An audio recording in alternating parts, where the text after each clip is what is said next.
T5S2 stands for the Tactical Tortoise Tabletop Simulator Tournament Series. It is a global competitive 40K circuit that ranks players based on the results in online games, including events run by Tactical Tortoise and many other communities. At the end of each biannual season, the top 16 players in the series are given the opportunity to play for the title of Season Champion and become the greatest virtual 40K player in the world in this very event, the Seasonal Invitational Tournament. With hundreds of players and dozens of tournaments competing on the ladder in Season 2, T5S2 is now one of the largest and most competitive series in online Warhammer and shows no signs of slowing down, so what are you waiting for? Visit tts40k.com to view live standings, join the community Discord server, and get information on upcoming events and tournaments. There is glory to be won on this virtual battlefield, Commander. Do you have what it takes to compete? Want to get involved in T5S2 or events run by Tactical Tortoise? Visit the Tactical Tortoise Discord server on the link found on tts40k.com or down in the video description. There you can find signups for all manner of tournaments and casual events, including the T5S2 Youngblood series of free, new player-friendly events designed to introduce you to 9th edition and experiment with new lists. For those looking for more competitive action, rapid-fire tournament pods are currently available that award prize support and standings points and help you hone your skills to a knife's edge. And stay tuned for even more exciting events as we enter T5S2 Season 3, including online GTs and free weekly tournament pods launching shortly after the conclusion of the Invitational on February 7th. See you there.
T5S2 stands for the Tactical Tortoise Tabletop Simulator Tournament Series.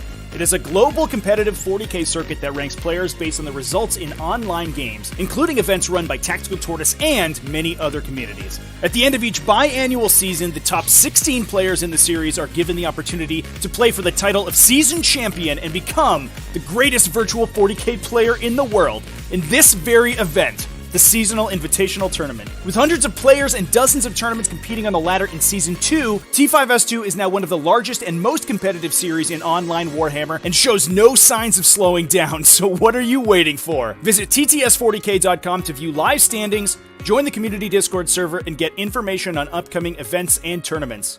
There is glory to be won on this virtual battlefield, Commander. Do you have what it takes to compete? Want to get involved in T5S2 or events run by Tactical Tortoise? Visit the Tactical Tortoise Discord server on the link found on tts40k.com or down in the video description. There you can find signups for all manner of tournaments and casual events, including the T5S2 Youngblood series of free, new player-friendly events designed to introduce you to 9th edition and experiment with new lists. For those looking for more competitive action, rapid-fire tournament pods are currently available that award prize support and standings points and help you hone your skills to a knife's edge. And stay tuned for even more exciting events as we enter T5S2 Season 3, including online GTs and free weekly tournament pods launching shortly after the conclusion of the Invitational on February 7th. See you there.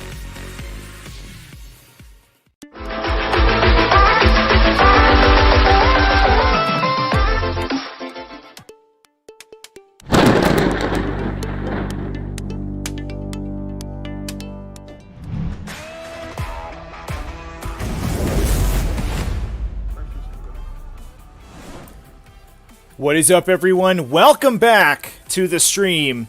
We are live with one more day of T5S2 Season 2 Invitational coverage, and this is going to be a doozy of a day because we have a bunch of games that are going to be going pretty much simultaneously throughout the course of this afternoon. So we're going to be simulcasting a couple of them and switching back and forth. But starting off right here, the first game of the afternoon is going to be a spicy one. This is Barb in the red, Chris Kinnair playing Adeptus Mechanicus versus the famous Hollywood actor himself, Matt Damon, aka Jonathan, playing Harlequins in the blue.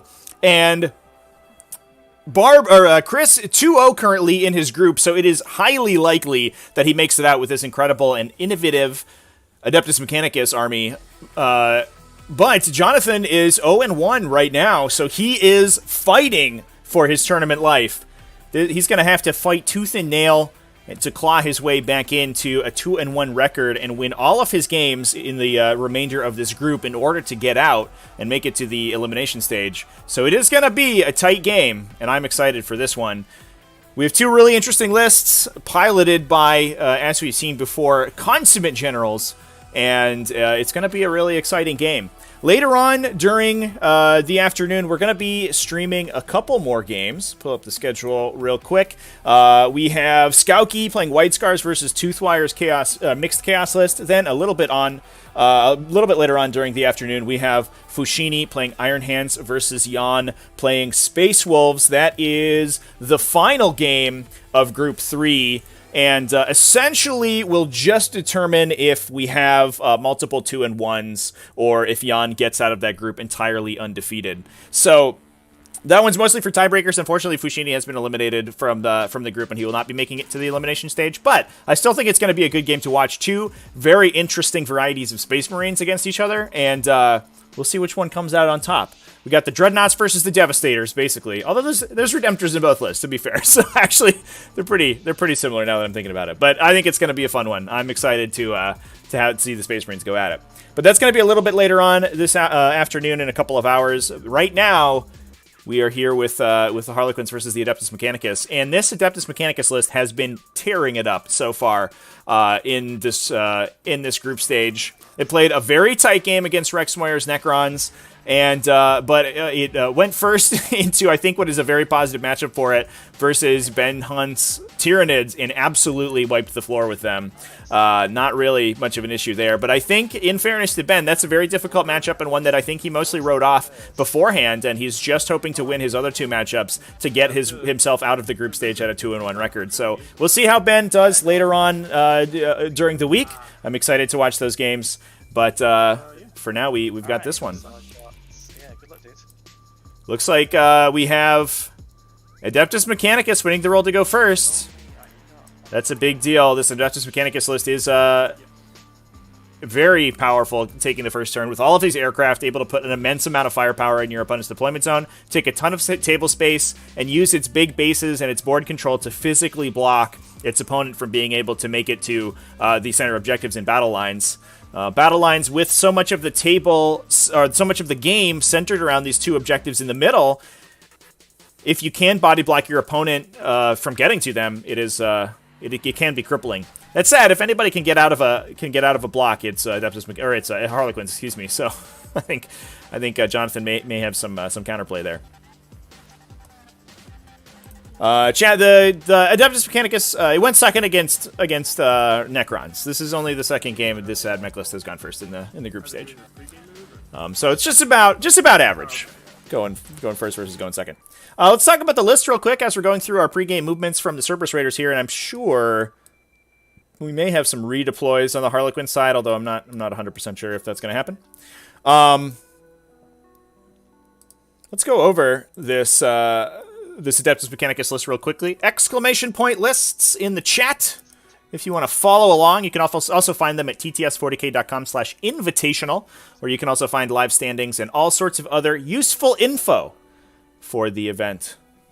This is a custom Forge World, bringing Magna Bond alloys. I do that every time, along with servo-focused auguries. That's going to give every Cognis weapon in the army a reroll to hit, as long as it's within half range of its opponent.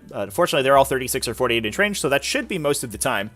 We also have a 6+ damage ignore roll on all of the vehicles in the army, which is about 90% of the army as well.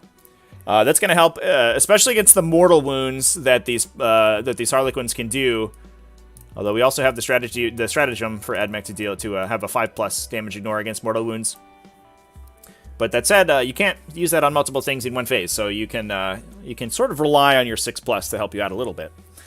We have a patrol detachment to start off with, bringing a Tech Priest Engine Seer. He's been swapped to Divinations of the Magos to fall back and shoot.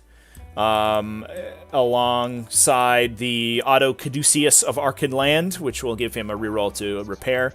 We also have a unit of Skitarii Vanguards, 2 Fusilavs, as well as an Outrider detachment, bringing a second Tech Priest Engine Seer, 3 units of Iron Strider Ballastarii, all with auto cannons. So we have an immense number of auto cannons in this one. Those are 4 Ballastarii each for a total of 12. 24 auto cannons in this list, being carried by these Chicken Walkers, as well as 2 units of Cerberus Raiders. 3 Cerberus Raiders apiece in those, a third Fusilage, and the first Stratoraptor of the list. We then have one last patrol detachment, bringing again a Skitarii Vanguard unit, a Tech Priest Engine Seer, and 2 additional Archaeopter Stratoraptors. So for those keeping track, that's 12 Ballastarii, 6 airplanes in this list. Part of the strength of the list is just how aggressive and fast it is. It can sort of play around line of sight blocking terrain just by being able to move quickly around it. You can get the 2d6 advance on those Iron Striders if they want to go super fast, and then they can use their stratagem to get +2 to hit to negate the penalty for advancing and shooting their Cognis weapons. And obviously with full rerolls as well, that helps that also. So they can skirt around a lot of terrain, and then airplanes obviously can fly right over it to get lines of sight. So it's very difficult to hide from this Adeptus Mechanicus list, despite the fact that it doesn't have any indirect fire, and it's going to come get you. Look out! Can we say SKEW? It is a bit. It's like sort of a board control skew, I think.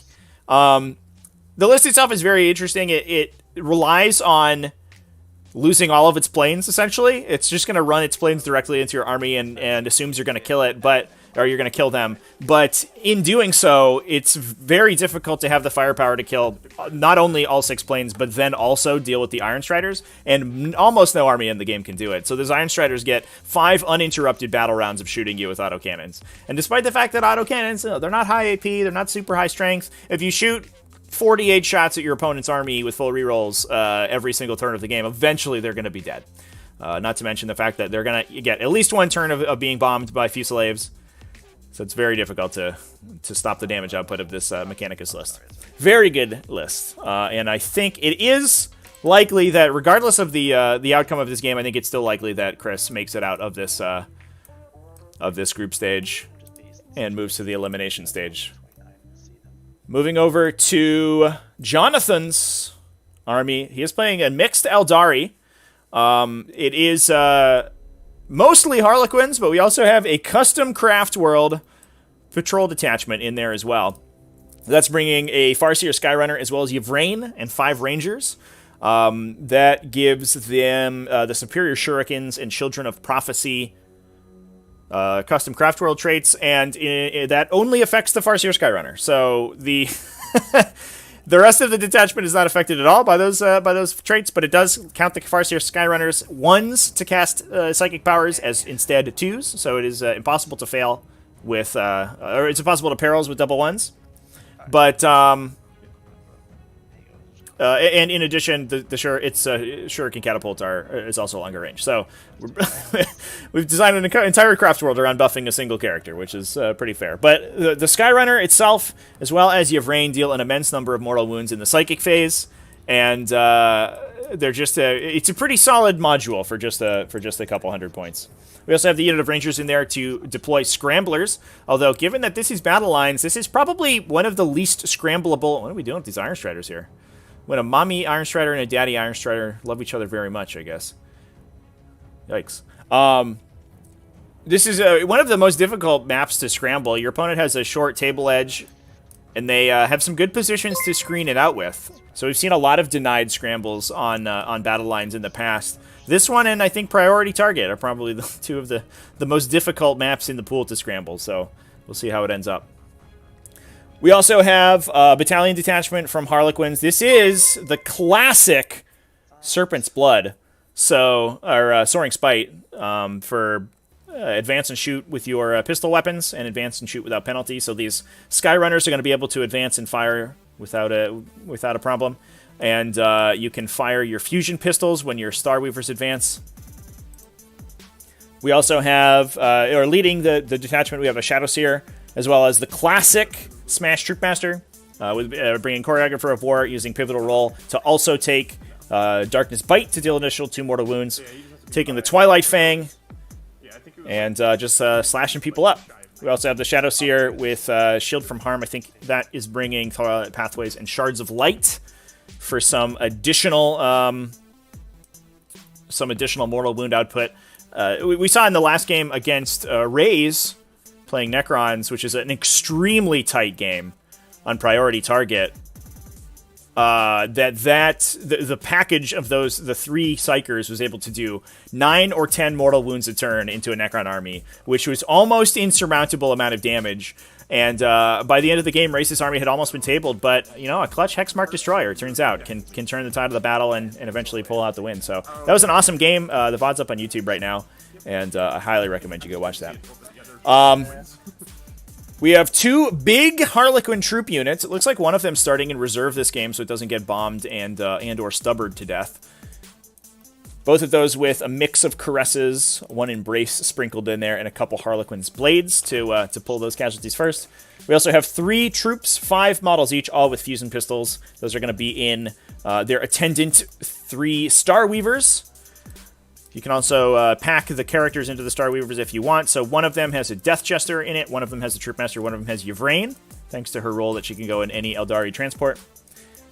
We also, like we said, have the Death Jester with Humbling Cruelty, as well as 3 units of Skyweavers, 1 of 4 and 2 of 3, with Zephyr Glaives and Haywire Cannons. I think these Skyweavers is going to be a prime target for these airplanes this game. Not only do they potentially do a bunch of damage with their Haywire Cannons to the planes, just packing mortal wounds on there, but they also have flies so they can fight them. Whereas most of the Eldari list, besides the Starweavers, excuse me, is on the ground, and I guess the Farseer.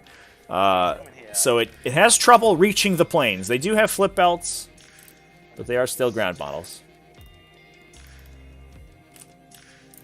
So it looks like it's a cagey deployment from the Harlequins. They are one of the most maneuverable armies in the game, so they can afford to play relatively cagey. And we're just trying to make it almost impossible to bomb these players. Now, in fairness, the Fusilovs could leave the table if they wanted to bomb the player troop. But they do lose a turn of bombing the next turn if they want to do that. So it looks like maybe the only units that can effectively be bombed are the Skyweavers, and they don't take too much damage from it. So a good defensive deployment from the Harlequins here, trying to keep their big units safe as well as their characters. Interesting movement from the Stratoraptors here. I'm not sure that they have really line of sight to much from that angle. Maybe a Starweaver. But I guess Chris is probably okay, but just killing one unit. I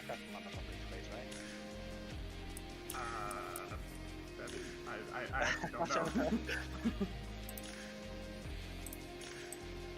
You try to hear us? What's the question?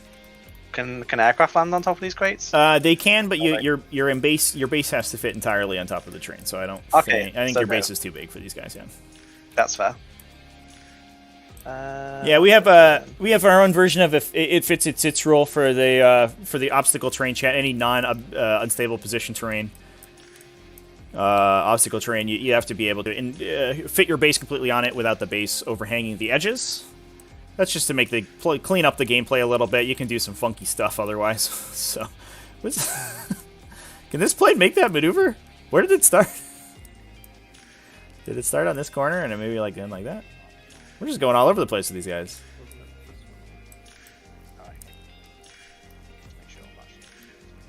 How's it going, everybody in YouTube chat? What's up? As you may or may not know, we are multi-streaming to YouTube and Twitch. We are live on twitch.tv/tacticaltortoisetv. It's a good time over there. And if you are on YouTube, you can see the Twitch chat in the bottom right-hand corner if you want to keep along with us. But anybody can view the chat and or view the lists and get some other good info with the chat commands. Exclamation point list in the chat to get the lists listed out. Exclamation point Discord if you want to come join our Discord where we play 40k all the time. Like basically literally 24/7. Exclamation point sponsors if you want to view the sponsor websites. Should mention our sponsor sale real quick, I guess. We are sponsored by Discount Games Incorporated, which gives you good deals on all sorts of miniature games, but especially 40k. And they give you rebates even on Warhammer 40k stuff. They sell it at minimum advertised price, but then they can also give you rebates on some products. So they sell it even lower. The price is so low, they're not even allowed to advertise them on their website. We also have GameMat.eu, which produces incredible game mats, as it says on the tin, but also really cool resin terrain as well, and 3D6 Wargaming, which does some sweet objective zones and other gaming accessories. Thanks for the follows, everybody. I really appreciate it. Helps out. And I want to thank everybody who's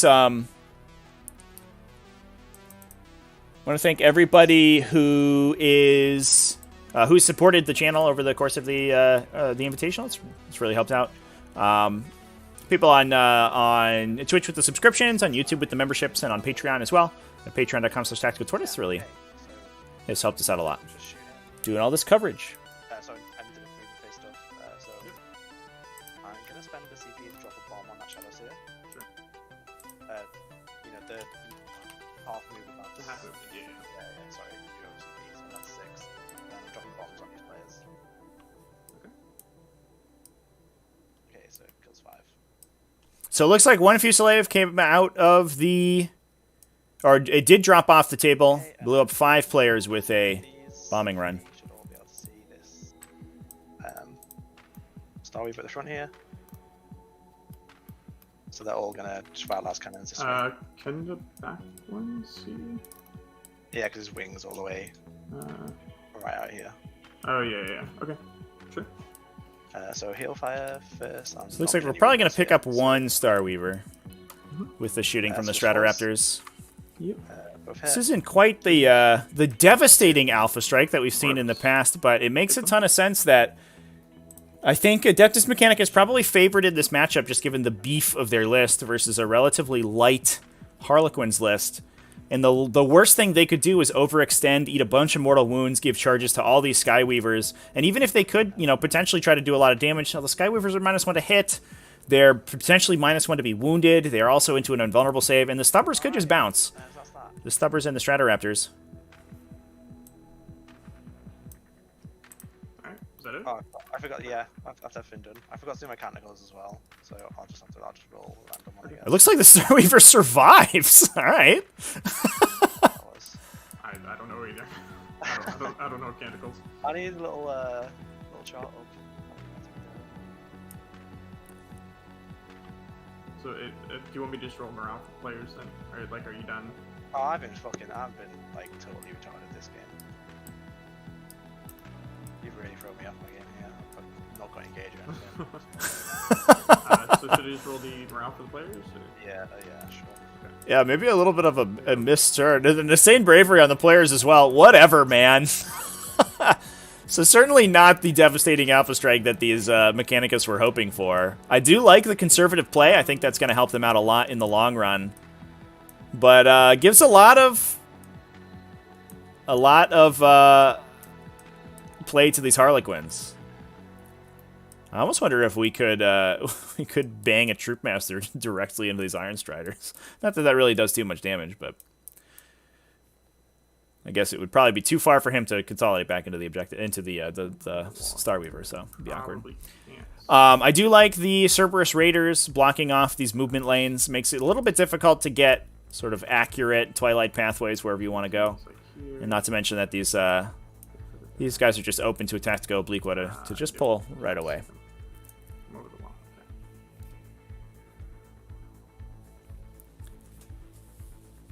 Talking about the secondary objectives quickly for the players. Both of them had taken Engage on All Fronts and Deploy Scramblers, which is very interesting. We also saw some strategic reserving from Chris before the game.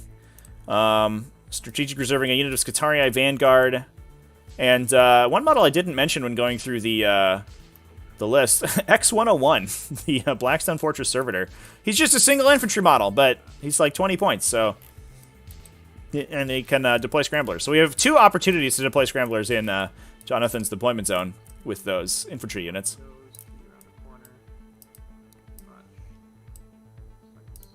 And especially going first means that you can screen out enough of the table that you can probably make it difficult for the Harlequins to block off your strategic reserves.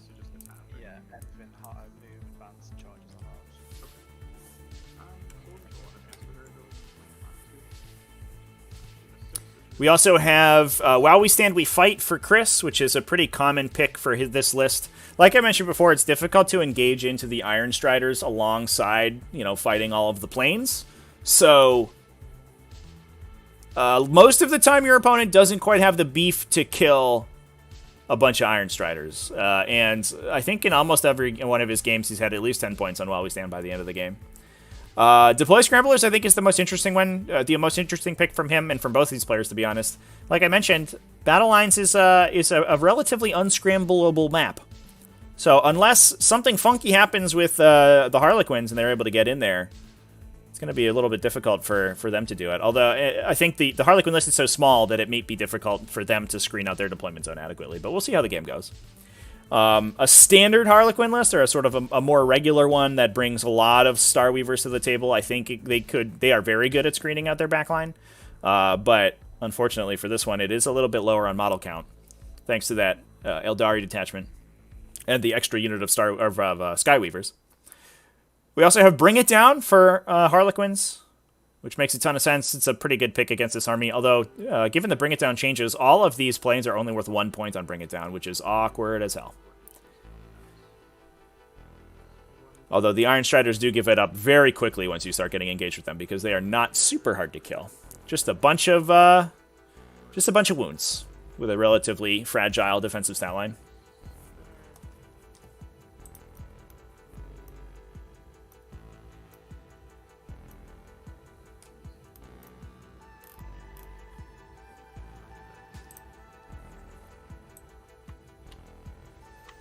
So it looks like we're planning some fire and fades here. Yeah, just making sure that we can move our models up. Where are we going? Okay. Just making sure we can move our models back behind the wall as soon as they go to fire and fade with that big unit. And we're just going to be trying to put smites into the front Stratoraptor, put the Haywire into the back Stratoraptor, and see if we can't pick up 2. Killing 2 Stratoraptors this turn would be a pretty big deal. Unfortunately, there's not really much the Harlequins can do to fight for these objectives with the Cerberus Raiders there, because the Cerberus Raiders behind cover are essentially unchargeable.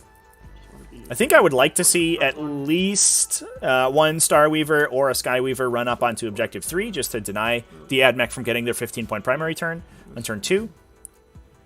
And that this corner here by Objective 3 is relatively unassailable outside of the planes, because as soon as you put a Skyweaver there and they kill it, you drop the troops and the Master in the corner, and basically the only line of sight that can hit them is from this angle.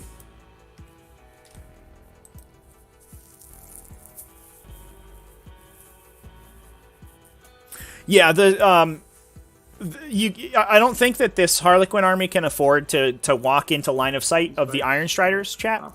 So what Jonathan's going to try to do is fight the planes for as long as possible, and then if he's able to deal with them in a quickly enough manner, which is really I mean, it's dicey. Jonathan, I think, needs some luck to be able to pull through this matchup. But if he's able to do that, he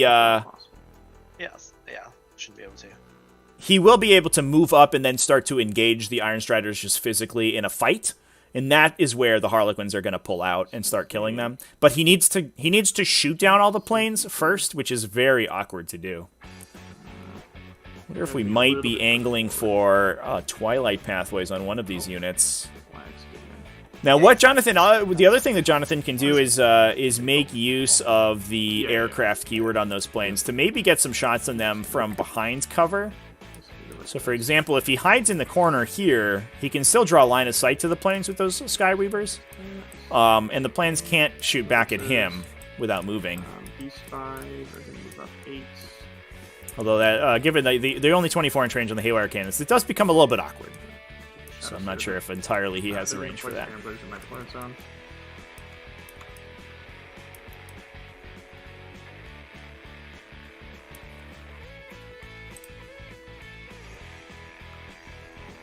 That's I could try to throw the Troop Master into these guys. Might not be a terrible idea. Still the boat.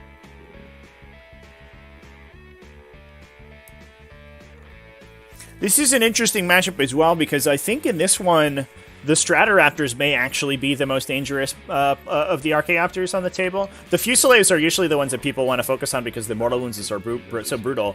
But against everything besides the large player troop, as we just saw, losing 5 models in one go, they're not particularly special against the rest of the army. It's relatively resilient to the stubber shooting, although the volume of fire is eventually going to grind down through the invulnerable saves on these Harlequins. And but the mortal wounds are mostly going to bounce.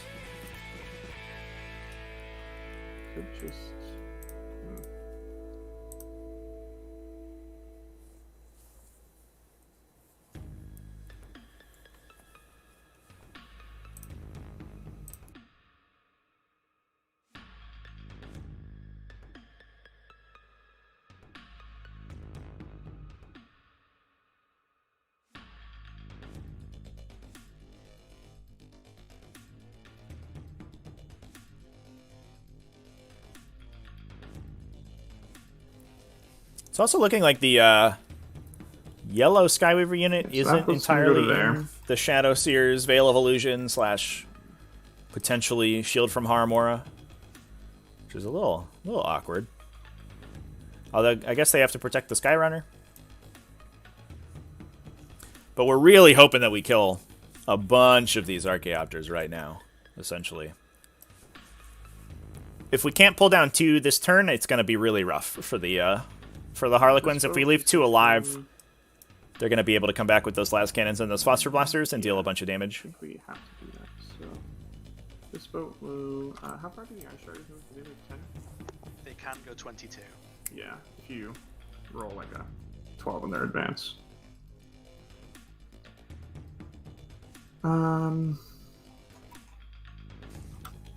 Chet, this is bottom of round 1. So Just gotten started. Like this.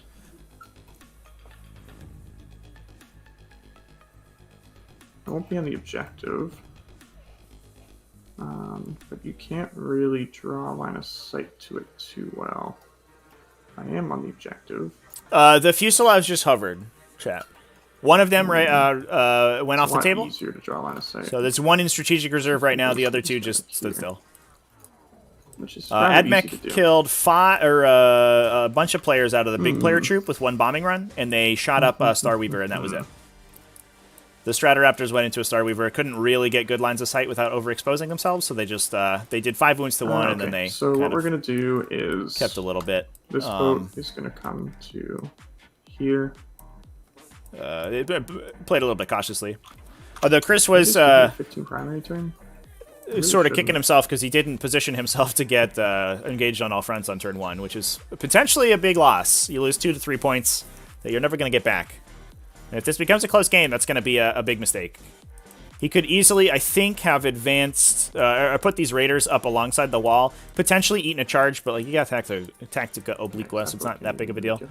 And at least if they're charging those guys, they're not charging the Archaeopters, and then if they turn sideways, they get the engage pretty easily. We'll eat the 15 primary point turn. I don't think I can really do anything about it.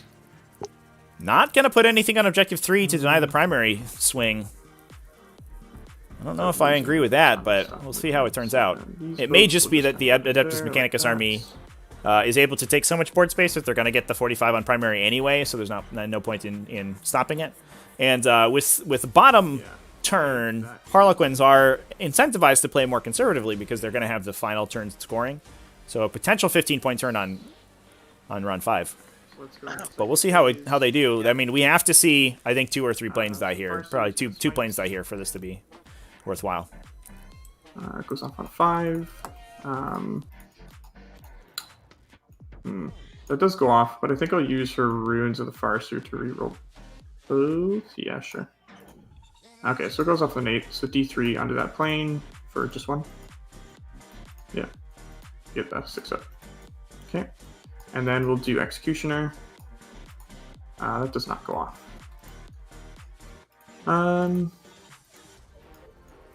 Oof, only 1 mortal so far. Okay, not much we can do. Shooting phase. Let's start with the 3 backbites will go into the guy that took the wound that they're in range of. For 8 shots. On 4s. Yeah. Let's see that for the wound roll. Not quite. So you have 1 save, a -1, and D3 plus 1 mortal wounds. Okay, so save it. Yep. Only 4 mortal wounds off the Haywire too. This is not. This is not the Alpha Strike turn that we wanted from this Harlequin army. Oh boy. Yeah, I'm just gonna give him the 5 of Feel No Pain now, because why not? Okay. The 2. Okay, there's nothing. So I did 2.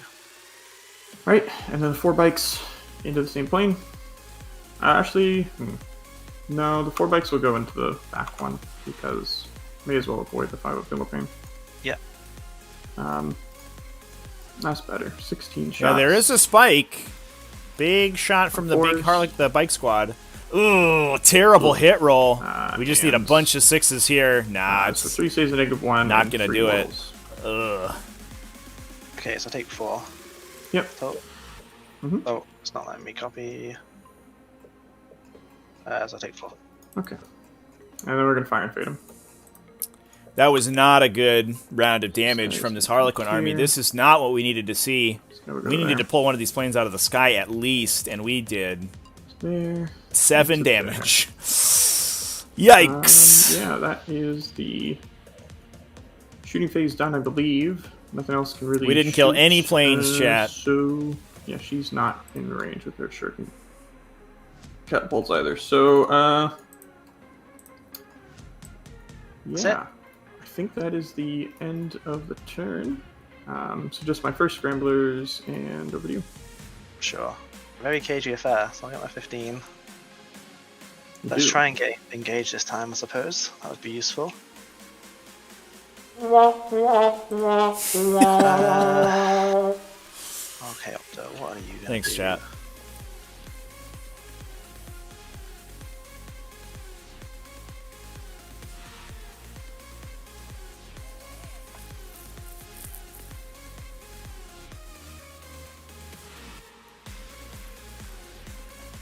Chat, yeah, per the FAQ, Can't fall back the in bombers advance, can can you? fly That's off the one table thing. and drop their bombs. I could if The I FAQ lets effects that resolve post you moving, resolve later, essentially. It determines your final position as when you hit the edge of the board. So you can still measure stuff like that. Let's put him in a position so that you can actually rotate, sorry.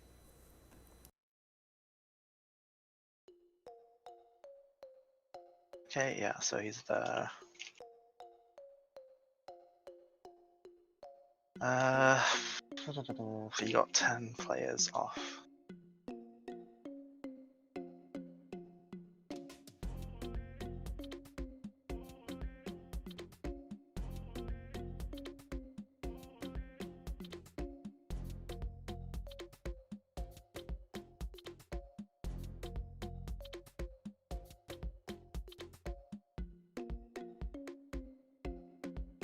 Alright.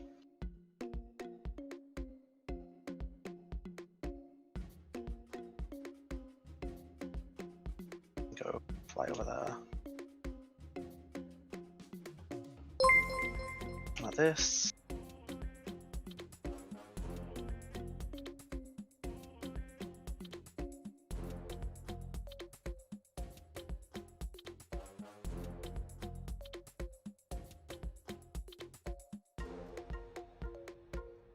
Well, can be closer.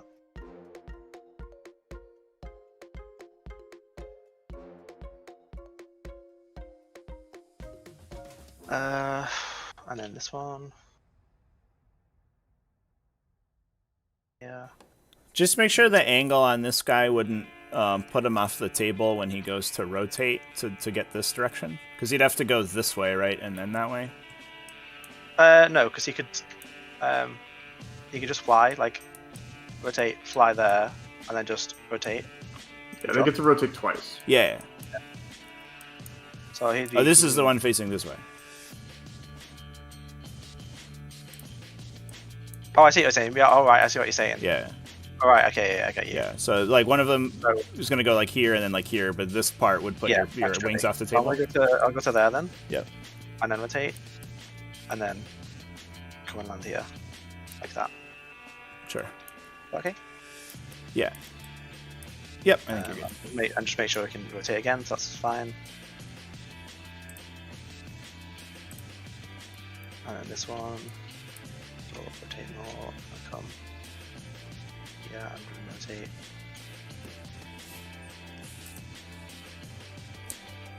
Rotate more if I need to, so I'm going further away.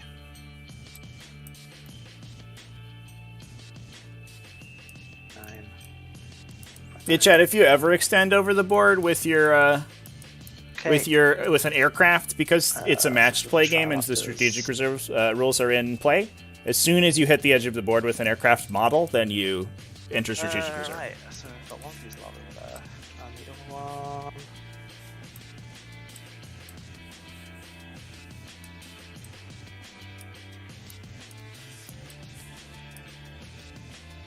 Guess he just comes and flies over these guys. Model being any part. The extend over edge of table rules are worded differently than the measurement rules, so they affect any part of your model. It's just like, you know, placing models and overlapping the edge and stuff. Essentially, a model can never overlap the edge of the table with any part of its model, unless you're an aircraft using strategic reserve, in which case you're removed from the table. It's like a solid barrier. that's only permeable to aircraft, who get sucked through as soon as they touch it. Well, but I can block them off there. The edge of the table eats them. Light these up.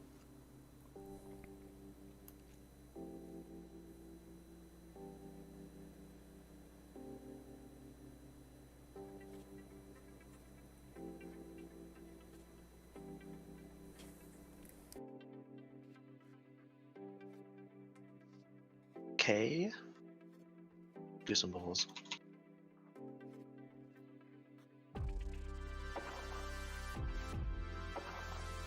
Apparently you could fit back here for now. We should have a slurp as a soundboard sound chat. I'll see if I can find one. I'll put one in there. A good old straw and a cup of soda, right? Like. Is there a right one for That'll these guys be good. or not? I have no clue. Oh, I haven't started the clock yet again. I'm just gonna slack it off because it's gonna be blatant anyway.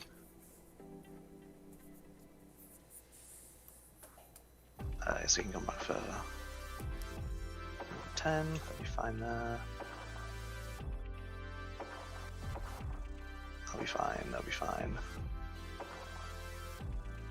So there's nowhere other than over here, so then this engine seer will do an advance. 3. You should be able to stand there and stop you from coming in. Yeah.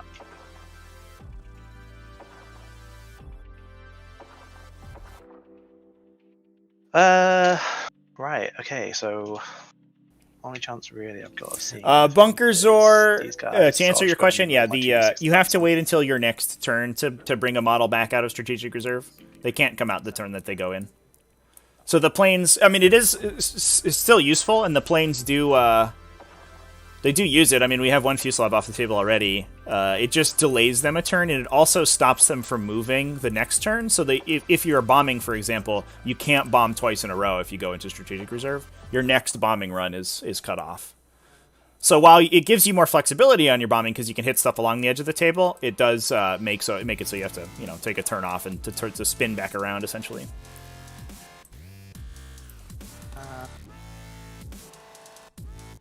Let's see, measuring. And it's worth noting that they also deep strike when they come back in. They don't come back in as a standard strategic reserve. They come back in like as a teleporter essentially. Anywhere on the table outside 9 of enemies.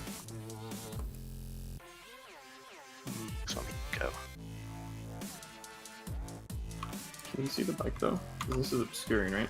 Yeah, you can see around the side of here. It's in. Okay, yeah, you're right. And this one.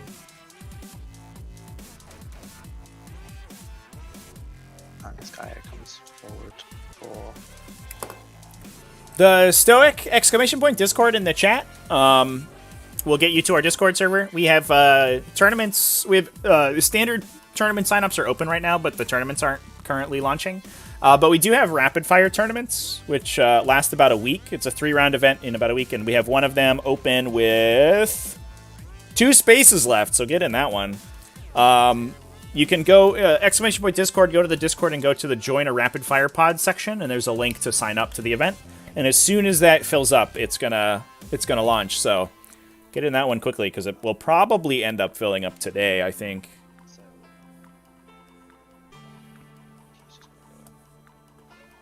But we run normally the Invitational's sort of taking up most of the time right now. But normally we run 1 to 2 tournaments a week essentially. And we just have a wait list you have to sign up for, and you'll cycle through it, essentially.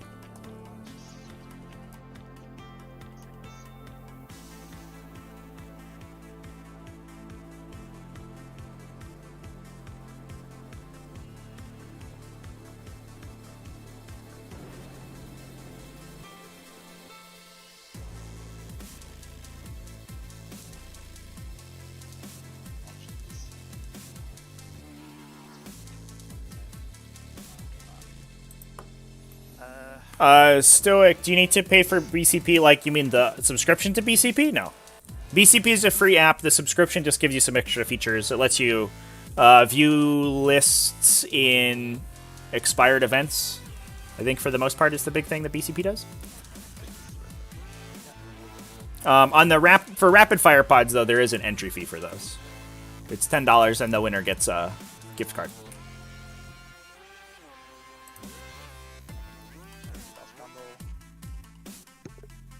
I can't come in near deployment zone yet, can I? No. No, that's next turn. Yeah, so yeah, that's scramble, blah blah blah. Yeah, chat or Raze, that was a weird auto mod. I'm glad I noticed that. I think I don't know. I think it saw you say as twice, and I think it thought you were spamming or something. It was weird. That was strange. So here comes the second Fusillade, or the third Fusillade out of Deep Strike. This is going to be a brutal turn. This is sort of this is going to be a disgusting beta strike out of this Adeptus Mechanicus list. So look out. It's just a little bit longer than that. So like, yeah.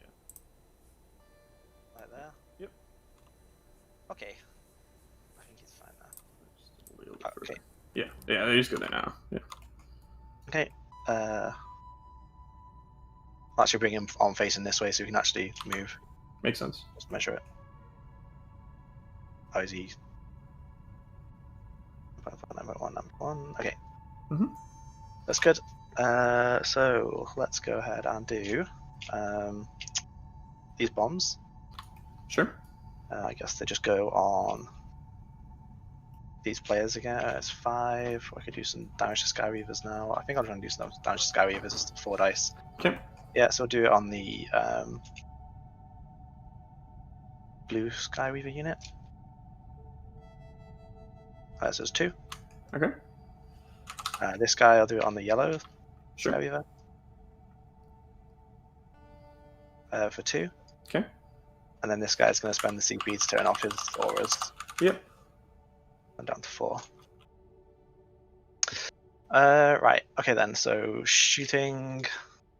Let's start with. We're gonna be a little quiet here for a sec, chat. I'm just gonna set up our second game. The players are just getting ready to go on that one. Do I even need to kill the players? What are they doing? Nothing there. Sky Reavers are killing my planes. So this guy's going to start off and shoot into the Sky Reavers. Okay.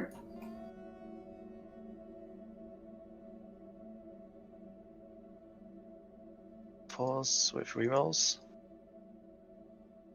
And then 4s. Yep. Whoops. Take 2. Okay. Him done.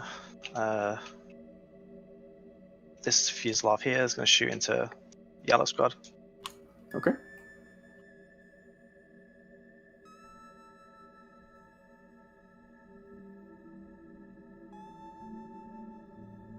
Five saves. Take 2 more wounds. Okay. Farseer's got 4 of invuln. Yep. Okay. I'll just start with this one over here. Just going to put. Yeah, just put everything into him. Sure. So 2 last cannons. We will both hit, and then 2s. Mm-hmm. 2 4-ups. Okay. For 1 damage. Okay. I think that's fine for now. Phosphor. Freeze. And again, I forgot my thing. Do you mind if I just pick Shroud Psalm for my Yeah, that's fine. Yeah. Takes 1. 1 damage. Okay. And then Stubbers. These rerolls. So 4. Mm-hmm. 4-ups. Now. Whoosh. 3. Okay, this next one is just going to put his Stubbers into there. He'll put his things into the Troop Master guy, the Phosphor Blasters into the Troop Master Spell Weaver. And the las cannons will go into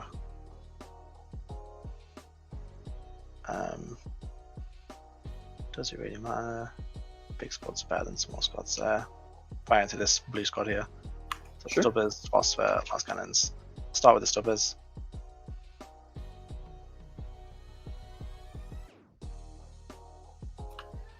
Saves. 3 was she's T4. Oh, it's T4? Okay, Yeah, sorry. she's not a bike. She dies though. And then the Phosphor into the Skyweaver. Into the Starweaver, rather. Uh huh. So they miss. That's 1 wound. Yep. 4 up. Okay. Dies. Does he go boom? No.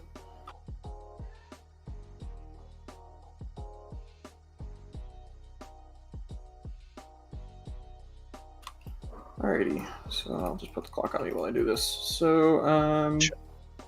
Troop Master. Guess he probably should come up here. And these guys will go behind here. Like this. Can the plane see them? No. Okay. So there's 6 of them. Does anybody die? 3 do. That's not great. That's not great. Okay. And then the last cannons into these 2. Yep. Into the 3-man squad, sorry. Yep. We roll 1 wound. Okay. Oh, it'd be nice if I could make a Vonda save. I know, right? It's just 1. I ain't gonna CP that at this point. Sure. Okay, so it kills 1. Yep. Down to 3. So now this guy's out 3. I'm pretty sure, yeah. So I might as well take it up. Yeah, he is. This- Misplacement. I'm going to do this one first, actually, because you can't see anything else other than this bike here on the end. So this Sure. this guy's putting all his shots into that Skyweaver. Uh-huh.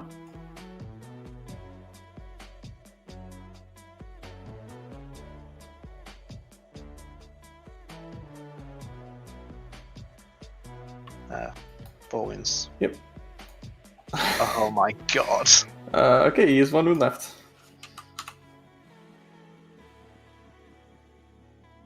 Yeah, and then this Stratoraptor will. Yeah, he's gonna try. Oh, I don't get any reroll. My last cannon's over there. But yeah, I mean he doesn't interact with my plane, so I'm just gonna shoot last cannons into these Skyweavers. I'll put Mm-hmm.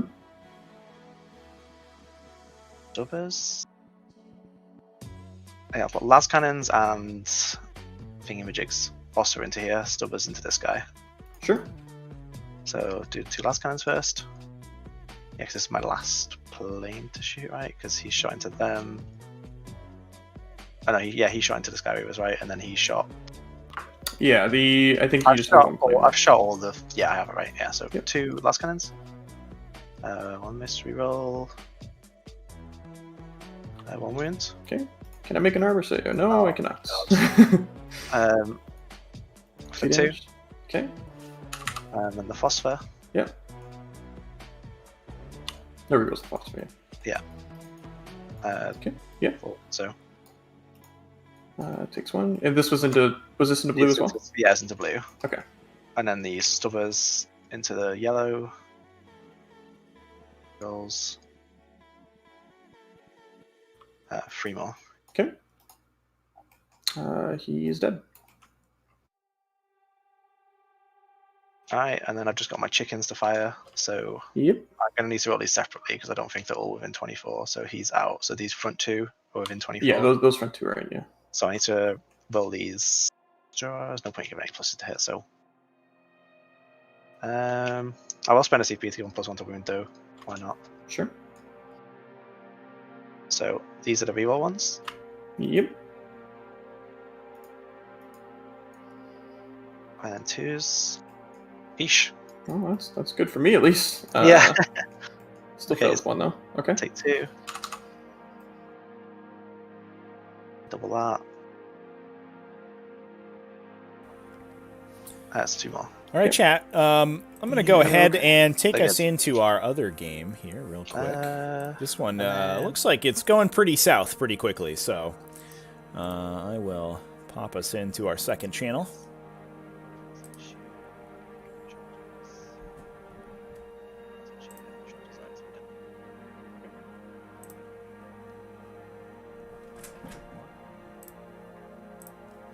Players are just getting set up over here. On priority target, and I'm actually going to bring my co-host in as well.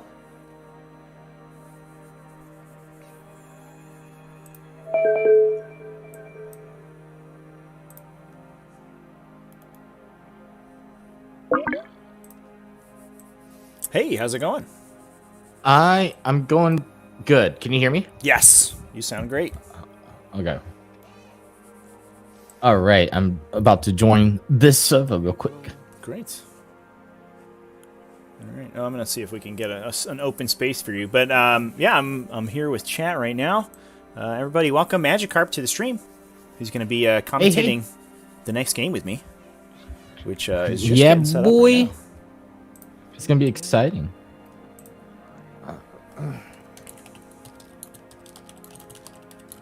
Oh man. I woke up today and like my throat's killing me. I don't know what happened. I don't know what I did. Oop, let me lose the... There it is. Sorry, chat. I think I clicked away from the other table and it disappeared, but we're back. Yeah, so let's see if I can get another open spot for you in the lobby here, but in the meantime, I think I can just broadcast to you, and you can see all what's good. going on. Take your time. Yeah. But yeah, this is going to be an interesting game. It is White Scars versus a super interesting Chaos Soup.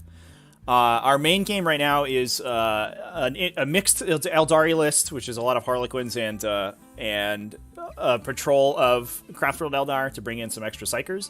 And unfortunately, it's going up against a really hardcore aircraft skew Admech, and is just getting slowly eradicated from the table. So that game, unfortunately, I think may be over pretty quickly. But this Adeptus Mechanicus list is currently the one to beat in the event, because it looks like it's going to be ending up 3-0 and has crushed all of its opponents so far. So it's interesting. Yeah, it's pretty gross. But I think this White Scars versus Chaos is going to end up being pretty interesting. It looks like there's a spot open for you, so you should be able to join the lobby now if you want to come in and spectate.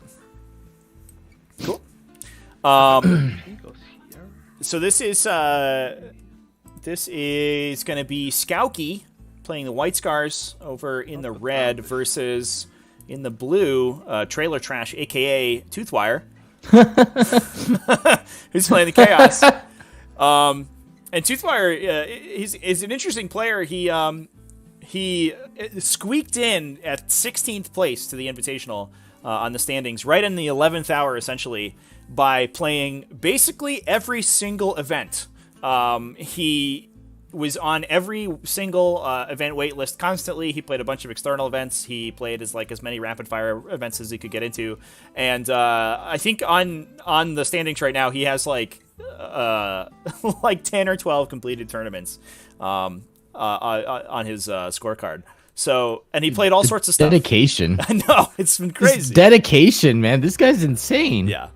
And he's played like basically whatever he wants. I think he mains Custodes, but also he played Tau. He played a Crimson Crown combo mixed chaos list. He played, I think, some Imperium Soup. He played like basically whatever he wanted.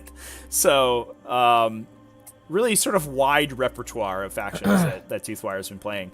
And his Chaos list is a really interesting one. It's kind of off the wall.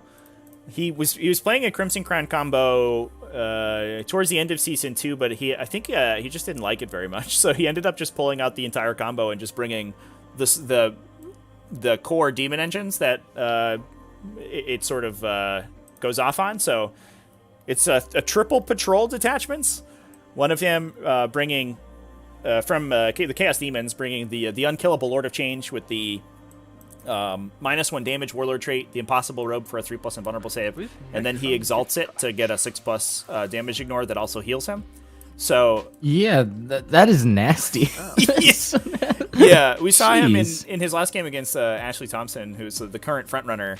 The Lord of Change just stood in the middle of the table, and an entire Adeptus Sororitas army attacked it, and it didn't die. Yeah, the Lord of Change just doesn't like to die at all. It's such a good unit. Yeah. It looks like he also has like a blob of pink cores as well. Yep. That's gonna be annoying to deal with.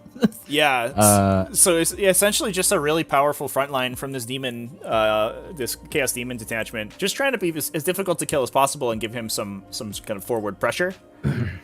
Yeah. But then following up that, he has 2 separate Chaos Legions in Chaos Space Marine patrols. One of them bringing Abaddon with 10 cultists, 2 Decimators with Soulburner Petards, as well as 2 Hellforged Whirlwind Scorpius. So a lot of DACA coming out of Black Legion alongside Abaddon to give it full rerolls to hit. So some pretty brutal kind of backline shooting as well to follow up those demons. Yeah, this is gonna be a really interesting game. I haven't seen a lot of Chaos lists take take these Whirlwinds and the and Decimators, so kind of excited to see how the soup works. Yeah. Last but not least, in the list, there's also an Emperor's Children detachment with 10 more cultists and a sorcerer, as well as 2 units of 6 Terminators with all lightning claws on them. So taking advantage of the super cheap double lightning claw Terminators. I think they're like 28 points in post FAQ. They're really inexpensive. And Toothwire mentioned in his last game he brought a lot of this list because he was expecting sisters out of his pod, so he was really worried about that. So he brought the indirect fire to fight them. But these Terminators also are just these awesome trading pieces that you can put them down on the table wherever you want. With Honor of the Prince, they almost automatically make their charge out of Deep Strike. And they just kill like a big infantry squad. And for 170 points, you just keep doing that, you know? So your opponent has to move up the table to fight your Scorpius, to stop the Scorpius from just ripping you apart. And in doing so, they move into line of sight of the Decimators, and then they expose themselves to get hit by the Terminators as well. So it's like this big counterpunch list that really wants to leverage those Scorpii to force you kind of into the threat range of all of his real big beatstick units, which is, I think, a really cool game plan. And not something that you'd normally see out of Chaos Space Marines. It's a very much of a Space Marine or a Imperium style of army that he's bringing in this Chaos Space Marine list. So super cool. Yeah, these Terminators only costing like 170 points, I think is what you said. That's such good value. Mm-hmm. That's such good value. Over on the White Scars, you want to go over what he's bringing? Yes. Yeah, so this is Skauki coming out of the White Scars. He's not touching the terrain now. With, I think, sort of more of a standard list. We'll put him down there. This is going to be a single battalion detachment with Corsaro Khan, a lieutenant in Reaver armor, as well as 2 Incursor squads, as well as an Infiltrator squad. So a ton of forward deploying infantry. In this list, the Infiltrators are sort of becoming more popular in Space Marine style lists, just based on the fact that strategic reserves are so important right now, and the ability to force them outside 12 inches is super duper impactful. Yeah. I like Infiltrators. I think that some people kind of sleep on them. But like they're definitely useful as of right now. Yeah, people get I think they get a little the price point kind of makes them shy away. 120 points for like a 5-man infantry squad. You're like, oh, I don't know if I want to pay that. But I mean, in fairness, nothing else in that slot can do what they do, which is force that those strategic reserves 12 inches away, and that's so important because. You know, regardless of how well you screen, like a unit of Sisters Repentia coming off the table edge can get into you. But they can't if you're screening with Infiltrators. They just can't even declare a charge. It doesn't matter how many 6s they have in their Miracle Dice pool. They're still going to fail. So I think that's really important. And we've also seen in other games that it's important against people trying to deploy Scramblers in your deployment zone. Because that's exactly what I was about to talk about. You can string them out really far and get that huge coverage. Nice unit. Yeah, it's just a really good tech piece. It just helps out with like what you were saying with strategic reserving things on the side. So like even stuff like eradicators or literally anything. Like, you know, if you ever go up against an army that wants to put anything in strategic reserves, and it doesn't matter like what it is, like what army you're going up against, if they're putting in strategic reserves, like infiltrators help out a lot. Yeah, 100%. Yeah. And we've seen this kind of, especially anti-deploy scramblers tech come into the game as 9th edition progresses and as the meta kind of shapes up. And I think it's really interesting. I've talked about it before, but I think deploy scramblers is a really interesting secondary because it kind of creates this little like mini game of how well you can set up your scramble versus whether your opponent can stop you. And whoever wins it gets between 10 and 20 points essentially in the differential. If you're able to get your scramblers and stop your opponent from doing it, that's a 20-point difference. Yeah. And we've seen some like really off the wall units come into play for that reason. Infiltrators being one of them. We also saw yesterday a Necron list bringing a Hexmark Destroyer, a unit that was much maligned when it was released for being too expensive for only killing some infantry. But turns out that guy can just entirely stop your opponent from being able to deploy scramblers. If you screen out everywhere that's not within 18 inches of him within your deployment zone, they have to walk into his intercept bubble. And he just shoots your unit dead. It's over. You lose 10 points. And sometimes you lose the game. Yeah. So and like even if for Marines, even if you do get something into into their deployment zone, they can still pop like something like Auspex scan.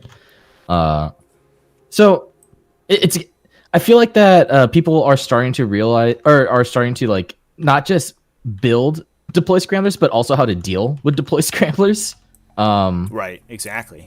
Just because it's such an easy thing to take, and if you can deny it, you only have to do it up until like round 3. That's when, your units will start dying inside of strategic reserves.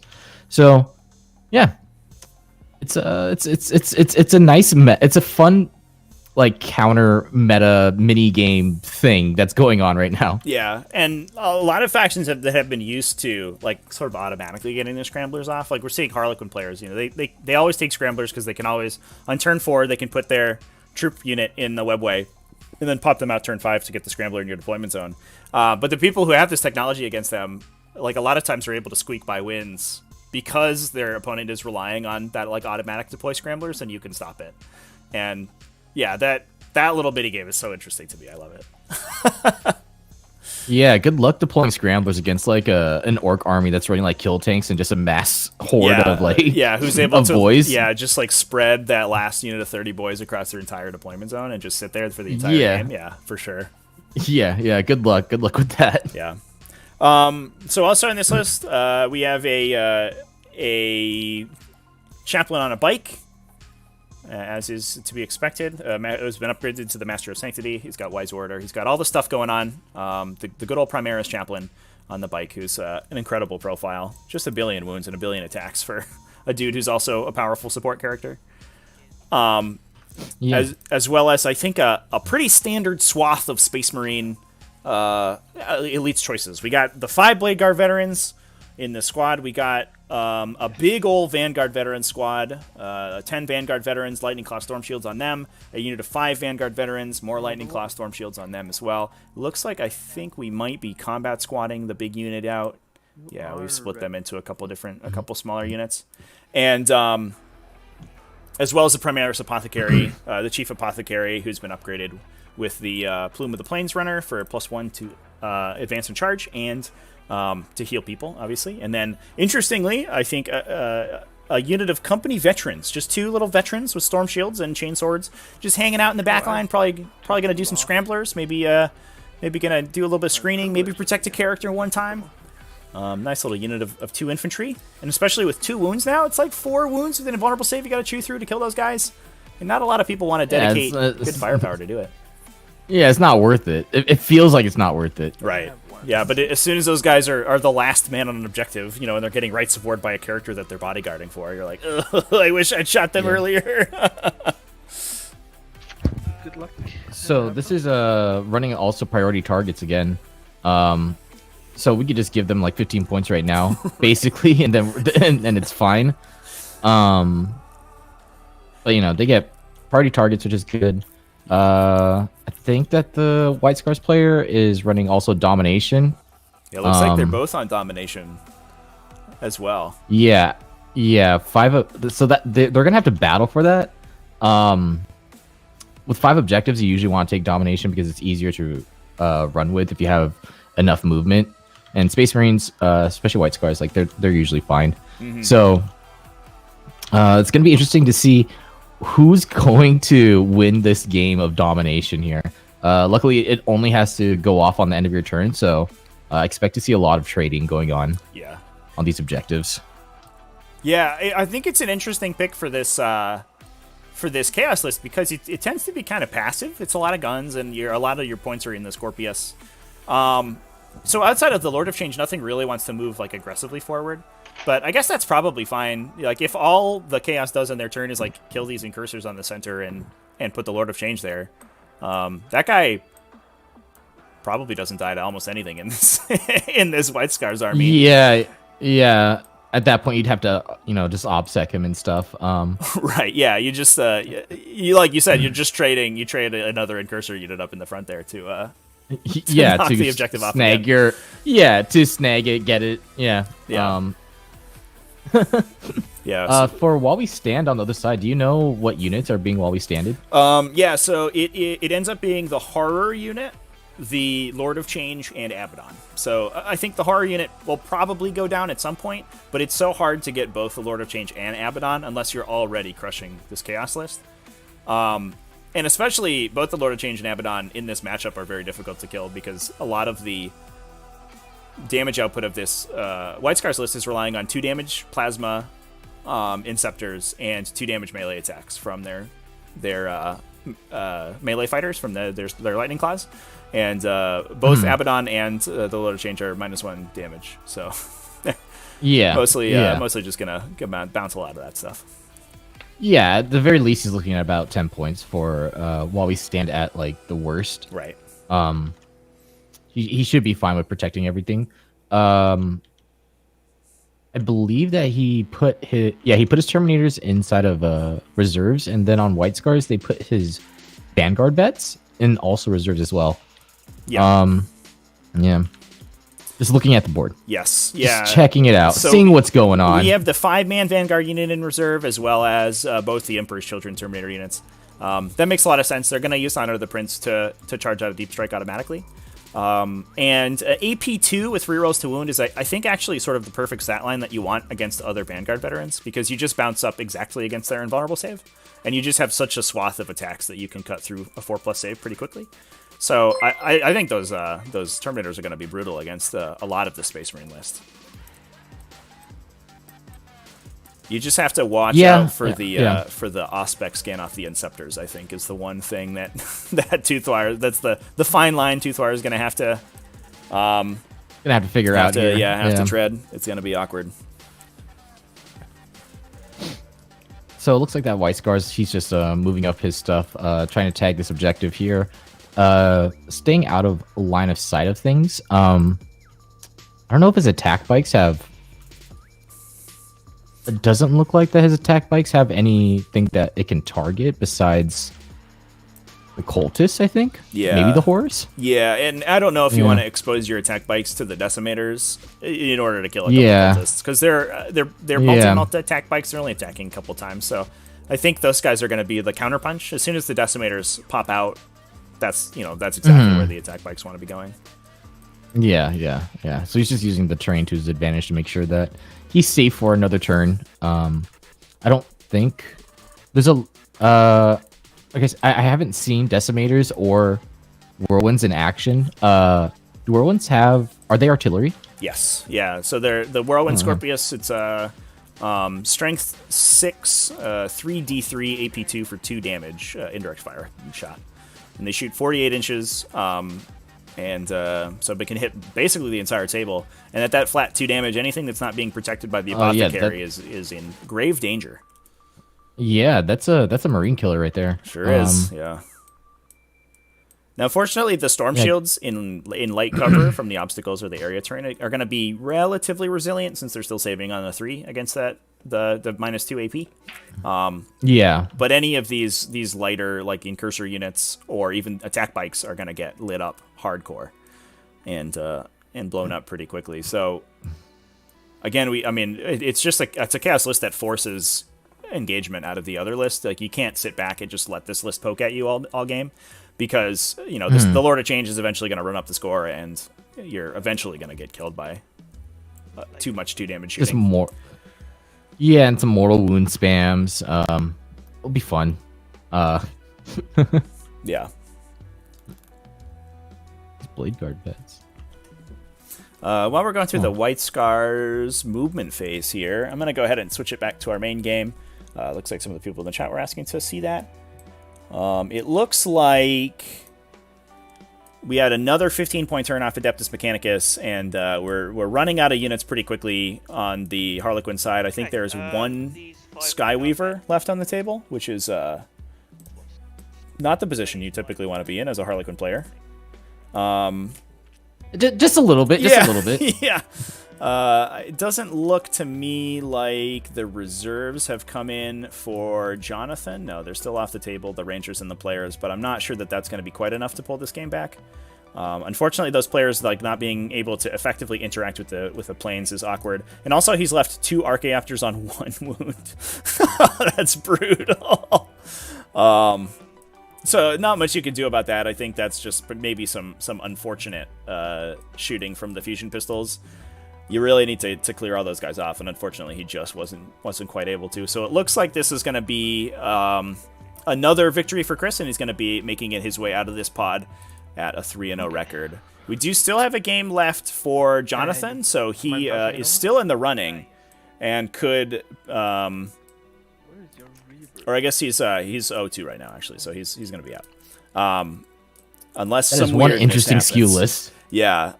So that is such a feels bad matchup. Yeah. It is awkward, and going second against it is really awkward too, because the Adeptus Mechanicus just takes so much board. Yeah. So we will have Jonathan back for one more game, but unfortunately, I don't think he is going to be able to make it to the elimination stage. So he's going to be out in the group stage, which is too bad. I did like his mixed Eldari list, but I think it was just not quite enough beef to chew through what the other players in the group were bringing. Yeah, we're gonna lose this horse. So on the other table, White Scars just passed over their turn over to Chaos. No shooting at all. Yeah, so we're just going straight into Chaos to see what they're going to do for their kind of counterpunch here. See what their answer is to get domination. Yeah. Yeah, I'm a little bit worried because I think that we probably have to commit the Lord of Change into Objective 3. Go 11. And in order to get that domination, the big downside of domination is that it sort of requires you to play very aggressively. And it's hard to play passively when you're giving up 3 points a turn on that secondary. So the Lord of Change has to commit probably this turn to clear off the incursors and to start getting those domination points, but that opens him up to all the multi-multi shooting. And while he has a really good invulnerable save, and there is a very reasonable chance he just makes every single invulnerable save and takes no damage, multi-multis are the weapon that are going to get around to a lot of his defensive tech. So every one of those saves is probably 5 or 6 damage going through on that guy, even through his warlord trait. And he's just relying on his 6+ damage ignore to save him. So he could go down if he ends up moving the Lord of Change out this turn. Now, on the flip side, he could keep him safe and just kill off the incursors in the middle with his guns, and just leave the White Scars on a 10-point primary instead of a 15. But you are giving up those dominations points, so it'll be interesting to see what Toothfire decides. Yeah, because then at that point, the max you can get is 12 points. Yeah, no, he's gonna. I feel like that'd be smart if he committed. Yeah. But here he comes. It's just gonna hurt. Yeah, I guess the real question is whether or not Toothfire brings out his decimators to fight, because they really only have the one target, which I think is the incursors. It doesn't look like they have easy lines of sight on anything else. And I think that Skauki has positioned so that if the decimators move around the side of the wall, they won't have range to anything on the far side of the table where the Inceptors are. Yeah. It looks like that he's gonna have to just sink a lot of stuff Your into big these units attack bikes with his artillery. Yeah. And kind of just hope to take them out to kind of lessen the amount of Meltas going into this Lord of Change. Yep. Yeah. Yeah, the interesting thing about these Scorpii is in 8th edition, they double fired their missile launcher whenever they stood still, so they were incentivized to stand still. But now they ignore the move and shoot penalty, and they don't have the double fire available. So they just they can just squeak around and try to deny lines of fire to these attack bikes, which is good. I guess.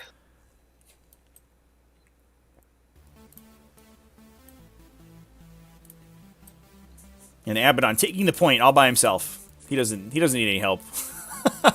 The balls on this man. Yeah, he's like, come try to take this objective from me, you Vanguard veterans. I will kill all of you. I want to move these guys out. I'm pretty sure that Chaos left a pocket here for the veterans to come into. Yeah, that's true. Yeah. Yeah, maybe. I guess we haven't moved the cultists yet. We could pull the cultists back to screen out the back line. Interestingly, Skauki has taken deploy scramblers, so he may at some point just drop those veterans in and scramble with them. Although I think he does probably want to try to engage the Scorpii if he can. But yeah, I would have liked to have seen either one of the cultist units or the horrors string all the way back there, because you're not really losing anything for stringing the horrors back. And to be honest, they're not shooting this turn. They're not really doing much. Yeah, the deploy scramblers thing. I think that's my moment. We'll go to psychic. I feel like that it's a weird take for this White Scar list in this specific matchup. Is going to cast a bolt of change. Yeah, Space Marine lists without like throwaway servitors or something are always a little awkward to deploy scramblers on, because you end up scrambling with like 150 point infantry unit. Gaze of Fate. Yeah, they don't want to deploy scramblers. Yeah. So that's why I'm a little bit confused on what he's trying to do. 5 up, feel no pain. What the hell do I know, man? Yeah. The hell do I know? I mean, in fairness, this is a very aggressive White Scars list, and I think eventually the goal is to get a unit of like incursors or infiltrators into your opponent's deployment zone, because they're just gonna, like, your whole army's gonna push forward and something's gonna break through. So you don't necessarily have to be committing those Vanguard veterans to deploy scramblers, because the idea is like something else will eventually get there. I'll pay 1 so he can cast 1 more power. Yeah. Where the infiltrators are. Which goes off. Oh, they're in the back on objective 1. Yeah. Yeah. They're hanging back. That makes a lot of sense. They're just keeping his priority target objective safe from the Terminators, which is totally fair. Also, making it more difficult to get onto those Inceptors. Although a little bit of anti-synergy there, because that means that you cannot trigger Aspect Scan on them, because you just can't deploy that close. Yeah. It's funny though. So shooting phase. Yep. We will shoot But the big thing is that he stopped priority targets. Yeah, he stops your opponent from grabbing your priority target. Yeah. I do not. Although I don't know if I've ever played a game on priority target where the extra 2 points for holding your opponents like ever mattered, because you just score your own 5 times anyway. Yeah. 4, 5. Yes. So it looks like 1 decimator went into the incursors, killed a couple of them. Maybe shooting Abaddon's gun as well. Abaddon does have a 2 damage bolter, right? Yeah. Oh, looks like D3 they killed damage. off 2 incursors.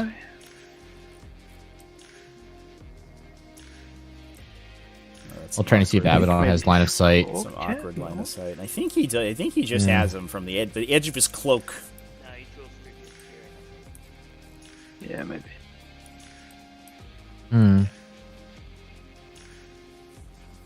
Just his cloak. Yeah, he sees it by his cloak. You know, as you do, shoot weapons with your, Yeah, with yeah, your garments. That's how I use my weapons. Yeah, There's one horror. I put my gun on my shirt and I just whip it around like it's a like it's a lasso and just goes. Brrr. Like just- I guess more cutscenes.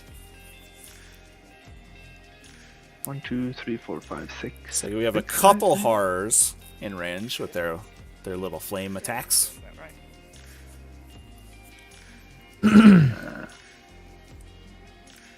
1, 2, 3, 4. See how much they deal here. Yeah. 4, 2, 5. Hey, I'm Phil. surprised you didn't see a bigger psychic phase out of the Lord of Change. He did. First He Gaze of Scorpius. Faded, but he didn't Was smite. I don't think. He just There's tried 3 guys left. a Bolt of Change and failed it. Yeah, and he also first spent one a will shoot CP to the know first. one extra one as Yeah. well. So not having a great showing for his psychic powers as of right now. Yeah. It's weird because he gets +2. That must have Right. meant that he must have rolled really poorly. Yeah. Yeah, the unfortunate part about Zinch Demons is that a lot of their powers are like 4. really high warp charge because they get +2 Yeah. so often. So they just like Yeah, pay yeah. this tax for no Oh, reason, which is someone. obnoxious. That's an ugly roll. Oh, Yeah, I think guess he the next one saved a will bunch of shoot them stuff. as well. Did he save his attack bikes? I think he did.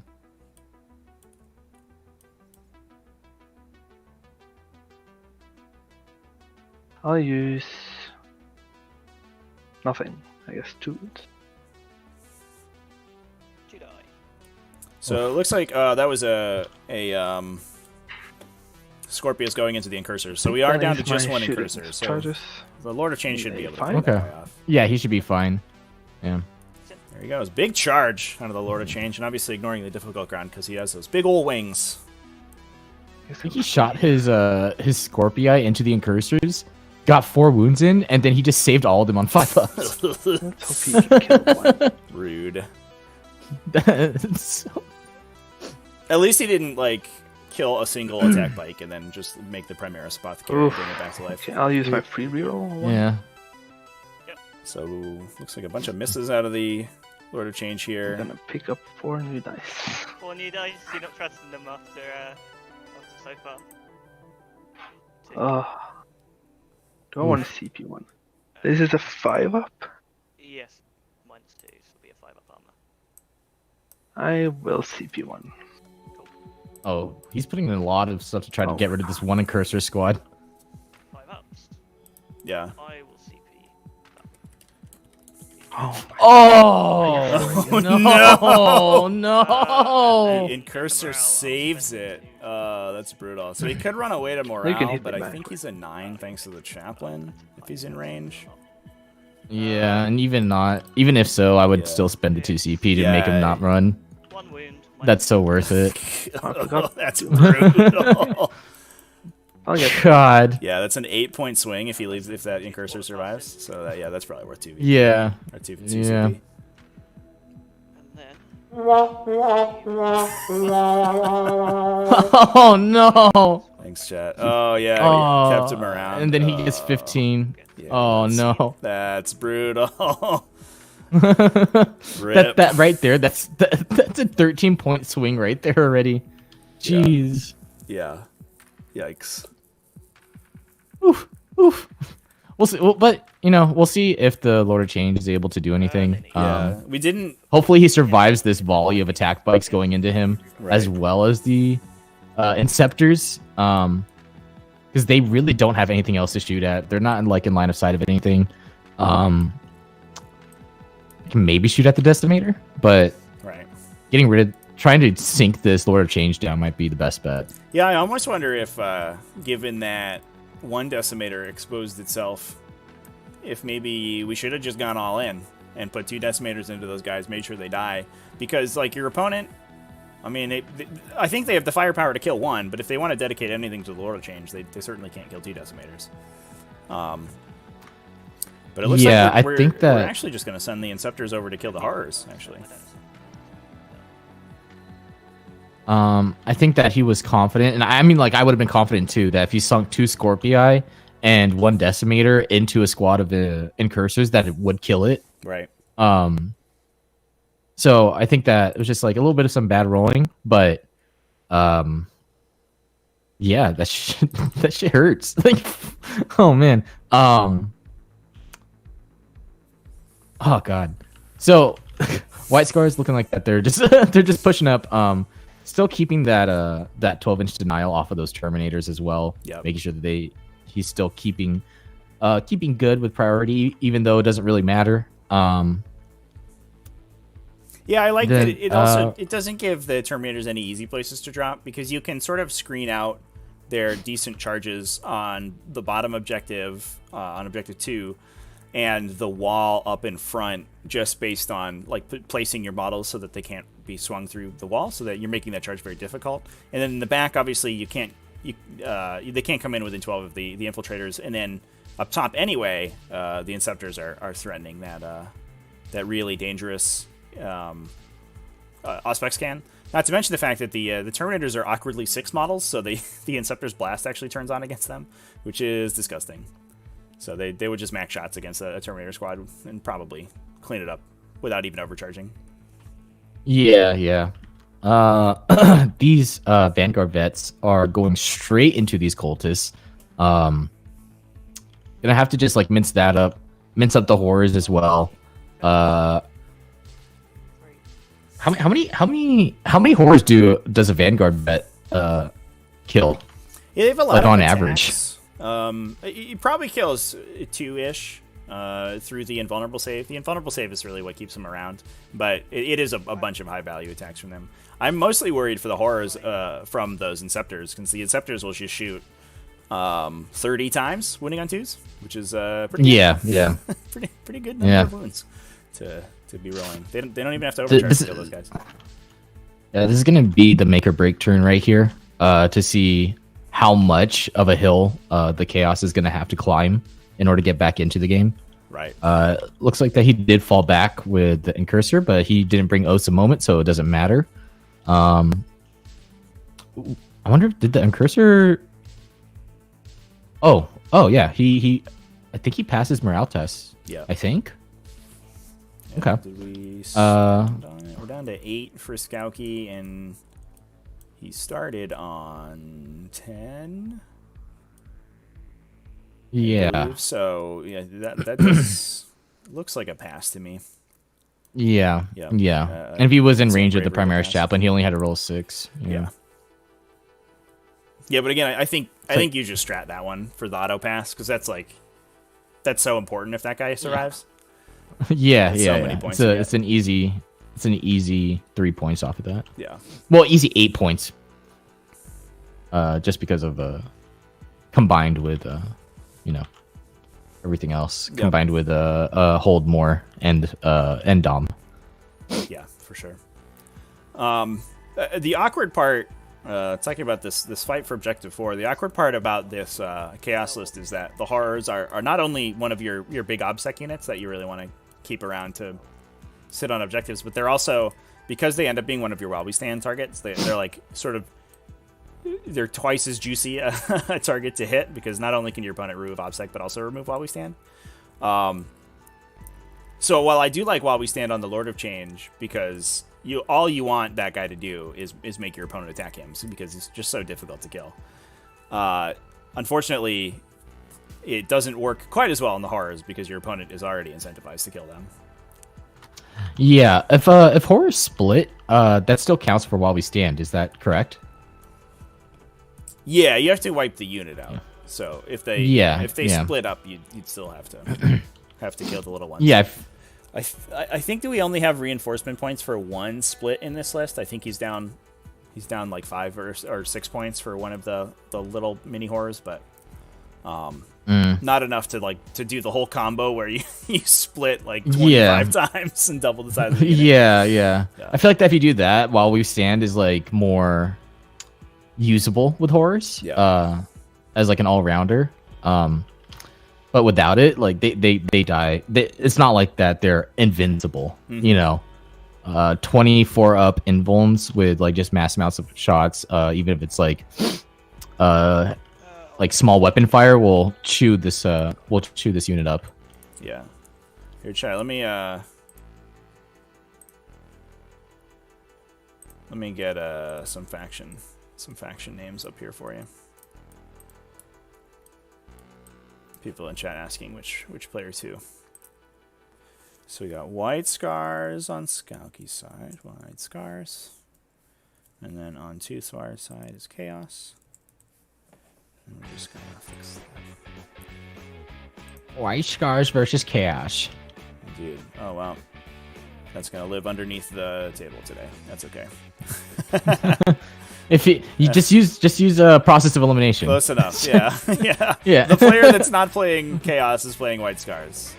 Yeah. Oh, he's blue. We're gonna make him blue. There you go. And we'll make the White Scars one white, because it's White Scars. There you go. Nailed it. That works.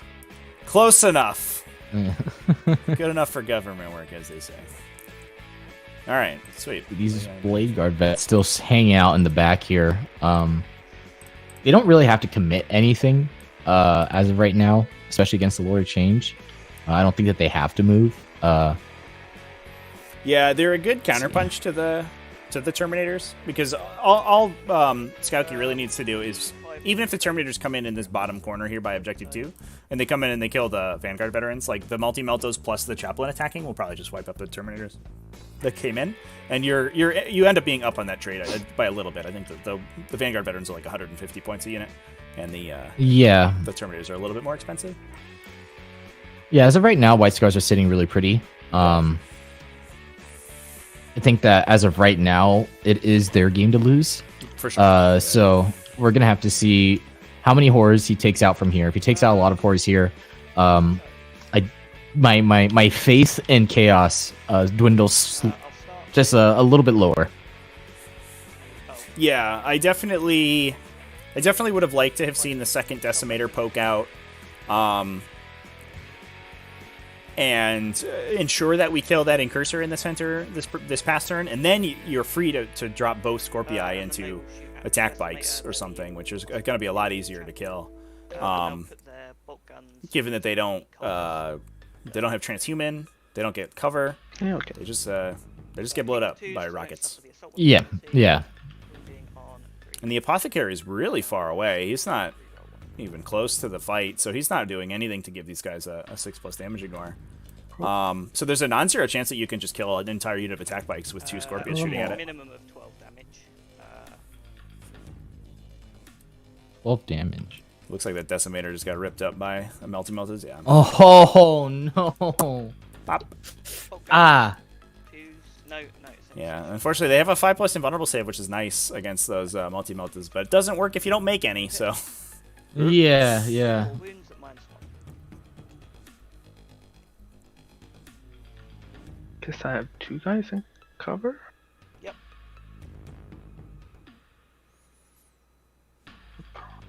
Oh, he fails both of them. Yeah, so that's just some cultists going down to the bolters on the attack bikes as well. Attack bikes just good all-rounders, man. Yeah, it's interesting to see Marine players. I mean, some Marine players have been harping on this for ages, that attack bikes are just like Eradicators, but better. And it's interesting to see them, make their way into lists now. Given that they're Eradicators, but they're like triple the movement. They get an extra wound. They get a couple bolters stuck on top as well. So they have a lot of interesting benefits over Eradicators for just a couple extra points. What's the price of an attack bike versus a model? Like, what's the PPM? The attack bikes are 55 points versus the Eradicators at 40 or 45, I guess. Oh, that's so worth it. Yeah, that's so worth it. That's so good. Yeah, they have a lot of good benefits for sure. Yeah. And especially in White Scars, I think, because you are already incentivized to advance those guys. The extra speed is like so incredible. White Scars have so many synergies with bikes, you just want to make as much use of that as possible. I think in some other factions, like if you're playing, Space Wolves and you're trying to outflank stuff and do stuff like that, I think the Eradicators still have a place. But yeah, in White Scars, for sure. Bikers all the way, man.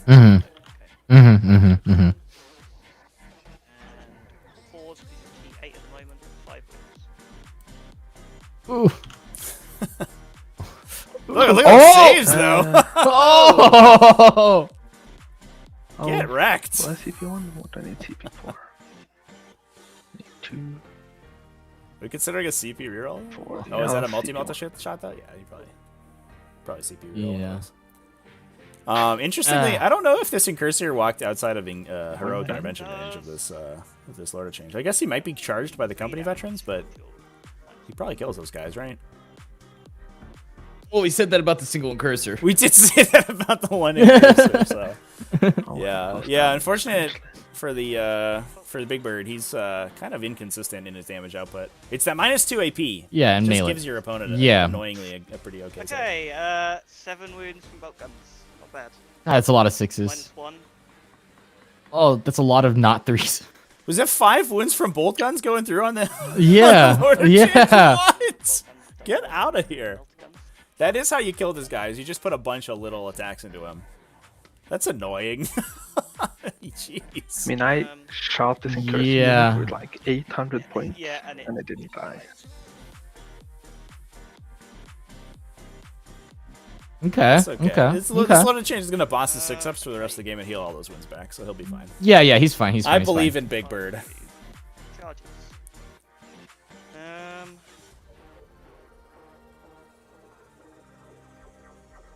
The important thing is that it didn't kill it.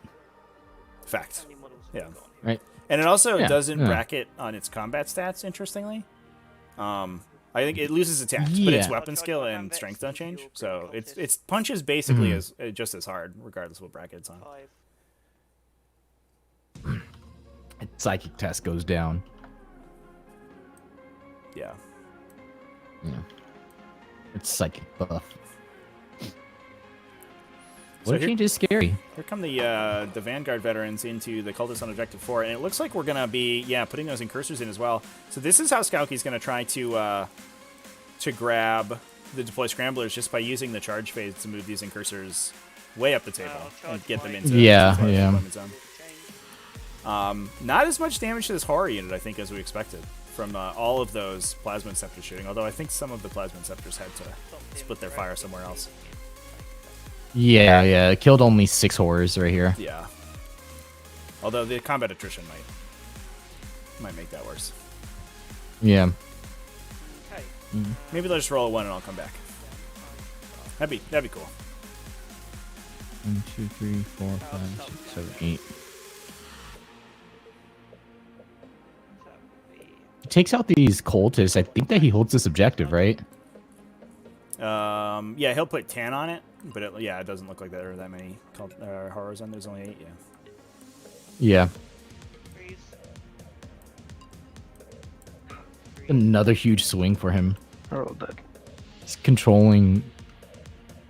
We did charge at the company veterans into the Lord of Change, also.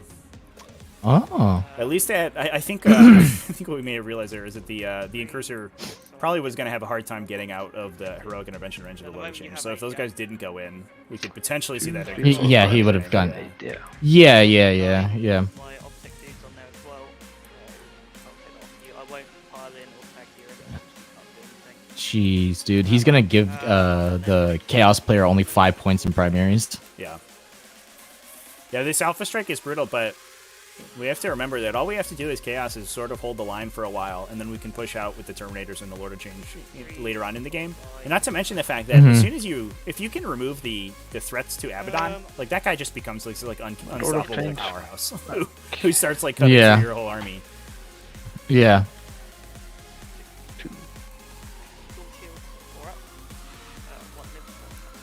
I think basically what we have to do is knock out the attack bikes, and probably the Vanguard veterans are pretty scary for him. But once we do that, Abaddon can kind of come out and play.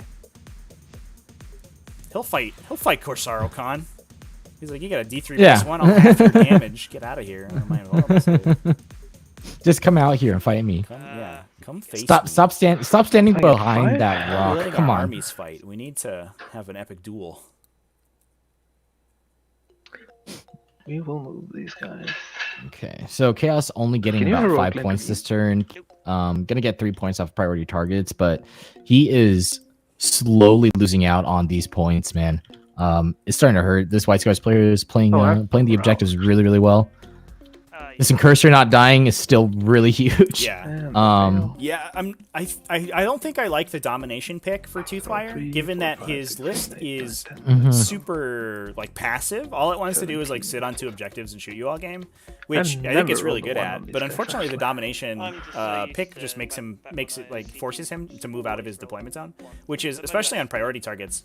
It's so tempting to take the priority targets plus domination and get the 6 points every turn. But man, is it awkward if you can't really fight the center? And priority targets, it does kind of in a roundabout way reward you for being very passive, because you just get 15 points off the bat from one of your secondaries. So if you take a bunch of kills and secondaries, or you take some easier ones like maybe engage in all fronts, which is super easy on this deployment zone, you don't really have to fight, or to play as far forward as we are if you have domination. Yeah, taking domination while we stand is really, really awkward. It just makes it so then you're playing like 3 different games of trying to deny somebody these objectives while also keeping your while we stands safe, while still screening as well against deploy scramblers. I feel like that these secondaries were kind of the player might have been confused and just like tempted to just take these sweet apple secondaries that doesn't really benefit him that much. Yeah, I will say that also domination is a secondary that's very good if you're going second, or if you're going first, excuse me. And I mean, the White Scars are benefiting enormously from going first in this particular scenario, because like they get to drop that domination, they get to put their deploy scramblers units like way up the table. And they just put a lot of pressure. Whereas if this Lord of Change just like bumped up to the middle and said like, all right, whatever, come on in cursors, I'm gonna heroically intervene you. Like, it looks a little bit different.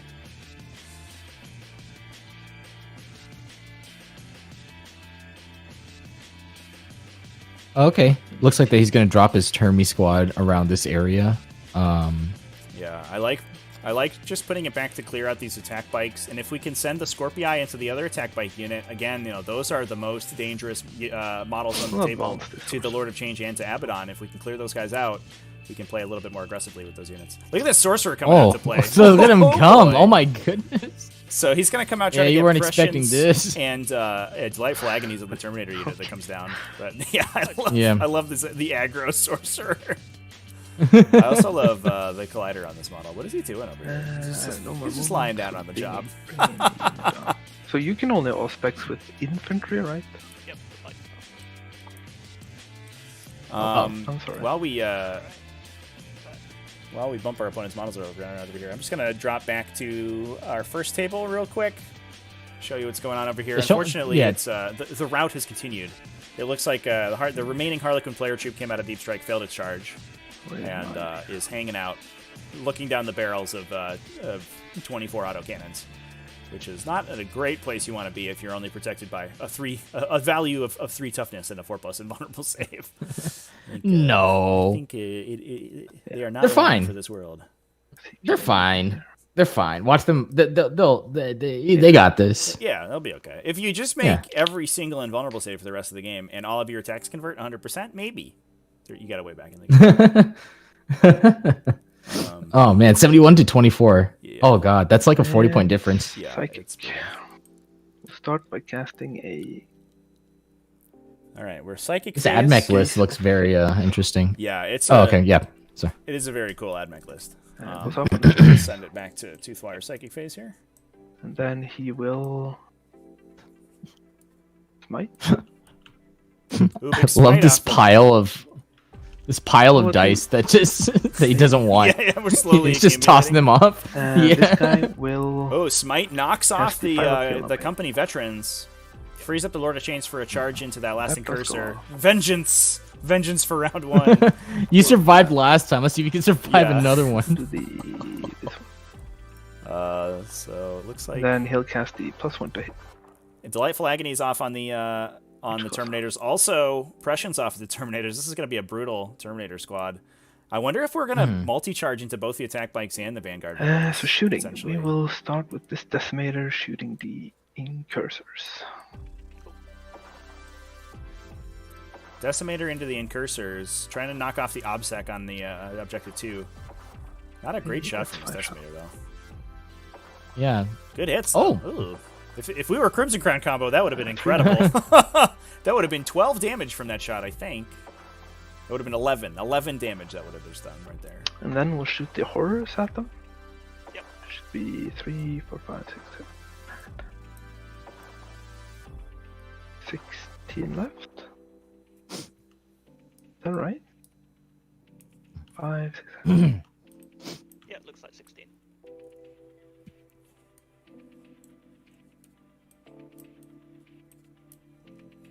Like, Oh, why is it 18?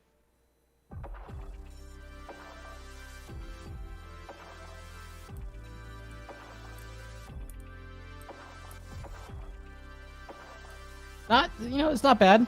It's not bad. Knocks 2 incursors off.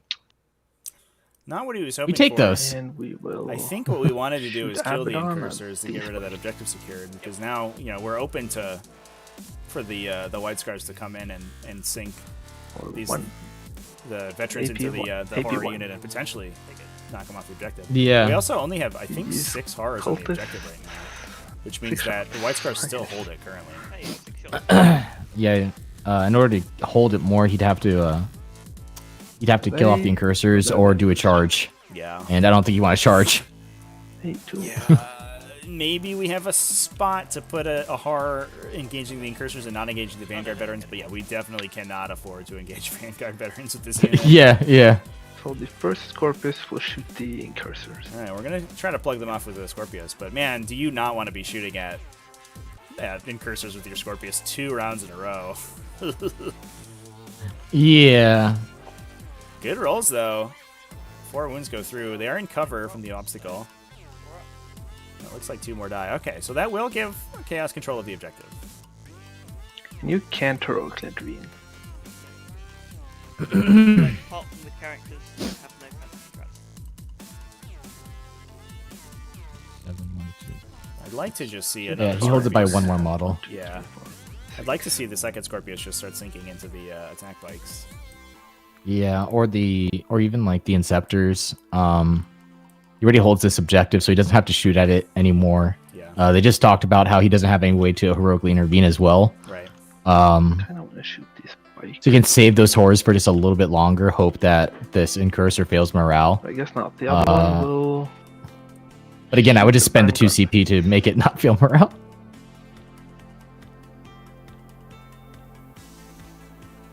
Yeah. Well, you can only do that once per game, right? So we got to roll it this time. Yeah. 4. Well, I don't know. I don't know if he spent it last time. I think he did. It looks like he had spent a transhuman and then the auto pass. So I think he'd spent 3 or 4 because there was a CP reroll. 3 up. 1 at a time. 3 up. 3 up. 2 die.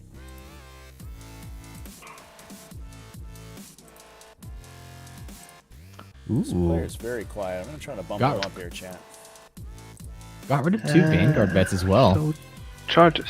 Ooh, that's with the second Scorpius change shooting? is Yeah, charging. those are the high value Yeah. targets you want to hit with those guys. That feels He's a good. garbage Yeah. incursor. Your friend the Incursor, he's come back for a second visit. Right, Lord of Hanging out. Change gets in on the incursor. I'd like to see Toothwire cover the center of the objective And with the Lord of Terminators will charge the Is Vanguard. that- Yeah, kind of like pile in, go forward a little bit. Yeah, that There- forces Don't anybody touching the objective to walk into his heroic intervention range. So worst case scenario, if you know, even if you just drop 2 Vanguard veterans on there, you got to fight them, you know, in order to confirm that. And the Vanguard veterans are a little scary for the Lord of Change, but I think he'll be okay against them. Ooh, unfortunately, And that is my Terminators did not go charges. into the attack bikes though. Ah, wait. Oh, they the went into pink warriors the are Vanguard charging bets. Incursor. They're in. Okay, interesting. And it looks like If we I opened go up enough space here, with the Scorpius shots that am I out of an inch? we're gonna Yeah. charge into the Incursor with What the did I pink roll? horrors. I roll a 10. Go get them. 10-inch charge with the pink horrors. All right. Surround this guy. Yep, makes sense. And here. Because you can't go through this thing.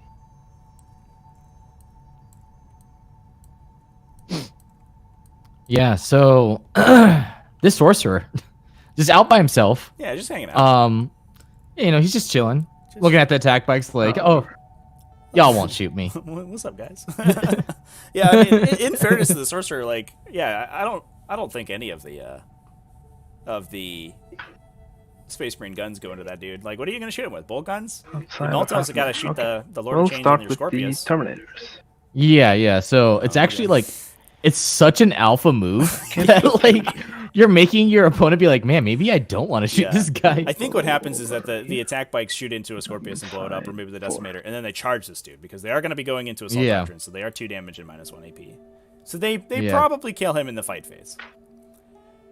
I'm surprised that we didn't engage these attack bikes and We try to kill will them with the spend one Terminators. for veterans. I think that maybe he just wasn't.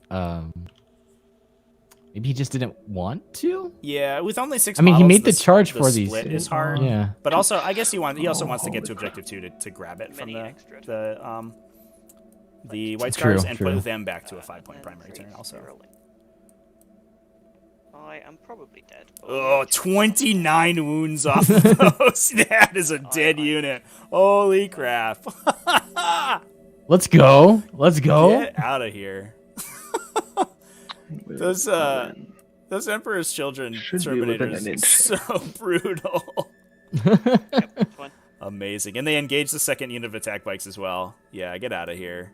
White Scar. Yeah, it touches them. At least you force them to spend the CP to fall back and shoot. So, Yeah.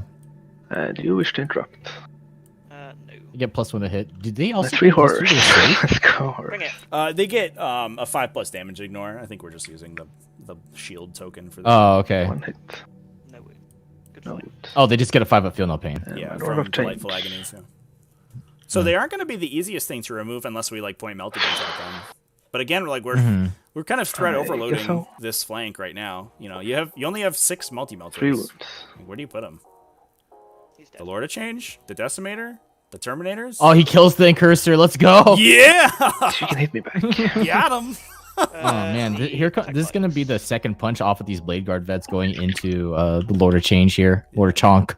Oh, I'm so upset that the Lord of Change isn't covering the center of the table, or the objectives. Because now what we can do is just put two attack bikes on it to grab it from him, and he can't intervene. Yeah. If he was in the center, he could. Misplay, I think. Didn't you get reroll? Oh, I can't remember. So because I can't remember, I'm saying I don't have it. Might be because he's afraid of the Blade Guard vets coming into the Lord of Chonk. So I'm not. Yeah, I mean they're White Scars Blade Guard bats. Oh with yeah, like you did. +2 to charge Oh, no, basically. mine- So like they're gonna get there. Yeah. you can't stop those yeah. guys. If they're gonna charge him, they're gonna charge him. He'll just make all his invulnerable saves. He already failed like 6 invulnerable saves. He's got a bunch in the bank. That's how dice work, right? Oh no, it goes down by 2. Yeah, and Chaos Play still has another unit of Terminators that's that my can card. still come in. Okay. Oh, you have to fight with Really your- good turn off of Chaos off of this turn. I guess Yeah, he too needs bad these morale horrors as well. didn't down this Incursor, but at least they wrapped him. So this plasma. Yeah. But we're gonna have to desperate breakout, and if these Inceptors want to His shoot at morale all. roll, 3. Although I think we're probably just Yeah. committed to the Vanguard veterans, like cutting that dude out of the unit. Okay. Yeah, because these Inceptors can shoot into the Lord of Chonk instead. Yeah. Whittle him down more with small arms fire. 3, Yeah, the high volume of attacks, even if they don't overload and they just win on 4s, I the high do volume is actually probably Yeah. okay to. objective because the attack bikes Yeah. for being within 9 of the Reaver Lieutenant. Oh no, we have a Vox Spiritum on the Reaver. Lead. Oh, Red they're Skull OBSEC. crushing The attack bikes. That's too bad. Damn. That's okay. At least it's still only a 10 point. Good turn. effort. We knocked him off to 15, Yeah. and these attack bikes have to Work on these have to- Termies here. Yeah, have to Or fall decide what back, they- or do the fall back and shoot. Yeah. Yeah. Fortunately, they can fall back and shoot and charge because they're White Scars. Or they can fall back and charge Yeah. immediately, but the strat will let them do I'll everything. start by advancing the Yeah. 5. Oh, I think that the play here is to fall back, spend the CP to shoot at the Lord of Chonk, and then charge back into the Termies. Yeah. we'll try and give Um, to hit But the Termies bikes. will probably delete this squad. Mm-hmm. Yes. Looks like we're just about wrapped up on our main table here. Everybody, go ahead and do a look in. Looks like final score 92-26. Oh boy. Unsurprisingly, So that is a bonk right there. Yeah. probably doesn't come as a shock to you. Yikes. Well, congratulations to Chris Canarbarb for you taking down the 3-0 in his group, and he will be proceeding to the elimination stage with a very took him down. Cool, very not just powerful took him down, but like pushed him onto the floor at a kindergartner, like at a fucking playground, and just like kicked dirt into his face. Yeah, chat was asking me to put a not safe for work tag on that stream because it was gonna be brutal. And I think that's fair. Yeah. Gross. And you know what happens? You go up against skews. It happens. Yeah. You know. Yeah, and I think it was a well-tooled list for that particular group as well. Just there were a couple players in the group that just couldn't deal with it. I don't think. We had Tyrannid Ben in there, who was the season frontrunner for a long time, playing pure Tyranids, man after my own heart. Number one in the standings for a while, and he played against that list, and I think he said he said he had about a 25% chance to win, and it was because it was like a coin flip if he went first, and if he went second, it was a 0%, and he lost the roll to go first, unfortunately, and got just blasted off the table, and that's what happens. I think that's a list that's super good. As is Admech. Yeah. Hashtag just Admech things. Yeah, just Admech stuff. These infiltrators still holding on to this back line here. Blade Guard vets did move up, looking like they're probably going to charge this little chunk. Attack bikes haven't fallen back yet. Gonna see if they still are going to do the fall back and shoot. We'll see. One CP to let them do the fall back and shoot. There it is. And there it is. Perfect timing. So they still get the fallback shoot and charge. He's still within the. Oh, he doesn't even have to charge. He could just like leave the termies there. If he really wanted to, because he still gets OBSEC. Yeah, if there's like one guy left, you want to clean that guy out. But yeah, this is where stuff gets rough for Chaos. I don't think they did enough damage to the attack bikes. I would have liked to have seen them put more Scorpio shots into them. And now everything's melee turns on, so the attack bikes are not the only threat. The melee doesn't help too much against the Lord of Change. In fact, it barely does anything at all. I think the Blade Guard they get an extra damage against them, but none of the other stuff really does. But at least being able to sort of split your attention now is going to be brutal. Yeah, and it looks like that he's making sure that these Inceptors are still in range to shoot at the Lord of Chonk as well. Looks like he's not going to be using, or he's not going to try to attempt to use Desperate Breakout. Just going to keep them there and then just hope that the Inceptors and the Vanguard vets are able to just clear out this entire area here, unless he's going to deploy Scramblers with these Vanguard vets. Oh, it looks like the small unit may be deploying Scramblers. Yeah, the balls. There they go.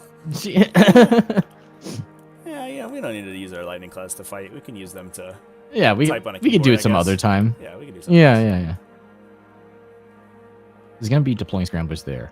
I want to know where he's going to put these other Vanguard veterans. They're still on the table here. This is the last round that he can put them out, so I'm going to see where he's going to drop them. I don't know. Where would you drop them at?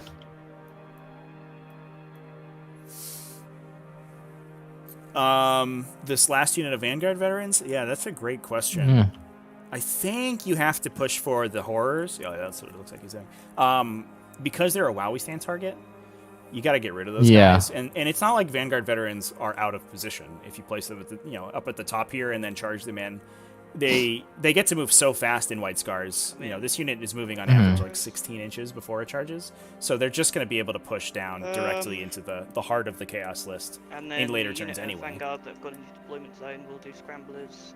So there's the Scrambler, and I believe that confirms the Scrambler. So we are going to get those 10 points. Made the CP for them to fall back and shoot already, so we'll go on to shoot it.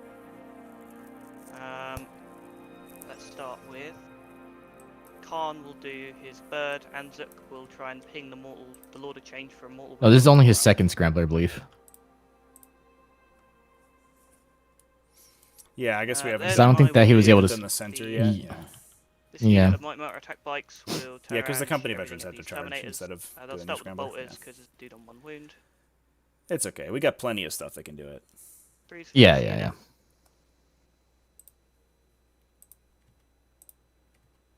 I'm gonna try to get this game up on our main viewer here, chat. So give me 1 moment. 3 wounds. No AP. Nothing. Melters.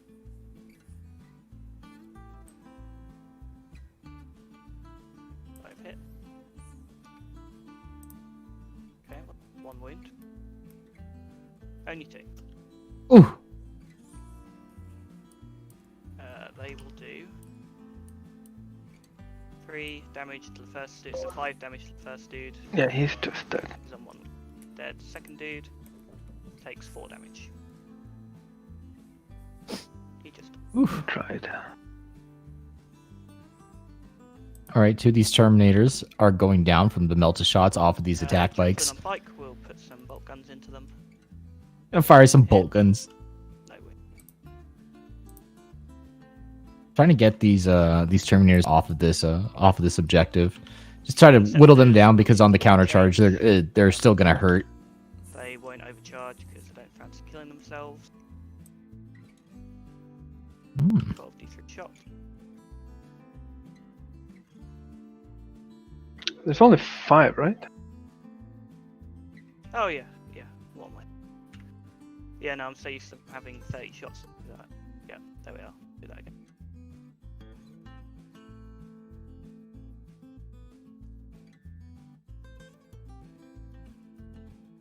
Many. Good. Yeah. 13. See where this game is going. Come on, make some 6-ups. Hey, takes 1.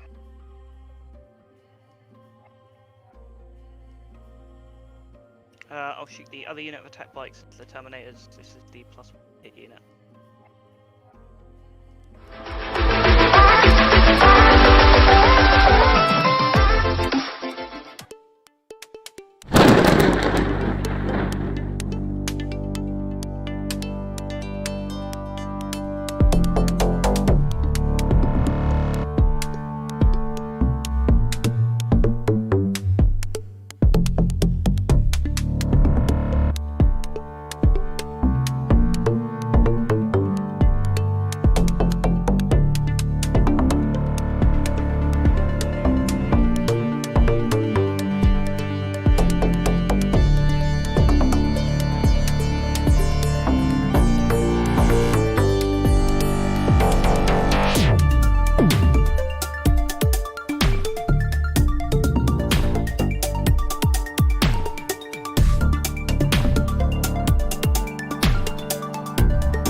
We're back on the main screen here with this game. Hopefully that'll be a little bit Yeah, higher these fidelity. so these Terminators have they have melted to these attack bikes just shooting at them. No. Well, at least Yeah. that means the attack bikes weren't going into the vehicles. Yeah, only dealt 1 damage to the Lord of Chonk as well. Yeah, buddy. Well, we'll see if he can survive the blade guards. Although I'm feeling good about Lord Change. I mean, they are +1 to wound, which is going to be brutal. But Save on a 3-up, and then Just makes all the last one. Yeah, if he dies, you know, just roll the impossible robe anyways and see what happens. You know, it's fine.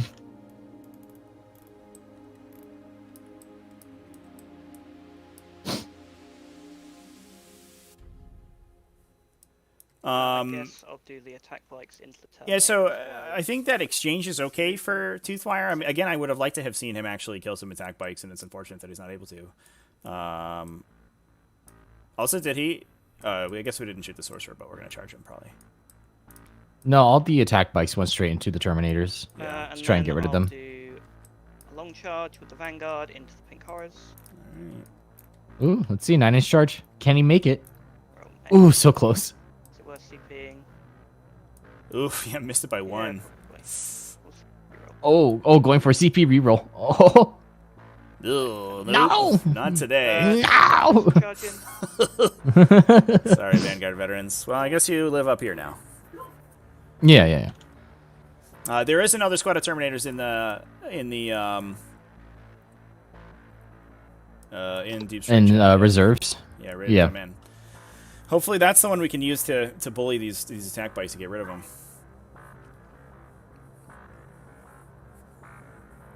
I think we might just be running out of time for Toothwire to like deal with these big meaty threats though, because Abaddon had to move backwards last turn because he couldn't fight these attack bikes, and that means that he's not really close to the fight. So Abaddon himself, he's only moved 6, so while he's really scary once he gets there, he's got to get there first, and that's problematic for him. Okay. Yeah. Charge it to do. So, Still got the Decimator. Yeah, Decimator's whirlwinds. a big deal, and especially against these Blade Guards and Vanguards that are relying on like really heavy defensive stat lines to save themselves. Decimator doesn't care about that. So I have to roll 2 dice to see if you. Yeah, and also like it just sucks because the whirlwinds and the Decimators had to be shooting non-efficient targets. You know, shooting at these incursors to get them off of the objectives and stuff. Hasn't been really putting anything into the elite infantry that they really want to shoot at. Yeah. 5s normally goes to 4s with Khan. You're rolling 1s. That many. 2 damage. Ah! Ooh. I will CP 1. Impossible robe. No, that's Oh, just a lives CP on one. reroll. Oh, Well, we make got him the 6 6 ups. 1-6, so he only takes 4. Oh. Amazing. Good job. Lord of Change. Just keep on trucking, buddy. Bracket is the question. Still has to hit. Bottom. Still has to get hit by Khan as well. So Khan, does he Khan? take reduced damage? Nope. It's got 4 up in fun. That's it. Are we? So I guess he interrupting? my, I think we might see an interrupt here. Try to kill Terminator will Khan. go. Keep the Lord of Change alive. If you'd like to interrupt. they always strike first. Oh, okay. In that case. The sorcerer and the Terminator. Yep. Do I Oh, wanna do Terminators. sorcerer? Oh, Terminators Yeah, always fight first. because it's Emperor's Children. That's Ah. their sub-faction trait. Oh, you're right.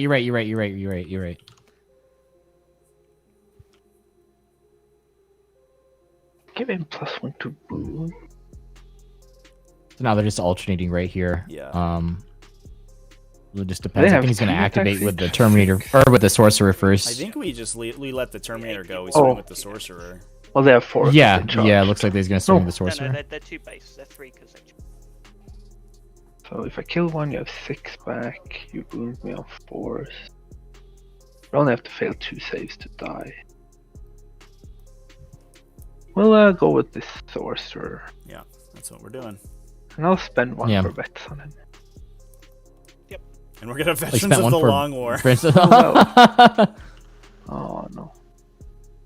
Not great. Only 1 wound. 1 Ooh, wound. not AP very 3. good. And he's Yeah, it doesn't get rid of save it. it. For 1 Yeah. Oh, he's got a sword on that guy. Oh, I didn't even notice. Oh, it's D3 I'll go damage. with Yeah, it's a Captain force Yikes. weapon. Oh, that's too bad. Flub the Yeah. damage roll, though. A 3 damage roll would have killed him. Rolling That would have been Yeah. good. We gotta get rid of these attack bikes. and wounding on 3s. Just can't dedicate the Scorpius shots 2 to kill him wounds so far. minus 2. 4 ups. Flat 3 damage. 3. Watch these 5s. He- Oh, so close. Oh. Rip. Yeah. I think that does. Now the leave- Sorcerer's gonna. I guess then Con. we may as well just- That does leave I Con to was gonna swing. spend Yeah, 1 he's CP open to for swing at a Hammer loader Draft change on for the sure. Interceptors, Yeah. when they go in, they do a mortal wound for each model in combat, against your toughness. So if I roll a 3 or higher, you take more. Take 3 more. Oh. Oh. 3 dead there from the Then I guess I may whatever they rolled. From a strat, meteoric yeah. descent, I think, from the Inceptors Yeah. to deal mortal wounds when they charge you. 'Cause Oh, they did just, he like, already swing with con? like shoulder ram into you? I don't 6. think so, 5 wounds. but I was not paying attention, so maybe he did.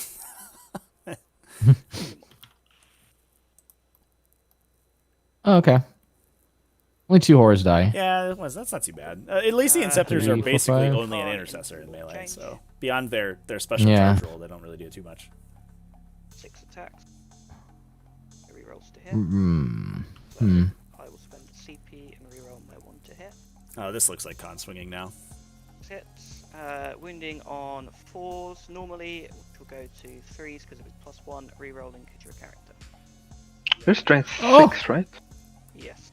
But I'm toughness Oh, 7. you're T7. Okay, in that case, 3 wounds. Oof. 3 wounds. Oh! And this is Oh no, it's only D3 D3? damage, right? I think he's okay. Yeah, D3 +1, but you're mine. So he can't die. yeah, okay. just I D3. won't use my free reroll. Just It D3. does. Oh, for the big 3 though. Oh. That just six- gives him oh. more chances to roll 6s. No, okay. Down to 1. Oh! Lord of Change, survive! Lord Chonk. Lord the of attack Chonk. spikes into your You're sword. supposed to be unkillable. Stop failing your invulnerable saves, Big Bird. What are you doing? 4 wounds, -1. 2 damage each. No, that's the sorcerer down to. Yep. Yeah. Too bad. Really wanted to get that Lord of Change. the psychic spells off on the Termies. My horrors. Yeah, unfortunately, that was. You did have to roll the 4 pluses to wound, but otherwise, like that was enough attacks. It was Mhm. relatively consistent that you killed that guy. That 2 flat damage on them, Yeah. all your regular punching is so brutal. So 5 horrors have died here. That means that they're going to be taking leadership. Here goes.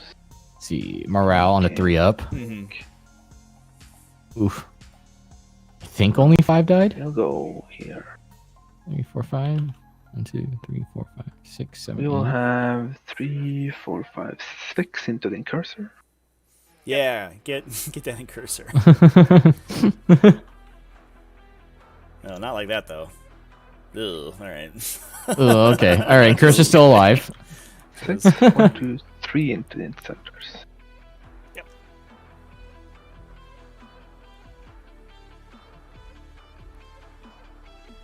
I mean, he still holds the point, so Take a wound. that's good for him. He's blocking all the Inceptors from getting onto the point as well. Then your So it's interceptor. making it harder. Yeah. Those vanguards failing that charge is a big swing Take it out. because it does mean Yeah. that chaos will hold that objective for sure. 1 wound. And then At least we- for one more turn. Yeah, and then we also have Yeah. the Terminators who can pop in the back here, knock these spikes off objective 2. And I don't believe that the chaplain. Then my Lord of Change will go into the Blade Guard. Ooh, one more horror died here. Oh, he is. Okay. No, he'll go into. So we also have to kill the bike chaplain in order for the 3 wounds. the 3. Terminators to take objective 2, which is a little tough. 4 ups. No, doesn't. Yeah. Cool. That ends my turn. We need a big shooting phase out of these out of this Morale chaos list, I these. think. Like if we can shoot one of these attack bike squads to death Fail. and charge and finish Yeah. off the 1-on-2 and kill the chaplain, I think we're in the game. Yeah, these attack bikes have just been wreaking havoc everywhere. Yeah. And Yeah, I the Scorpia and the Decimators have not been pulling their weight this game. For sure. I think we definitely undercommitted to those attack bikes early, and we're Four. paying the Yeah. price now that they're just continuing to pound multi-melta shots. Oh, dude, 4 horrors have just left from morale. They still Yeah, I was hold the about to point, say, though. There's like- only 4 models for Space Marines on the point, so they're gonna take it. Okay. Oh, interesting. He put them out of engagement range of the I Inceptors, have to which hold means that this they- at least. You sure do. Yeah, that means they Huh. don't have to fall back. All they have to do is Yeah. just walk away and shoot their guns. all they have to. Pew, pew, pew. Yeah, I don't know if that was If you switch it to me, yeah. necessarily the right choice. But I guess like they were gonna die regardless, I don't anyways. really think the time. Yeah, and just being White Scars, like So- they can fall Oh, no, back I and mean charge, the so, like, CP. like, you don't really worry Yeah. about engaging them. Do that, there you are. Yeah. think he has to. Yeah, there's just so many threats in this White Scars list. Like, I think what happens here is if we try to get the attack bikes dead, which it feels to me like the play, Well, this these is Inceptors, working, you know, then turn on and can do a big round of overcharging and kill at least one of these tanks with the Decimator.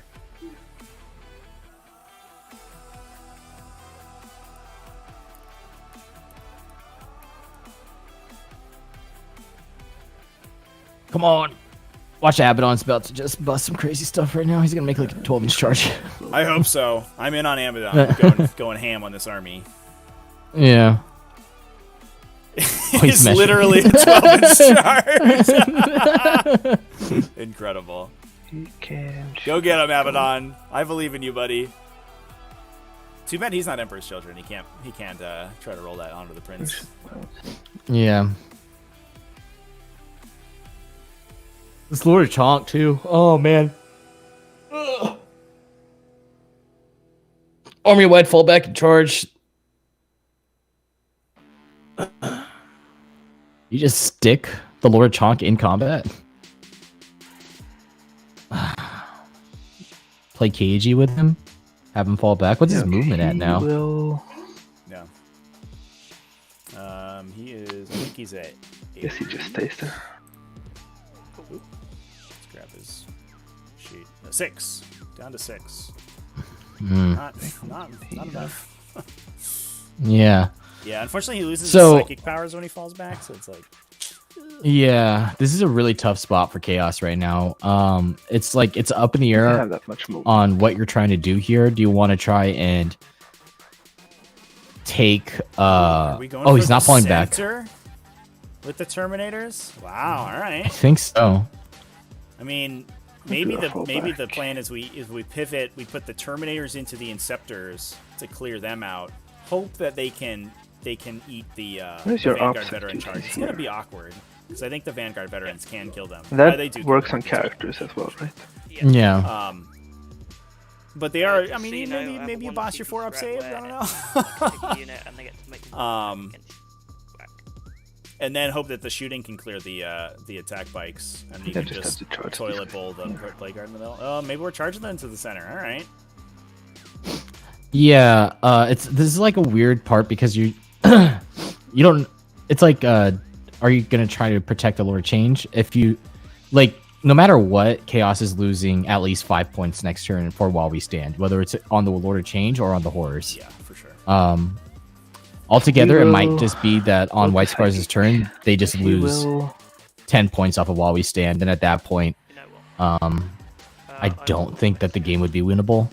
At that point, Yeah, it definitely feels like we're going downhill fast. Well, we're Yeah, just not dealing yeah. enough damage to this White Scars army.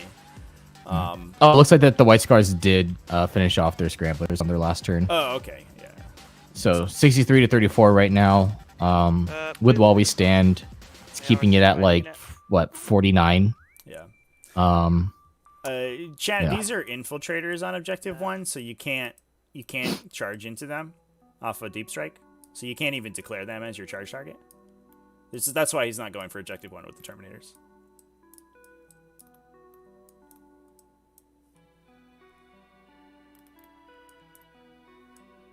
Yeah. Not being able to get that kind of hurtful. little bit of sergeant. This is the 3 of them. Oh, it's a rainbow roll. the rainbow Inceptor attack. Oh, this is this is an Auspec scam. Oh boy. And then Oh, he's Auspexing. Oh no. Oh, we ran into the Auspecs. Yeah, this is why we're looking at the other side of the table for these guys. It just pulls the unit back out. Yeah. Oh, Go back to your spaceship, Terminators. You're out of here. We also killed 4 Okay, of our so own psychics, Inceptors, we but that will is a smite. fair trade. You take that trade any day. That failed. He will... Wow. Yeah, I think that's probably game right there. You needed that second follow-up Yeah. Terminator unit. There's not enough beef on this chaos list, I think, to fight through. That's too bad. Case of Fate. Okay.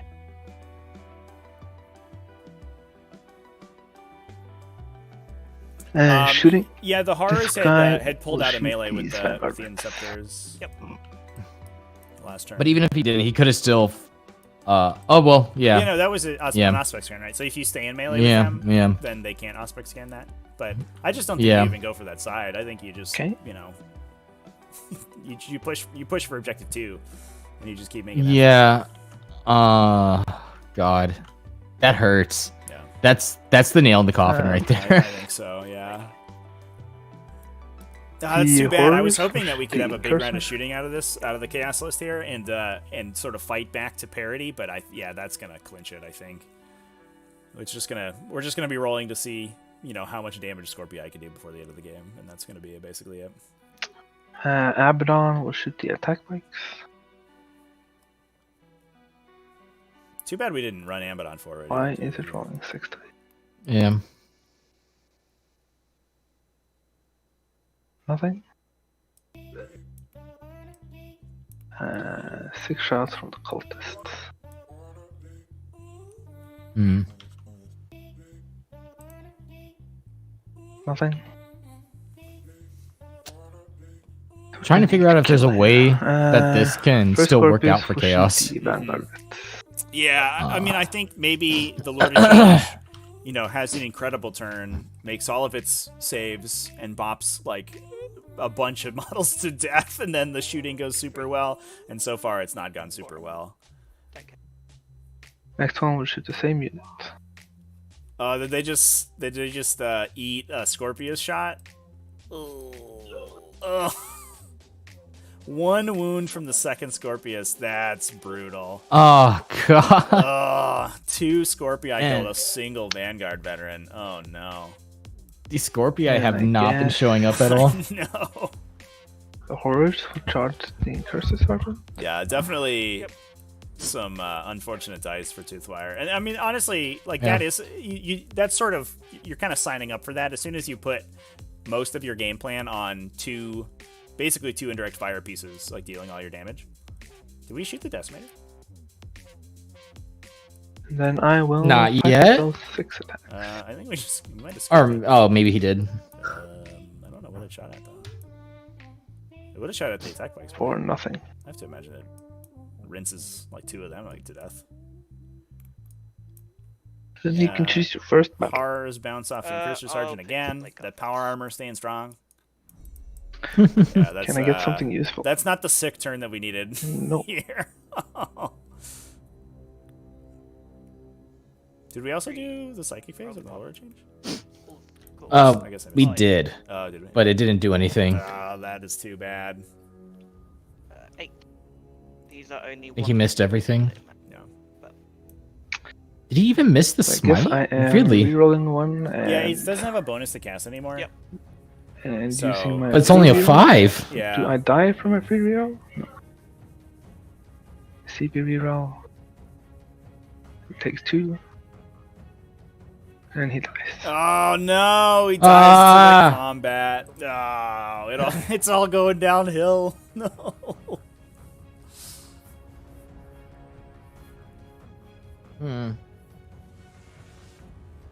That leaves chaos with only 1, 2, 3, 4, 5 units left on the board. 6 units left on the board. Yeah.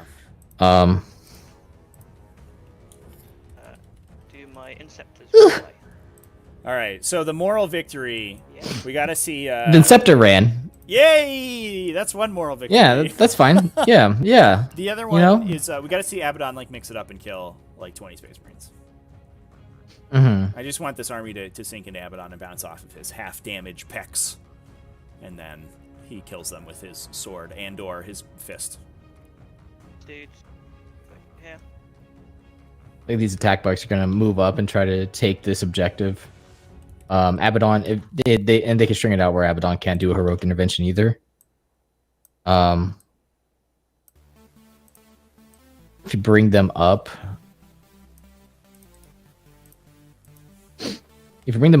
they can kill off this cultist squad and then also take priority targets on his turn. Abaddon just heroic. Again, like not that the extra 2 points from priority targets. Is And I forgot to use my Gaze of Fate on the... Yeah. Of course. Oh, Toothwire just mentioning he also had a Gaze of Fate from a Psychic Phase in the bank that he forgot to use. So he could have tried to keep the Lord of Change alive with the Gaze of Fate plus the CP reroll plus the Impossible Road reroll. You have 3 chances to save those any failed saves that turn. Mm-hmm. And also sometimes I don't think that would have mattered too much. Yeah, probably because you have the Blade Guardian and Corsaro swinging into you. Yeah, like you're probably still dead, but you can hope, you know.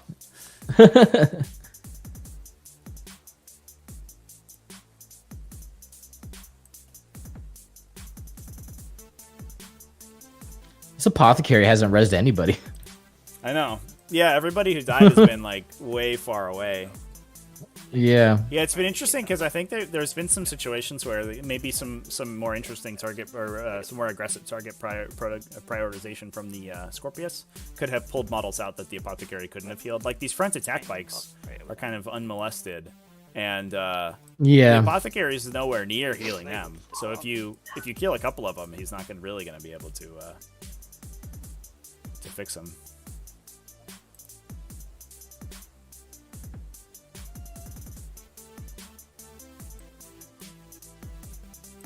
So we should also, for the people in chat, we have another game that's going to be starting in just a couple minutes here. That's going to be Jan Animander versus Fushini.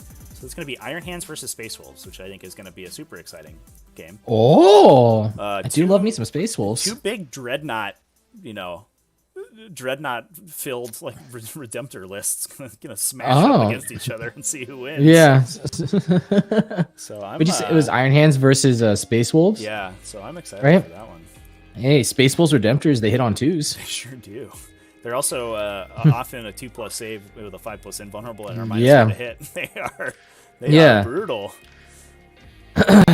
They even have the Armor of Rust Captain next to them, in case you ever want to charge them. Mm-hmm. You swing last, and then they sink like 20 damage into you.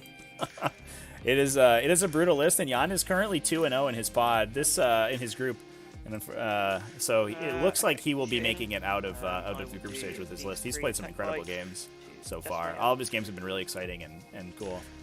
So I'm excited for this one. I think it's going to be interesting. The Iron Hands list focusing way more on Devastators and Drop Pods, and it has some Dreadnoughts. Drop Pods. Yeah, Drop Pods. Oh, okay, all right. And it has some Redemptors as backup, but the Space Wolves list mostly revolving around those Redemptor Dreadnoughts, backed up by Logan Grimnir, the big man himself. Yeah, Logan Grimnar is pretty good. They buffed him a lot. I like him now. Yeah. Is it Logan Grimnar on foot, or is it Logan Grimnar on Thunderwolf? On the sleigh. Yeah. On the sleigh, of course. On the Storm Rider. Yeah. It's really good. They buffed Logan Grimnar a lot, especially like with the Storm Rider. Yeah. They'll shoot their melters into the Scorpius, and then chat mentioning that Imperium seems to be sort of favored in the group stage here so far. I think yes and no. A lot of the sort of the Xenos powerhouses we haven't really seen play quite yet. The group 2, we still have Raze and Ben Hunt are both still in the running, and they haven't completed their games yet. Raze is 1-1. Yes. Ben Hunt is 0-1, but has 2 games to play that he feels very confident about, and he was second place going into the group stage here in the standings. So he's certainly a contender in the metagame. So we could potentially see another Xenos advance from that group. Liam Vissel already advancing out of Group 3 with Harlequins. And Group 1 was 100% Imperium, so of course they're going to advance 2 Imperium players out of this one. So no, I think for the representation, I think Xenos at the very least has been showing up pretty well in this Invitational. Chaos maybe not so much, but I do think that is emblematic of kind of where Chaos stands right now. They have a lot of Ode Codices that haven't really been updated.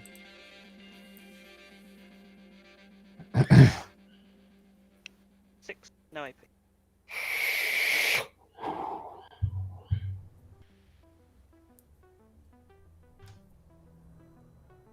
going on over here? What is... Vanguard vets charge horrors. Oh, it's doing his charge phase right now. He's gonna slap this unit right here, take off the other 5 points for while we stand. Oof off. Oof off, oof off. I wonder if I feel like that if you're gonna put while we stand on horrors, you have to split them. Yeah, you have to commit to the splitting. Strategy. Yeah. Yeah, I think you might be right. No. I think for the most part, Toothfire just assumes that he's going to lose the horrors at some point, and he's like, it's like a Scramblers. It's like a 10-point. They only get 6 secondary. hits. Yeah. But Yeah. unfortunately, it doesn't work so well when you have to send your Lord of Change in so early and it gets killed. I think if the Lord of Change could have waited a turn or two and not sunk in immediately, I mean, it's that domination pick again, right? Yeah, I think this game was like Hey, predetermined at the secondary picking phase. Right. Um, I would have loved to see Engage in all fronts instead of that, because all you have to do is tow one idiot just outside your deployment zone on this bottom the bottom right corner here, and you get 2 points for that every turn. And again, it's like a 10-point secondary versus Domination, which has scored him Lost which is not 2. not to mention the fact that you have the Terminators in reserve as well, Perfect. who are going to score it on different No, because I had to kill off the table quarters whenever they come in. I thought you got it there. I was like, Yeah, Domination is like one of those things where it's it's like grind them down. If both players take it, one of them, it's gonna be like it's gonna be a one-sided game. You know what I mean? Like whoever takes it is gonna be the one that's probably just going to win. You know what I mean? And a lot of times it's the person who goes first. Yeah. And unfortunately, that's a little bit compounded in Space Marine's favor because they have forward deploy Then options. we will shoot the basically Vanguard. start with the objective. So it's so hard to fight that. And if exactly what happens in this game, if the one dude survives all of your attacks, and there's nothing you can do about it, like, well, there you go, you got me. For 1. they do not. Hey, but you know what? It still gets priority Abaddon targets. will shoot spikes. Still gets those 15. This is, I think, Yeah, this is one of my yeah. favorite, my favorite missions. I think Nothing. just for the reason that it always scores pretty high. Abaddon will charge spikes. Yeah. Priority like- targets is a really, You really want good one. Overwatch? Oh, Abaddon's going in. Here Let's it comes. Go. Boom. Oh, go farther than that, Abaddon. Come on, man. Charge with Now the he's Scorpius. gonna roll a Score 1 for his RPS. sword. Score RPS. Yeah. Watch me roll a 1. Score RPS. Boom. Holy. Abaddon, as always. Oh no, he put his sword down. Abaddon. He should have I swung guess with he has to the use the power stupid fist. claw.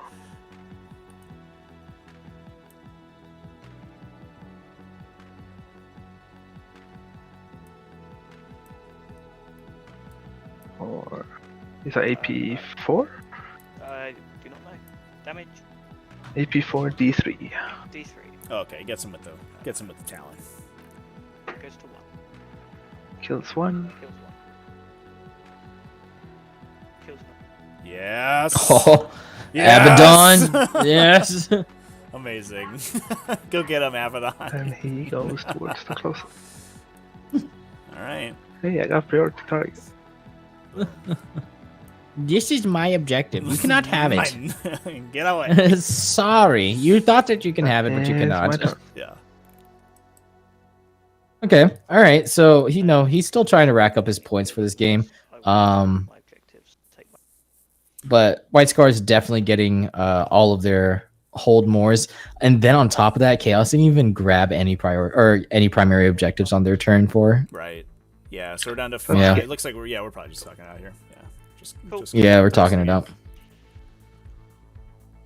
95, Yeah. 45. 95 to 45, almost a perfect game. Well, it is a perfect game with scramblers. I think I've never. It is.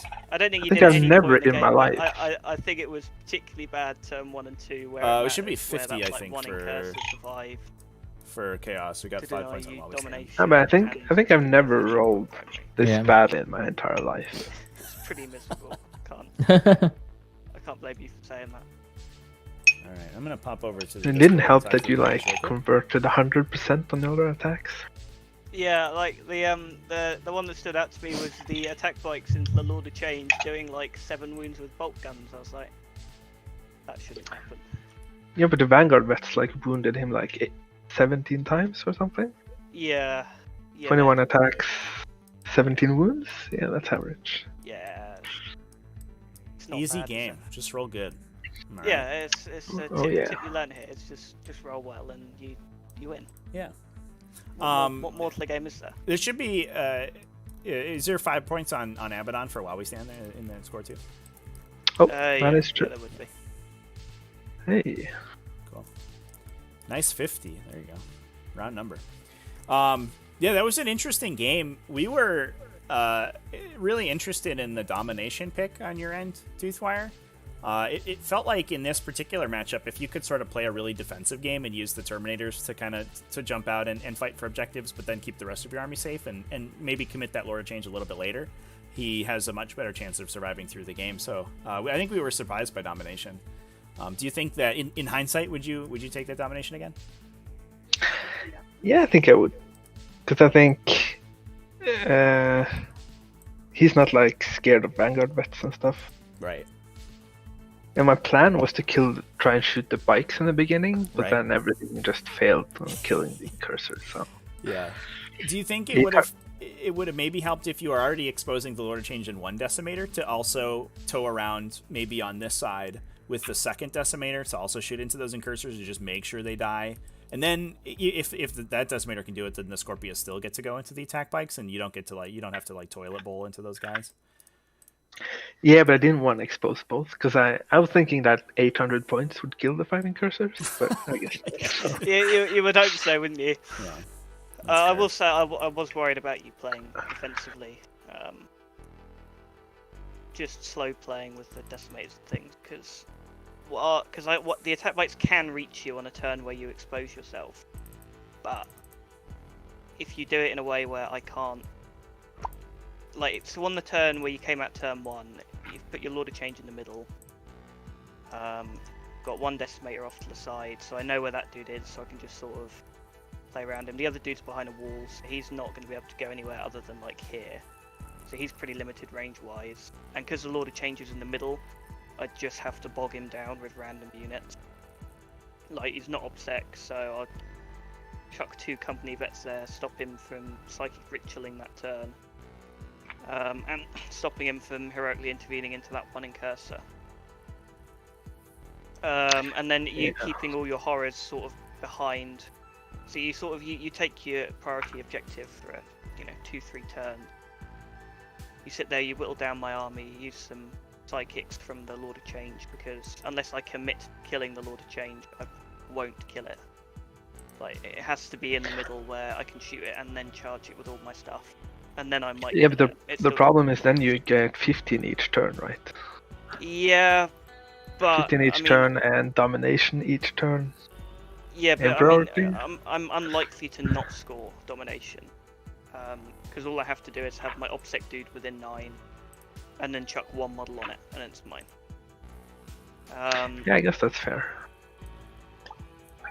It's also tricky because playing against Marines on priority target, where they can literally just blank one of their secondaries and go something like this, where I'm like, that's like 1 movement phase away from any objective with most of my army. Like, I can jump between any of the 3 objectives here on any turn with most of the units in my army,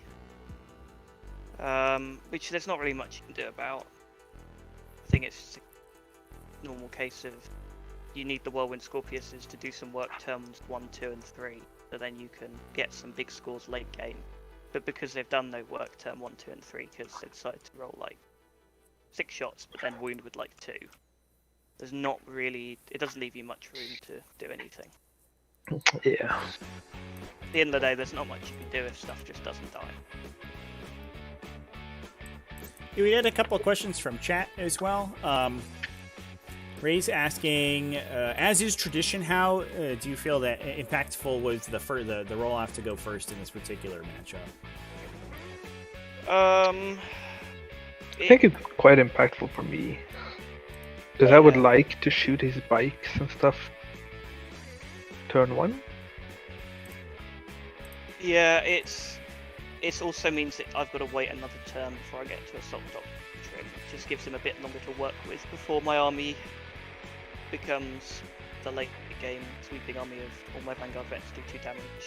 All your Terminators have 2 yeah, versus my Terminators, but yeah. I don't mind going second with this army because, I'm sure as you can see, I could literally deploy my whole army pretty much out of line of sight turn 1. And then because it's so mobile, it still ends up where it needs to be at the end of my, going second.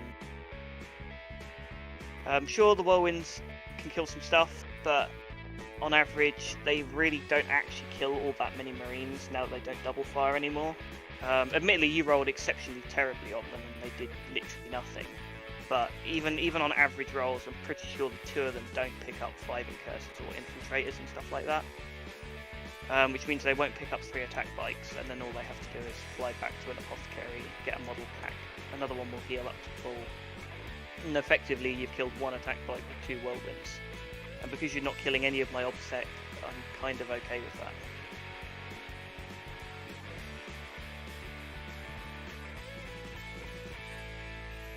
Yeah, that makes a lot of sense. We had another question about the the unfortunate Auspex scan over here. It was was that a mistake, Toothwire? It looked like you could have just left the horrors in melee with the Inceptors and then denied the Auspex. Yeah, I forgot about it. Then I pulled them out so I could shoot. And then potentially charge the horse back in. Right. But then when he Auspex, I was like, whatever. This game is over. Like 10 to be honest, turns ago. I normally forget it even exists, and I sort of looked at it. I was like, oh, were they within? Oh, they are, right. Yeah. I may as well make use of the one chance I'm going to get to do it. I did actually think about it with the other unit. Yeah. Yeah, we at the start, the infiltrators are so good at denying those Terminators like a big swath of the table. Yeah. And between the infiltrators here and then the Inceptors here, we're sort of seeing that there's this huge area. Yeah, he can't actually deep strike in and get to the Incept. Basically, this whole swath that you can't really deep strike in. So we were focused entirely of where the Terminators could go down in this area. And as soon as they went up there, we were like, what's going on? Uh-oh. Yeah. I mean, the infiltrators have to go back here, because if they don't, then I risk getting charged out of reserve by the Terminators and losing my priority objective, which feels like a pretty quick way of losing the game. As much as I kind of like them to be somewhere higher up to deny or more Hey, relevant. I should have 53 points. Oh yeah. Should max priority, right? Yeah, you max priority. You got 53. And again, because my army is so mobile, it's like you can deep strike any unit of Terminators, but they probably, 1, won't be where you want them, and 2, because I have so many random small fast units, he comes in, he trades for 5 Vanguard bets, and then he dies, and then he repeats the process with the other unit, and then they die. Yeah. Just because my army's so good at killing Marine stat line gets to turn 3.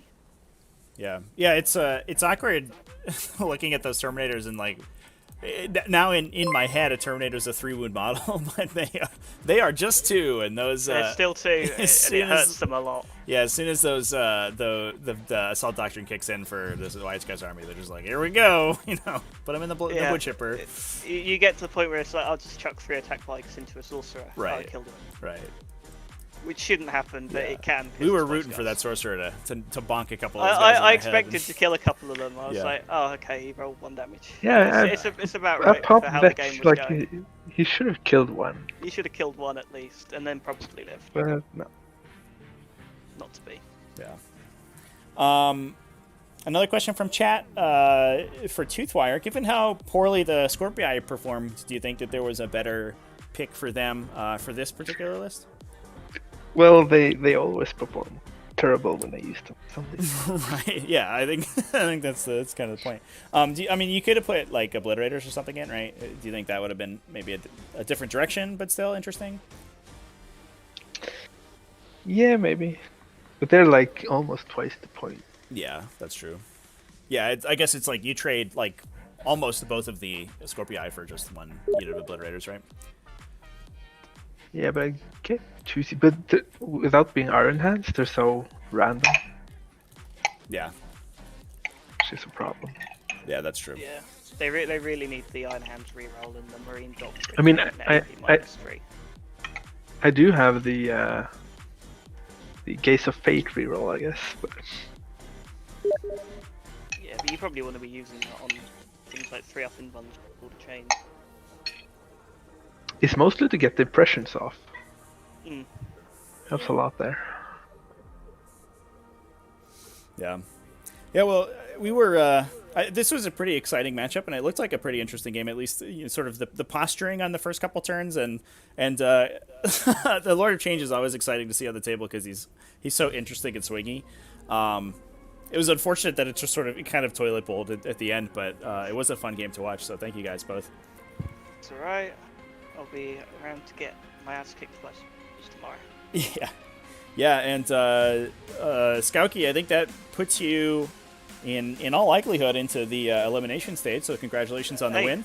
I made it further than last time. Yeah. That's all that matters. Yeah. I don't care if I lose now. And so far, I've remembered to deploy all my units. So I'm already one up on last time. Yeah, fair enough. Well, you got one more game against Ashley, so that's going to be an exciting one to watch. And I know I'm psyched for that one. But good luck on your next games, and congratulations to the win this time. Thank you very much. See you all around. Yeah, see ya. Alright, see you. Yeah. Bye. All right, chat. I am going to go ahead and put us back to the loop here, but I'm going to be back in probably 15 or 20 minutes with Jan versus Fushini. So stay tuned. Don't go anywhere. We're going to be live in just a little bit with that game. So we will... I'll be back. So yeah, we'll see you in a bit.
T5S2 stands for the Tactical Tortoise Tabletop Simulator Tournament Series. It is a global competitive 40k circuit that ranks players based on the results in online games, including events run by Tactical Tortoise and many other communities. At the end of each biannual season, the top 16 players in the series are given the opportunity to play for the title of Season Champion and become the greatest virtual 40k player in the world in this very event, the Seasonal Invitational Tournament. With hundreds of players and dozens of tournaments competing on the ladder in Season 2, T5S2 is now one of the largest and most competitive series in online Warhammer and shows no signs of slowing down, so what are you waiting for? Visit tts40k.com to view live standings, join the community Discord server, and get information on upcoming events and tournaments. There is glory to be won on this virtual battlefield, Commander. Do you have what it takes to compete? Want to get involved in T5S2 or events run by Tactical Tortoise? Visit the Tactical Tortoise Discord server on the link found on tts40k.com or down in the video description. There you can find signups for all manner of tournaments and casual events, including the T5S2 Youngblood series of free, new player-friendly events designed to introduce you to 9th edition and experiment with new lists. For those looking for more competitive action, rapid-fire tournament pods are currently available that award prize support and standings points and help you hone your skills to a knife's edge. And stay tuned for even more exciting events as we enter T5S2 Season 3, including online GTs and free weekly tournament pods launching shortly after the conclusion of the Invitational on February 7th. See you there.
T5S2 stands for the Tactical Tortoise Tabletop Simulator Tournament Series.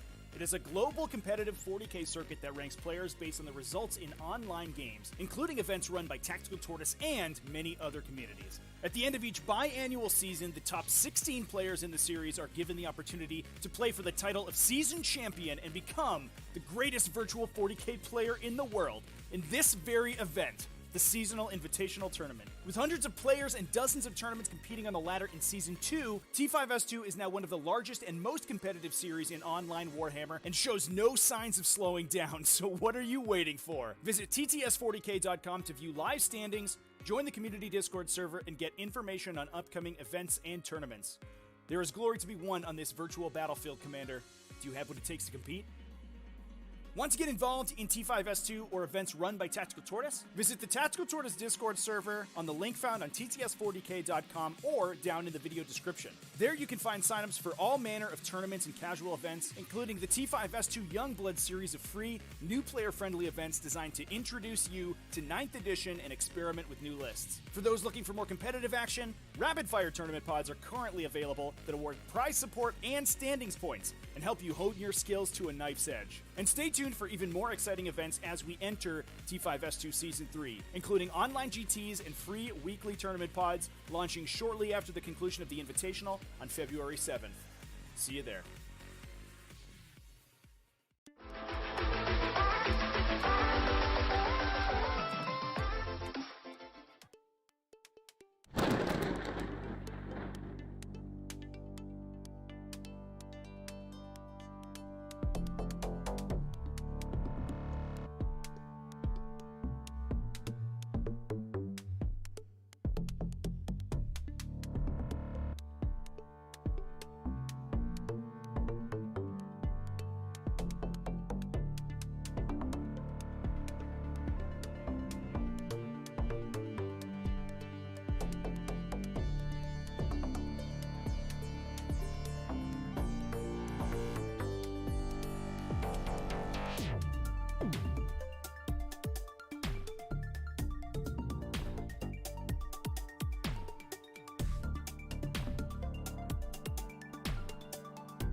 What is up, everyone? We are back with the last game of the day, and appropriately, the last game of the T5S2 Season 2 Invitational Group 3.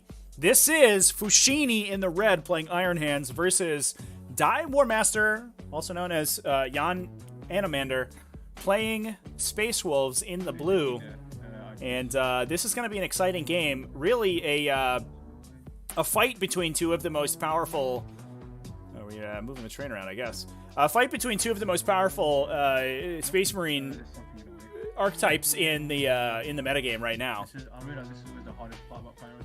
There we go. There we go. The players are just moving their objectives around there for priority targets.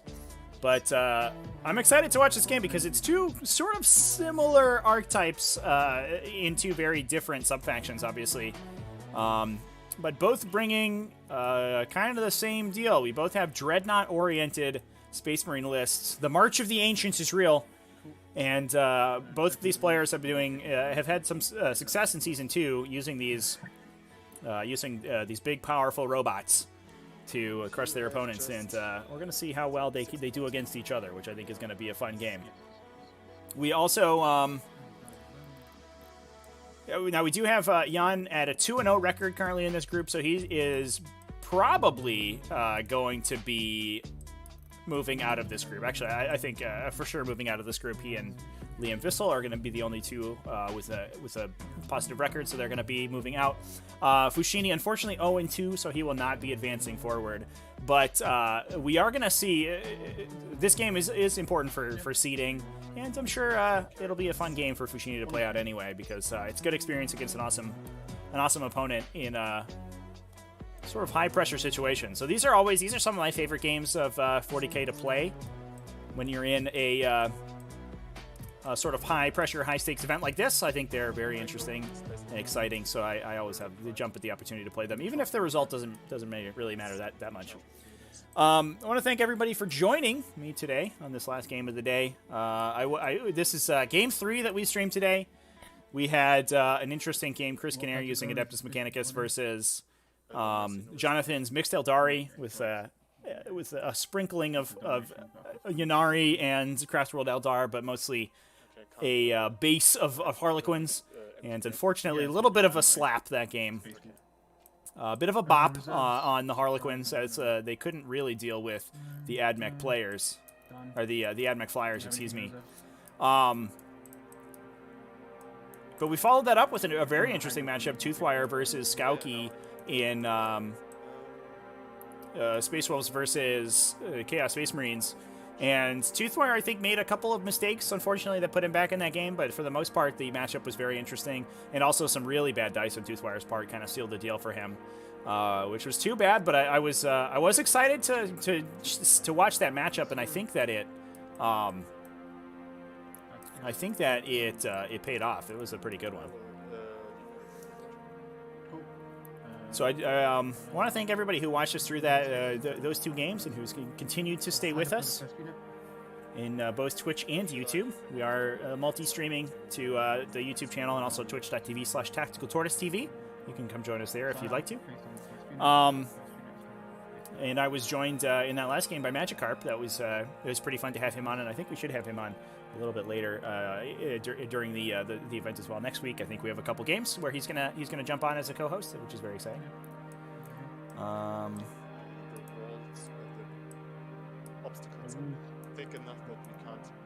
Players on the Eternal War are squishy right now, but unfortunately that's not gonna make a huge difference. But So it's initially possible to from the other side of it. I also want to take a moment to thank our sponsors, I guess, for the event as well. We're sponsored by Discount Games Inc. You can join them at discountgamesinc.com, where you get good deals on all sorts of tabletop miniature gaming goodies, including Warhammer 40K. But we also have GameMat.eu, where you can get a lot of the game mats we actually use in the on these tables for TTS. Our GameMat.eu mats, and then also 3D6 Wargaming, who makes all sorts of accessories, including little objective markers, just like these ones that you can use. When does the event end?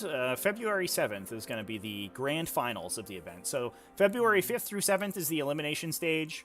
The players are going to finish off their group stage games early next week. is when the deadline for those are. We have most of the results already. Again, this game is going to be the last game of Group 3. We only have 2 games left in Groups 2 and 4, and a couple more in Group 1, but we should know the results pretty shortly. And then the players will have a little bit of a break, and they'll have the opportunity to retool their lists. We're going to have the quarterfinals on Friday, February 7th. That's going to be a full day of streaming. We're going to have 4 games back-to-back. So that's going to be awesome between the quarterfinals players. And then we will also have semifinals back-to-back on Saturday, with the grand finals happening on Sunday. If the players elect to, sometimes we also do a consolation match to fight for 3rd and 4th place between the other quarterfinals players on Saturday if they want to play, but that's totally up to them. That effectively just determines what their prize looks like at the end, what trophy they get. So yeah, February 7th is when that's going to go down. The standard pods may start sooner than that. It depends entirely on how much time I have to start them, essentially, is how it's going to work. But right now, the standard pods are closed down, and we do have rapid fire pods open. We have a rapid fire for Season 3 with 2 spaces left. So I highly recommend you go sign up for that. I'll go ahead and post a link in chat here to that. So that anybody who wants to jump on can get in there, get in some competitive play. This seasons are they're biannual, so it's 6 months for a season. The next invitational will be in late June, July, sometime, depending on how we schedule it around other events.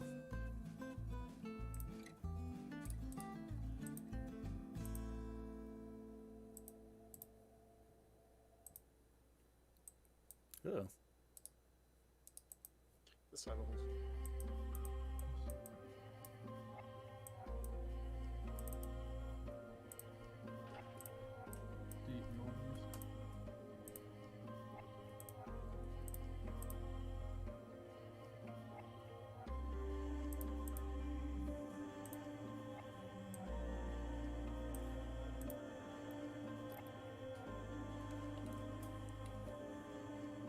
Okay, there's the link in the chat for Twitch there, everybody. Looks like Twitch was having a problem posting it. I fixed it. We're all good. So yeah, both players, I think, going to start off pretty conservatively here. Take a look at their secondary objectives real quick. Fushini bringing priority targets, as is to be expected in the priority targets game. That is not surprising. We also have grind them down, as well as raise the banners high. Grind them down, an interesting pick out of Fushini, but both of these armies, being Space Marine armies, have sort of a high volume of low model count units, kind of an MSU style. Lots of 5-man units, Infiltrator squads, Vanguard veteran squads, Blade Guard veterans, as well as Devastators. So I wonder how easily he's going to be able to score that. We do have like this picks like this individual Cyberwolf. Those are usually pretty good at giving up those grind them down points. But there's only one in the list. Last but not least, raise the banners high for Fushini. That is an interesting pick as well. Wow. All right, going all in here with is Fushini with some off the wall choice selections for this matchup. Animander, on the other hand, a little bit of a more standard pick. Yeah, he's taken Domination, which we just saw played out in the previous game. It does sort of force you into a very aggressive playstyle, which priority targets doesn't necessarily reward, despite having 5 objectives. However, given how Animander's list works, I do think that it probably makes a ton of sense. His last one's blank there. I think that's going to be Warrior Pride, though. That's like kind of a gimme for Space Wolves. Okay, so he still can't go through. But Animander's list very much built around a big brick of models that's going to slowly push up the table and kind of crush through its opponent's army. And that is this is the type of army that you want to pick Domination on. It's got big Rights of War auras. It's almost impossible to effectively engage into, and it's just going to kick the crap out of you if you try to fight it in melee. So Domination makes a ton of sense for this particular list. Yeah, I know that. A very bit disappointing salad. You could play in the Invitational. Season 3? Yeah, man. Go for it. Jump in those events. Start grinding those points. We're going to have some more, I think some more specialized events coming up over this season. The goal is, I have got a lot of requests to do a one-day event, so like an RTT style that's 3 rounds and finishes in a single day. So I'm going to try to run that in February. I'm going to see if we can find a date that works best for the community and try that. And if it works out, we may do it on a monthly or a bi-monthly basis. I also want to do a larger GT to give people an event with more rounds, which I think will be fun. So yeah, Season 3's got a lot of exciting stuff in store. We also should probably run another Youngbloods event at some point. Everyone keeps asking for one of those. So let's talk about these lists real quick. Exclamation point lists in the chat, everybody, if you want to follow along. Oh, here's a list for everyone. And you can also find all of the lists as well as live standings and VODs for the past games that we streamed over at tts40k.com/invitational. That's the T5S2 official website, and you can find all of the information for it on there. And let's take a look at Fushini's list first. So this is an Iron Hand successor list, an Iron Hand successor chapter, and it's kind of Fushini likes to joke a lot that it's sort of cosplaying as Space Wolves because it takes a lot of the sort of Space Wolves benefits in the successor chapter traits that it's taking. It's taking Born Heroes, so +1 to hit on the charge, as well as Whirlwind of Rage, so also exploding 6s on the charge. So essentially the most, or like half of the Space Wolves chapter tactic plus their super doctrine, all jammed up into one single successor trait. We have a patrol detachment led by a librarian, bringing Tome of Malkador, so he's going to be able to bring spells from both the Librarius and the Technomancy disciplines. He is taking Reforge to heal D3 wounds on one of these Dreadnought, on a Dreadnought, as well as Blessing of the Machine God for +1 to hit. And looks like we're going to take everything from +1 to hit and +1 save, D3 heal. Yeah, so he should know 3, right? Oh, he's a Chief Librarian. Excuse me, chap. So he also knows Psychic Fortress. He also knows 5 Steel Armor. So he's tooled up. He's ready to go. Sometimes we take the +1 to cast on him. Looks like we are taking Psychic Mastery as well.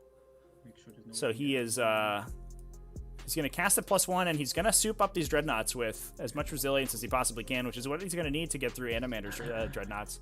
The Iron Hands Dreadnoughts are outnumbered in this matchup, but potentially being Iron Hands, they can function a little bit more effectively. We also have 2 Infiltrator Squads, making up the troops allotment for that patrol, as well as a Redemptor Dreadnought with twin Gatling cannons, so a heavy onslaught as well as the underslung standard onslaught. 2 Devastator Squads, 1 with 3 Grav cannons, and a Multi-Melta, 1 with 4 Multi-Meltas, both with Cherubs. And their sergeants are 2 chainswords each, a little Fushini special there, chopping people up, as well as a drop pod to fit those Devastators in. We also have a Vanguard detachment from the same successor chapter led by a Primaris Lieutenant, bringing Rites of War and Vox Espiritum to broadcast that big aura. He's leading an Apothecary, obviously Chief Apothecary, with the Selfless Healer, Warlord trait, as well as a unit of Blade Guard veterans. 5 Blade Guard veterans in that one. Another Redemptor Dreadnought, 1 with a Macroplasma Incinerator. 3 units of Vanguard veterans, all with Lightning Claws and Storm Shields and Jump Packs, as well as 1 more Devastator Squad. So the full 3 Devastators, bringing Grav Cannons and Armorium Cherubs. Usually we start 1 on the board. Looks like we have 1 Grav squad on the board, and that's to make use of that, of the Iron Hand Super Doctrine in the Devastator Doctrine to ignore the penalty to move and shoot heavy weapons, and reroll our 1s to hit. We have a lot of ways to reroll 1s to hit in this particular list, given that we can use Wisdom of the Ancients to give a Rites of War aura to either of these Dreadnoughts, so they're going to be able to project that Captain aura, despite the fact that there's not a Captain on the table. But also, just being able to set anything back into Super Doctrine with Methodical Devastation means that, or Methodical Firepower, that any of these units could reroll once to hit with all their heavy weapons, which is a pretty big deal. Not to mention the fact that setting this Redemptor, the Onslaught Redemptor, back into Devastator Doctrine puts all its guns to AP2 essentially, so it's gonna really hit super hard, especially against Space Marine infantry. Enemy Space Marine infantry. It'll rip through something like a unit of Vanguard veterans and Storm Shields. It'll rip through any of these Gravis armored units. It's gonna be brutal if it starts shooting at these little guys. Moving over to Animander's list. So you only have 3 shields. Running regular old Space Wolves. Nothing special here. No successor chapters. Nothing like that. And in order to enforce their regular old Space Wolfness, we have Logan Grimnar on Storm Rider leading the charge of this list. Animander absolutely loves this guy. He said he was taken aback by people saying he was bad in the new Space Wolf Codex, so he started trying to play him and couldn't get enough of Logan Grimnar. He's a really interesting unit. He is a chapter master, so he broadcasts that reroll 1's aura. He can pick something to full reroll hits. And then he's also just ridiculously hard to stop in the late game. He moves a base 10 inches, plus an advance and charge, plus extra movement on the pile-in and consolidates. And he hits incredibly hard with a very, very tough profile. 4+ invulnerable save with 14 wounds is difficult to get through. And he doesn't have to commit himself to deal damage early on in the game, because all he's going to do is give people a bunch of rerolls to hit, and then come in later and start swinging with that axe. So he's a really good anchor piece to a list like this. He's good at sort of dissuading his opponents from getting close to the Redemptors, because Logan can just kill them, and he's certainly served Animander well in his previous games, since Jan here is 2-0 currently. So also following up with Logan is a captain with the Armor of Rust, bringing Imperium Sword and the Hunter Warlord trait. So he can fall back in charge, advance in charge. He can make his opponents fight last. And really what he's going to be doing is dissuading any of these powerful Iron Hands units from getting into melee. Turns out, fun fact, on average dice, a unit of Vanguard veterans with double exploding sixes thanks to Mercy's weakness actually, on average dice, 1 round's a Redemptor Dreadnought, but they do not do that if the captain performs a 6 intervention, makes them fight last, and then both the Redemptor Dreadnought and the captain punch that unit to death. So it's very difficult to engage into this Space Wolves army, not to mention the fact that the rest of the army can also gum up your aggression by triggering heroic interventions elsewhere. Last but not least, we have another Primaris Librarian. This one not a Chief Librarian, but also bringing the Tome of Malkador. That's to bring both Psychic Fortress and spells from the Tempestus discipline, usually bringing Instincts Awoken and Murderous Hurricane alongside Psychic Fortress for the 5+ invulnerable save on those Redemptors. And that lets him trigger the Stormcaller strat for -1 to be hit on all those Redemptors. So basically, a big old smokescreen on your entire army, essentially. Which you could then combo with Smokescreen, I guess, if your opponent is +1 to hit, which is kind of fun. But that's what makes these Space Wolf Dreadnoughts so difficult to kill. 5+ invulnerable save and -1 to be hit, alongside Duty Eternal. Remember, they also have -1 to be damaged, or -1 damage against them. Is a tough nut to crack. We also have 2 Intercessor squads, Assault Intercessor squads, excuse me, and an Incursor squad, filling out the troops allotment for this battalion. 3 Redemptor Dreadnoughts, all with Macroplasma, all with Icarus rocket pods, all with Onslaught Gatling cannons. These are the souped up, the Ferraris of the Redemptor world. They are a sports car of a Redemptor with all of the bells and whistles attached. We also have 2 units of Wolf Guard, all of them with 3 Storm Shields, 2 Thunder Hammers in each unit as well as 2 Multi-Melta attack bike units with 2 attack bikes each, formed into their trademark easy store package or easy storage solution locking formation here. Makes them difficult to wrap if you can if you place them together like that. Kind of fortunate for the attack bike that it doesn't use a base, so it whole measures, which lets you do things like strange things like this. We also have a single Cyber Wolf to grab engage on all fronts and stuff, as well as, last but not least, an Eradicator unit with a Multi-Melta and 1 Land Speeder Storm to follow up and grab some secondaries, screen out some areas for 55 points with a Heavy Bolter. Land Speeder Storm is pretty solid include, I think, in lists if you have a couple points left over and you just need a fast, relatively difficult to kill unit that can kind of do what you need. Overall, obviously very effective list from Animander. He's 2-0 currently going into the elimination stage, and I'm sure we're going to see more of these Space Wolves going on further into the tournament.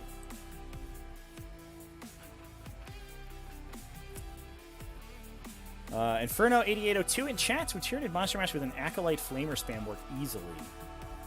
I think it'd be a little awkward. The Tyranid Monster lists tends to be very front heavy. They're very expensive in terms of points to build them up. The correct package of monsters is usually like 12 or 1,300 points, and then if you want any backline at all, it costs you even more. So I think you're mostly better off sticking with pure Tyranids for that, but it could be okay.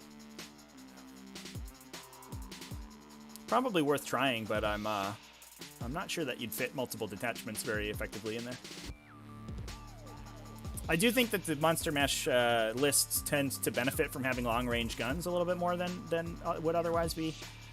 Tyranids don't always need, and that's not really something that you can get in Gene Stealer Cult.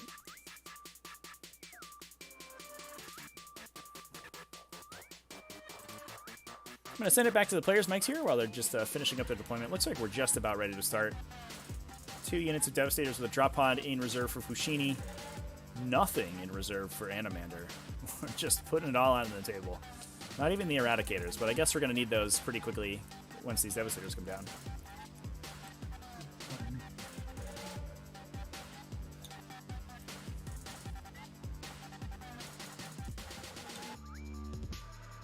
Okay. Deployed? Mm-hmm. Alright, good luck. You too? I'll roll 2. That's nice, good start. Hey, you go first. That's nice. Damn it. Okay, thank God. So, I would love to go first.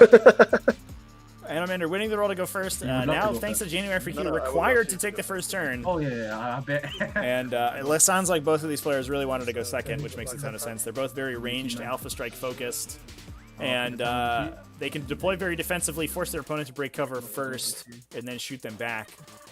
But obviously, you do need to take a little bit of space here, and especially as the Space Wolves are looking to grab domination on the center of the table, that's they are very highly incentivized to run up in the middle. I imagine here that we see these Incursors take Objective 3 to grab domination on turn 1, and then we just follow up with the Assault Intercessors into them and into Objective 4 afterwards. We can see. I'm just gonna place it here first. It's okay. Oh, looks like my And the rest, I don't need any rerolls because I probably can't see you. Oh, what is it? my Telestrator's not working. Chat, I apologize. Give me one moment.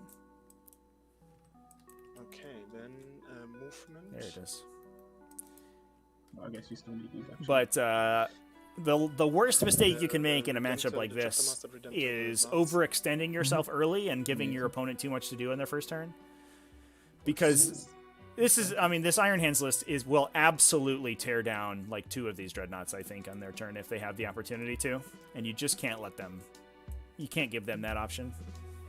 So we need to play a little bit cagey on Animander's side. Duty Eternal is going to do a good job at making those Grav Cannons a little bit less effective, but they just have so many attacks. With Mercy's weakness for exploding 6 to wound. I mean, 2 Grav Cannon units can deal a number on a Redemptor Dreadnought, and a Multi-Melta unit to follow up, to hit them, to hit another one. Like, you can deal a ton of damage with this Iron Hands list.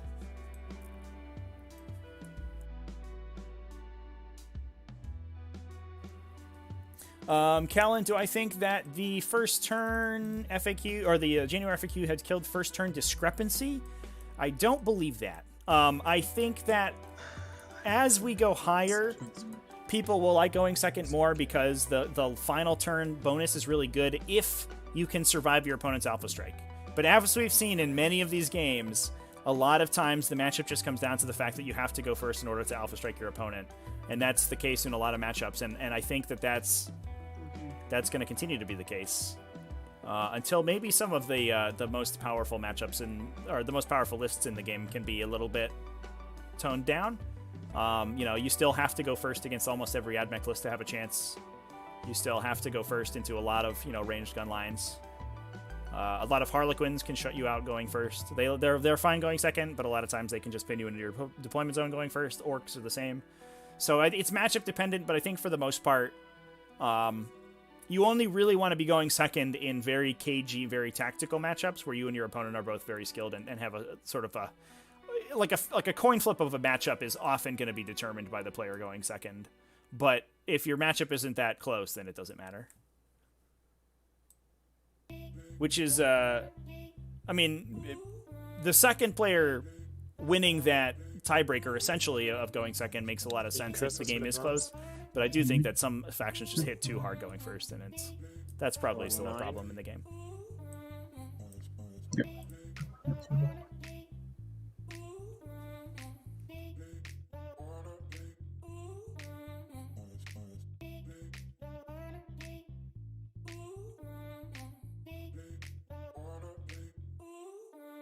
Careful of the difficult ground. Oh, yes. Terrain is only so effective, chat. Like, as we've seen, most of the lists that are doing super well going first are just nothing but aircraft. And aircraft doesn't care at all about terrain. Even if you have the best obscuring terrain on your deployment zone, all an aircraft has to do is, poke its wing around it and then shoot your entire army. It's very difficult to both survive that and move past the aircraft in front of you, and then also, still be able to survive still be able to hit back effectively. So lists like that are sort of terrain agnostic, I think, are problematic right now. And those are the ones you want to go first against, typically. This one? This one, yes. For 2, so 10 inch. Yeah. All good. Yeah. It's about 6 inches, isn't it? All good. We've got another 4 inches of it.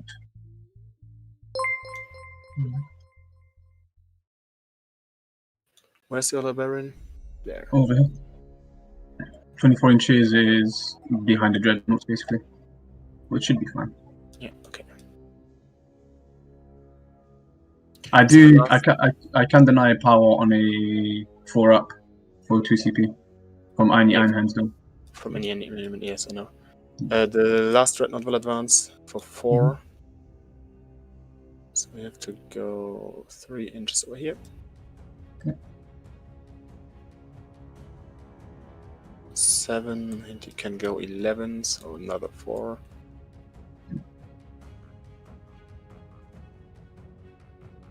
It's a bit too far.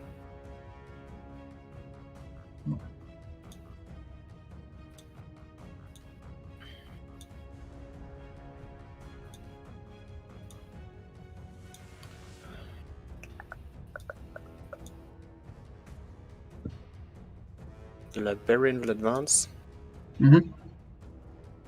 for 10 inch.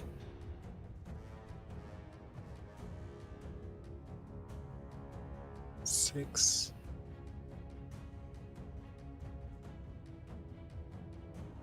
Oh, does he not have a jump pack? No, that's why I'm running around. Ah. And I can go through the obstacle. That was 9, and I will have 10 inch.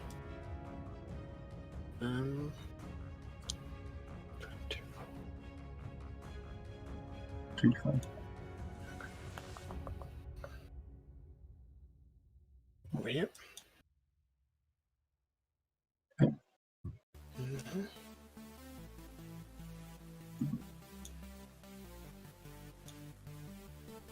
Captain will just jump over here. Yep. He can fit, he's all good.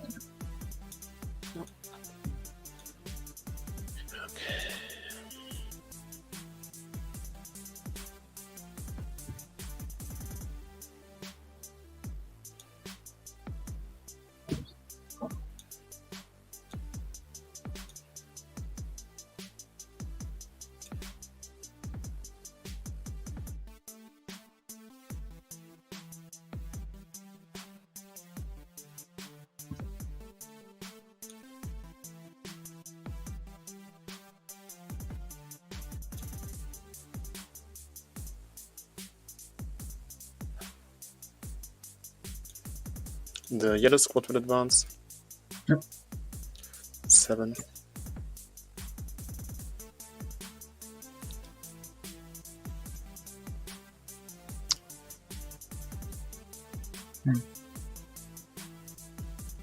So, Chad, how are people feeling about this matchup?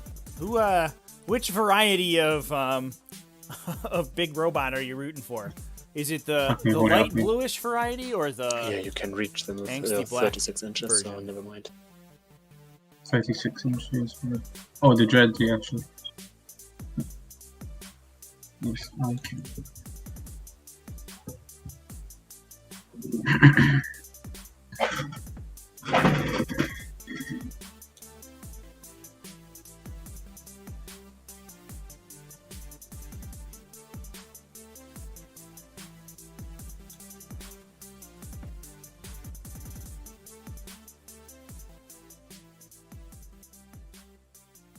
So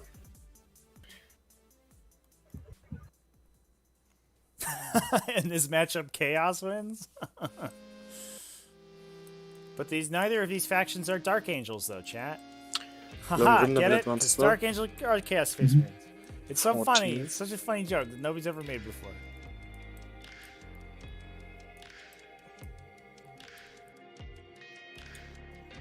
Five.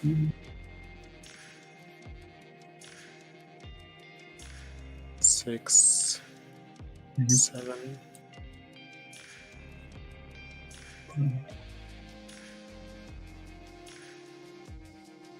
10. Got no 4 inches. Wait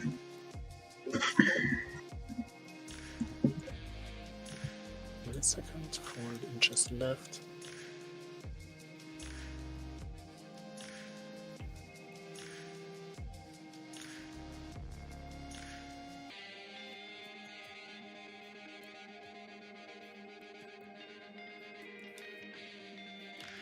Trying a bit closer than that. Gonna be away from 30, I'm guessing.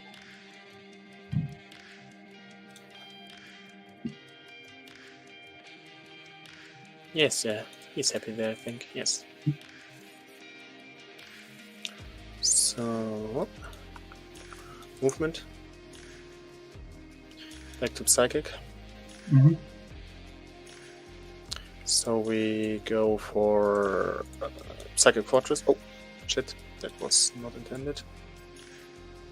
Yeah, good. Yeah, right? Yeah, so yeah, he was there. Good.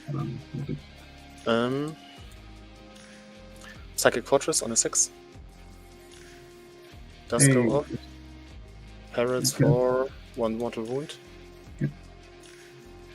And I try to awaken. So we have to cast Awaken here in order to trigger the Stormcaller to get the Psychic minus Awakening hit. on. Not You Psychic. have to cast a Tempestus Instinct Discipline Awoken spell, on Long Grimna. even if it is a Rune Priest casting it. Doesn't go off. Ooh, I will take a reroll there. What There it CP is. goes off? And I spend 2 CP for Cloak by the Storm. -2. -1 to hit. Yeah, makes sense. The combo has been assembled. Okay, that's shooting. I don't think I have anything to see. Mm-hmm.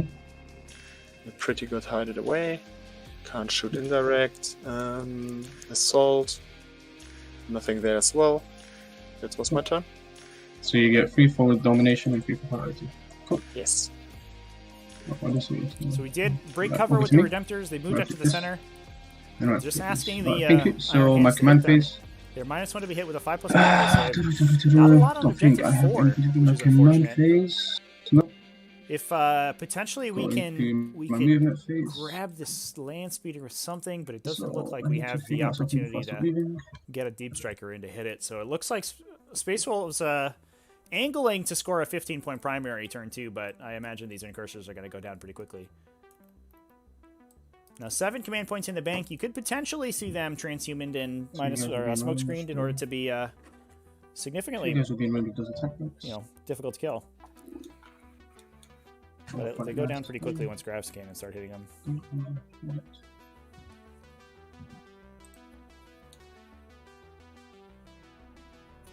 Okay, easy things first.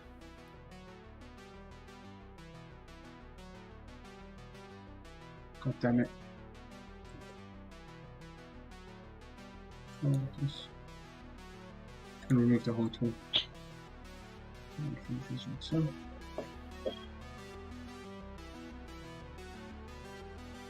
It's not a banner.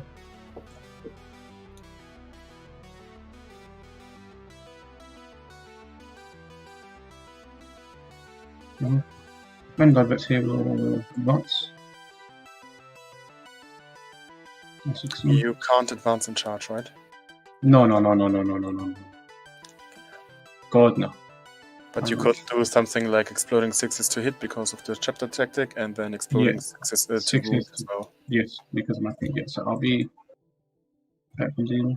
Also 24.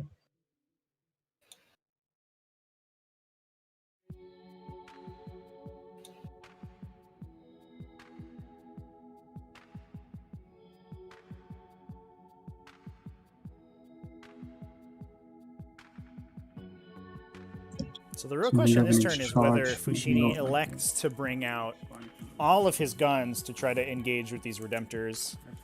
This is the turn that he has his Super Doctrine active, so he's incentivized to do so, but going into the -1 to hit aura, whereas next turn he can potentially try to deny one or both of those powers to stop that combo from going up next turn is it is a big question. He's basically just going to be losing out on his reroll ones to hit aura, or his reroll ones to hit, thanks to Devastator Doctrine if he comes in this turn, because next turn they will be -1 to hit for moving and shooting. So might elect to push in here with the Devastators and just try to alpha strike as hard as he can. That's where the dreads will be. From there. No, so the multi-motor will get shot, but it's fine. That's a good 10 points. These guys should double 10 points.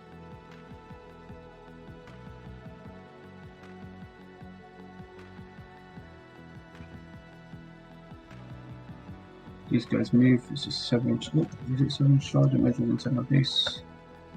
My base to your base is 12.9, so 6-inch charge, correct?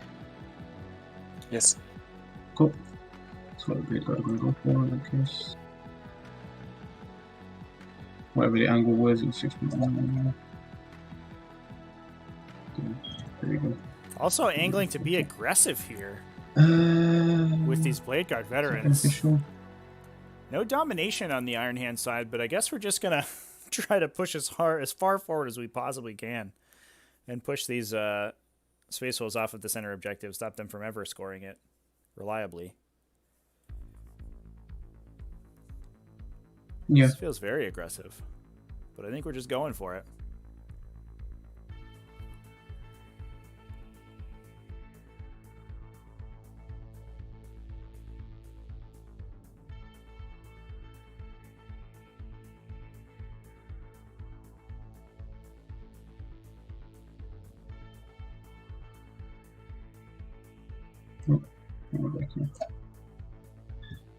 So let me figure out the drop pod placement quickly first. Where do these guys need to be? Yeah. So you can all-spec scan me, but it'll be 2 CP and you get how many shots? They won't all be in rapid fire. You'll have 3 guys in rapid fire, so that'll be 8 shots. Hitting on 3s, winning on 4s, no AP. Rerolling 1s. You could kill with the sergeant, I guess.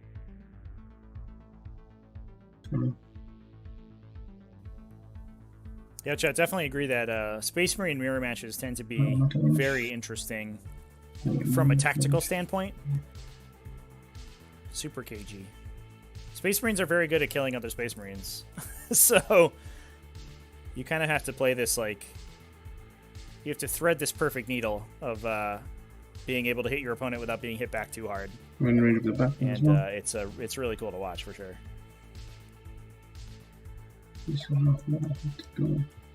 The other squad would have to be. Where's the other squad?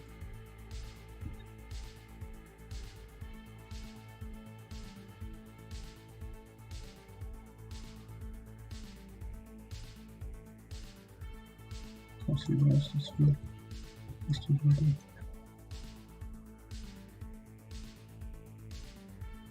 Multi here. With a range of both. Yeah. Okay.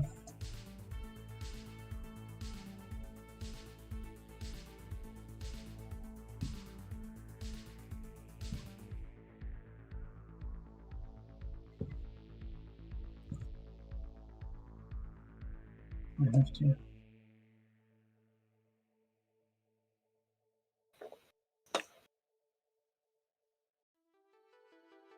So it'll be roughly around here, like so. Which would mean the drop pod would have to be with this. Drop pod would have to be like so.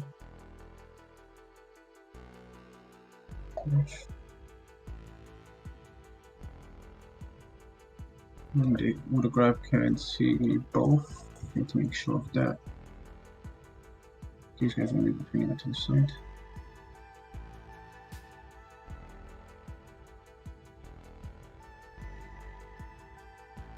Like so, they have the. Let's see. These ones are relevant now.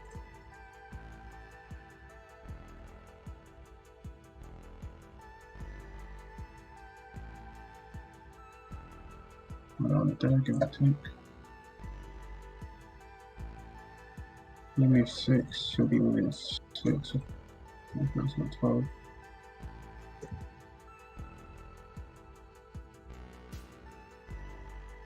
Give or take. So this is. I'm sure I'm just going to flip this for now. Not 100% sure. These guys will move. I've got 1, 2 in range of these attack bikes.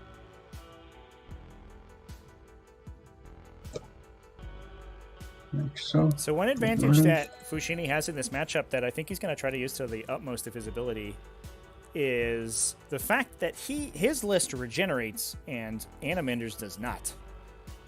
So he can pop out his Devastators into these aggressive positions. He can pick off a couple of Animender's important models, and those models are never coming back.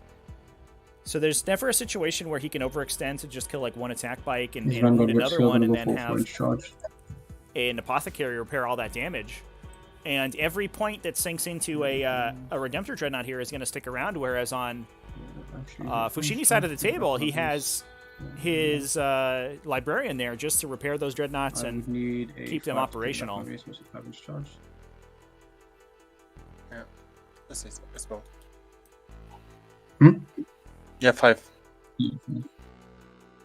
And you have anyone else on the objective? No, but you can hopefully intervene 6 for 1 CP, or you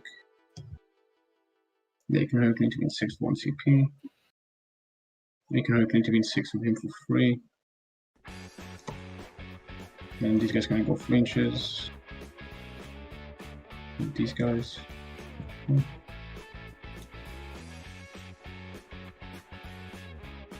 This guy's gonna shot back at 10 minutes.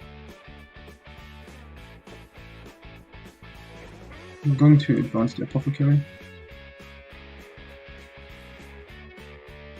8, so 8 would get him. 6 there. 2 forward. So 11 go. Let's go there, so I'd have to move back with the drop pod a bit.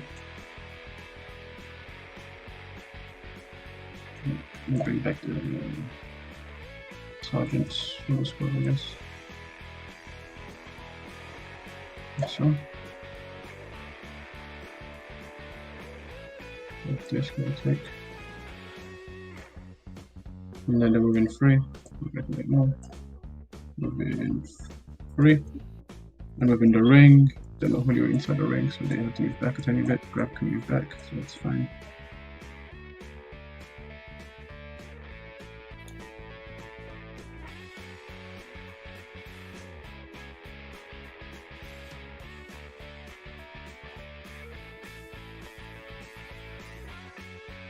If this goes to move here. Now, interestingly, just talking about the players in general, real quick here. Fushini has, I think, done a lot to sort of innovate this style of Iron Hands list that he's playing right now, and he's played a couple of varieties of both Space Marine specific and Imperium Soup style lists using the most current iteration of the Space Marine Codex in a bunch of different ways. A lot of them revolving around sort of the hard hitting, aggressive melee infantry that he's showcasing today. But he's been playing around with some other stuff. I know he used to main Blood Angels and has been played Blood Angels in preparation for this event, but it just found that the new Codex was not enough to put him through, and I think he had some really bad practice games with them, so he ended up going back to the Iron Hands. But he's also played Raven Guard and stuff like that. But more recently, he's actually he and a lot of other competitive players have been moving to a Forces of the Hive Mind or more Tyranid oriented build, using Genestealer Cult alongside regular Tyranids to do some really wacky stuff, and I think he's been finding some success with it. So we may see Fushini in the future if he continues to play competitively in some other using some other factions, which are going to be a little bit more Xeno oriented, which would be cool. Just double check outside. There's broken, so I need to find 29. Yeah, 29. You would be able to shoot with one guy, which is the multi-motor.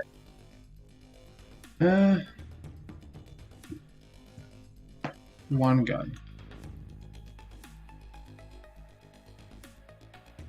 Yes. One guy. So one guy can shoot the multi-motor, which means you only get 2 shots because you can't double fire.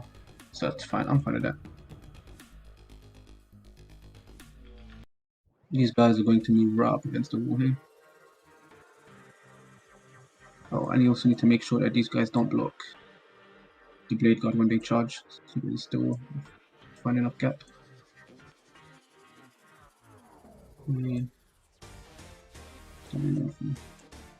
Just when the Blade Guard charge, they're not cock blocked because 1.6 and the gap over here is 1.2, so the gap is too small currently, so he'd move here in coherency. Okay, cool. And this is actually reachable, so none of that mattered. Okay, cool. So this goes over here.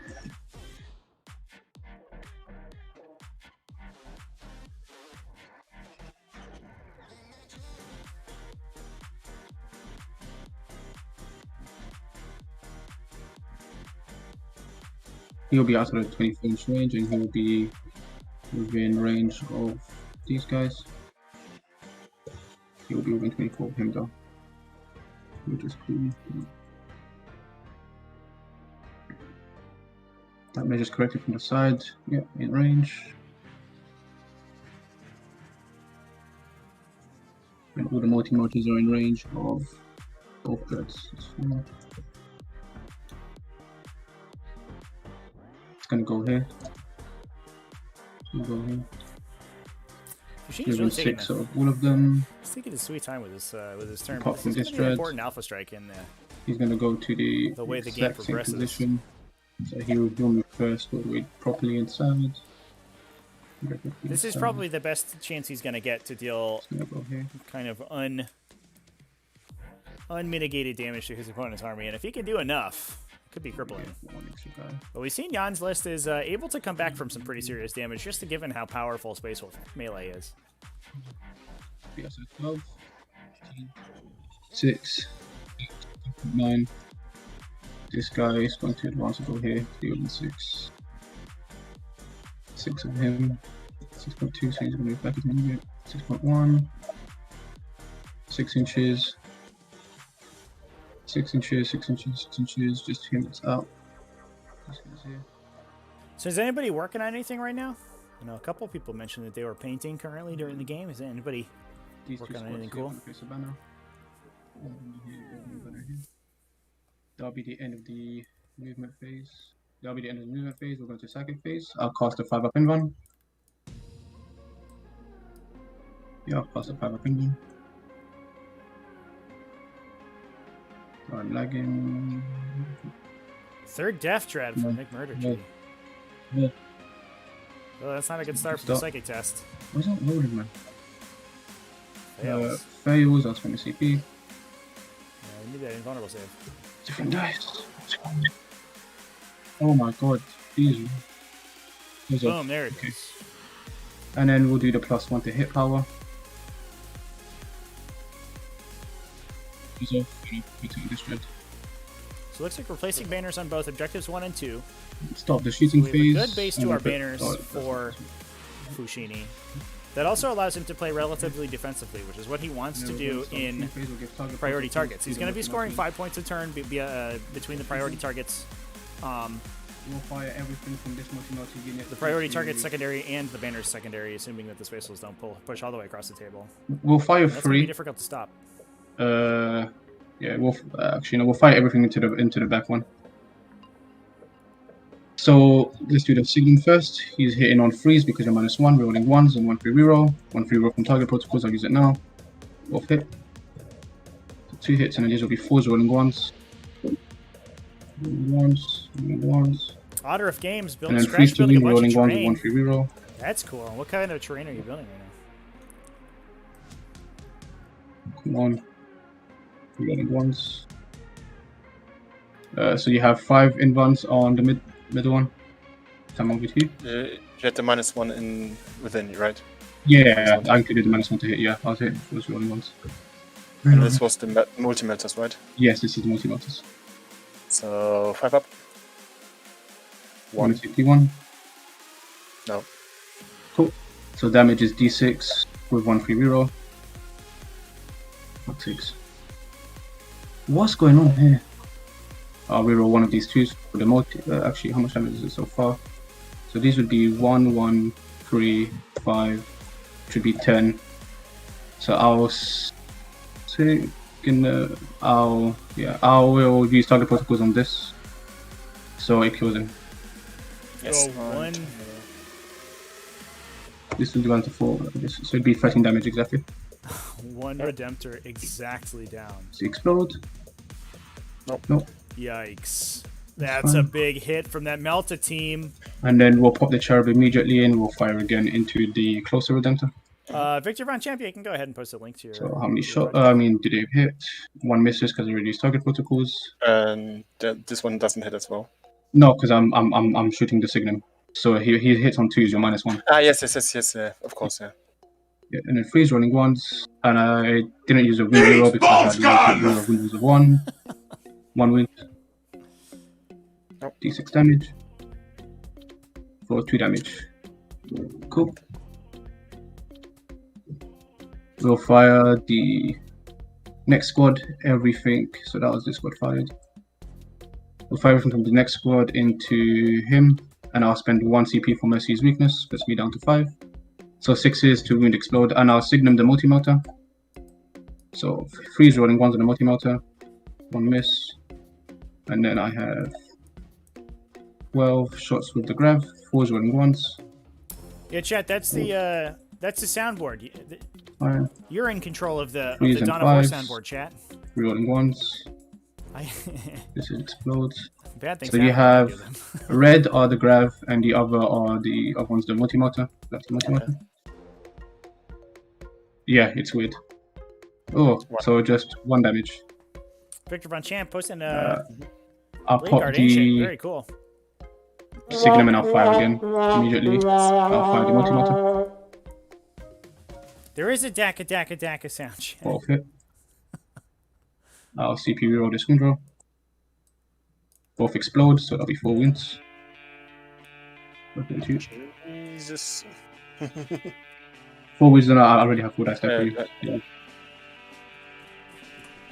3 go through. Cool, 3d6. Want to CP reroll any of them?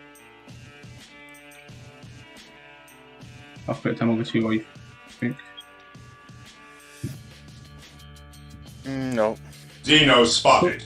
Cool. To me. Damage will be 666. So that'll be 6 damage. So it's down to 4. Cool. We'll fire everything from this dread into this one. Question mark. Eat bolt gun! Will we actually do that?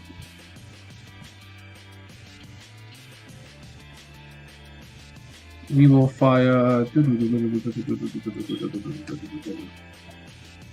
We'll fire these two over here, and we'll fire the other two into this dread. None of And the we'll signal the guy that's. You don't have to be. We'll signal one of these guys. Mhm. So let's do Some him of first. them He's you have hitting on to twos, put in rolling bits ones, to use, but rolling ones. I only have a limited number. I can So we'll put hit and these will be as threes channel rolling point ones. ones, Threes rolling ones. but I can do more as bits ones. Rolling ones. That's two, and then force to kill. Rerolling ones. Rolling ones. Squad's dead. AP 40 damage. And I've got 8 more shots. This is into the guy. This is 4s rolling ones. And then this will be 5s rolling ones. Ones. 1 wound. So 2 damage goes down to 1. Why 2? Because grab is 2 damage, but a -1, so it just goes down to 1 eventually. Yeah. And then we'll pop the cherub immediately and we'll fire again into him. Mhm. So it will be the Signum guy. Will it be the Signum guy? Can you see? Yeah, he can. Yeah, he can, yeah. Because he's right here. So 3s rolling ones, drop 1. 5s rolling ones. Rolling ones. 2 wins. 1. 1 more. Did you remove I think I know the problem. use Chat. one To CP do the for bits sound alerts, you have to click the sound alert button on the So screen. I should be So it should be to the right of the on the Twitch feed. There's a little picture of a dude with headphones. But the channel point ones are in the channel point section. And then we still have these 2 dreads to shoot. This dread's going to I understand why everybody says they can't see them. I get it. I get it now. He has +1 to hit. He doesn't. So we hit no I'm glad we can stop having this conversation now. 4s rolling ones, 5s rolling ones, AP2. Xeno No, spotted. this guy's gonna fire everything into these assault intercessors. Mhm. Do you want to use any stratagems? Transhume is after when you wound roll, right? Die, scum! Put it on I have to use Transhume when you after you hit. What do you mean? I'm asking you if you want to use transhumant because I'm declaring him as a target. I'll tell over to you what you think. Never mind, I will use Transhume there. No, you won't. Oh, you will. Yeah, Okay, I will. Cool. So I might as well just do all of them together. So 20 shots basically. So 3s rolling ones because they're not -1. Nope, 3s rolling ones. Yep. Drop 1, solid, and they'll force to wound. This many AP2, so 10 5-ups. 1, 2. 1, 2, 3 dead, and 1 is on 1 wound. Cool, that's good to me. And we'll fire this dread. He'll fire everything into the front redemptor, just one dead. So and I will overcharge. We'll do his Gatling first. So 3s rolling ones because I've got +1 to hit. And then 5s rolling ones. 4 wounds with the Gatling. I should have split. So he's dead. Does he explode? No. Cool, so that's the plasma wasted. It's fine. 2 dreads, 2 accents, 2 charges. Alright, cool. That will be the end of the shooting phase, I believe. We'll go into the charge phase. The blade guard here with a 6. They make it with an 8. IX conscious. Yes, The horizontally in that case. Dance, kill me! Just Dance! Amazing. Just means that you can't move it vertically up terrain. Horizontally just means it can only move along the flat edge of the battlefield, essentially. So you can't. Oh. Yeah. vertically That's in almost not all dodge, measurement you cases do in GW rules, vertically means literally up, like towards the sky, and horizontally means along the table. Six inches. No, I have to go here. Do I care about him heroic intervening? He can't kill the entire squad, and I can potentially kill him, so that's fine.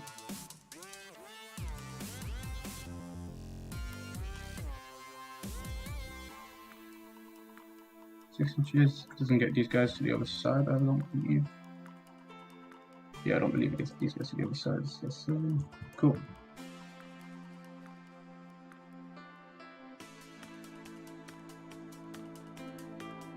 But do you want to make you up the pylon? There's no other charges to declare. Would you like to help intervene?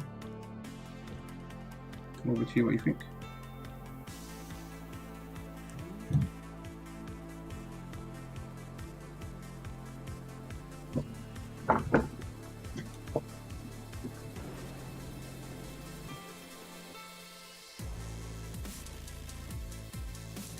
No, go for it. Activate over here first. Didn't base you, so I'll just go 3 inches like so. 3 inches like so. And closer to you. 3 inches like so. Closer to you. Inches like so. Closer to you. So here, we'll bring it here. 3 points of music you can get, that's fine. So one guy won't be able to swing. Uh-huh. 6.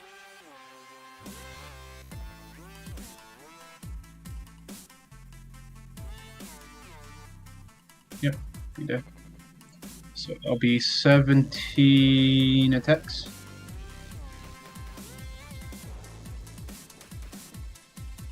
Hitting on 2, 6s explode. That's per tradition. And 5 stinging reloading. Oh my god. Okay. 6 wounds. -2, right? -2, so 6. Cool. 4 wounds. So he's alive, that's fine. Then I'll consolidate. So. And I'll base you here. This guy's going to be here, and this guy's going to be on this side of the wall. Would you like to interrupt? So, what do you think? You're done? Oh, I can't hear you anymore. I'm asking, do you want to interrupt? Keep getting muted, No? Chad. I Cool. apologize. So, he's going to go here. I'm interested that we didn't see a heroic intervention off of the UNH, Hunter captain with the armor of guy. Russ to come in and hit these Vanguard veterans. He can fall back and charge, so he doesn't really lose anything. But I wonder if Jan is playing a little bit more conservatively than he normally would, just based on the fact that he's already down 2 Redemptors, which is a tough deficit to come back from.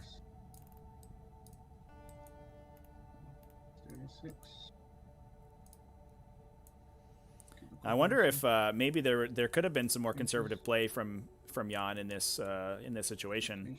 He did move the Redemptors out, but he had them relatively well screened from being hit off the sides. I wonder if maybe even we give away an attack bike unit on turn 1 to just rocket up the side here, and then you can place some dreadnoughts back here and threaten the objective with the Vanguard veterans. If the Blade Guards come in. Hitting on 2, 6 explodes. Cool. 13 hits. Really interesting, but this may be a crippling alpha strike to the Space Wolves this game. We may see Fushini pull out his first win of the event. This is good. Cool. We have a lot of game to play though, so who knows? Blade Guard take out their and I will opt to not consolidate any closer, so time will just over to you. You get to hit me back. 3 attacks. Mm-hmm.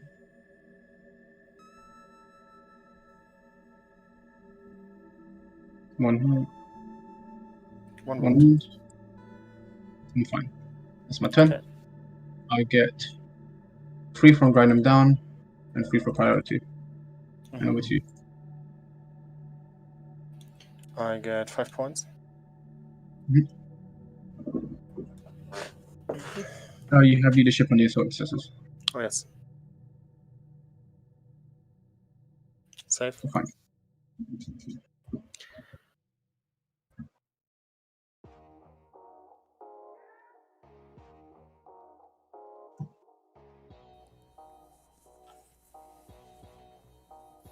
Yeah, chat. We saw an immense alpha strike come out of this Iron Hands army turn 1 with the drop pod coming down, Melta killing one Dreadnought outright, and then Mass Grav hitting another one and taking that out as well. So 2 Redemptor Dreadnoughts down for the Space Wolves. They also lost their Incursors in the center. They lost most of an Assault Intercessor squad, and we're looking for a counterpunch here, but this seems like this is Iron Hand's in a really good position. We can definitely see why Jan really wanted to go second and essentially force the Iron Hands into a similar position, but I wonder if he was maybe a little bit too aggressive pushing his Redemptor Dreadnoughts out.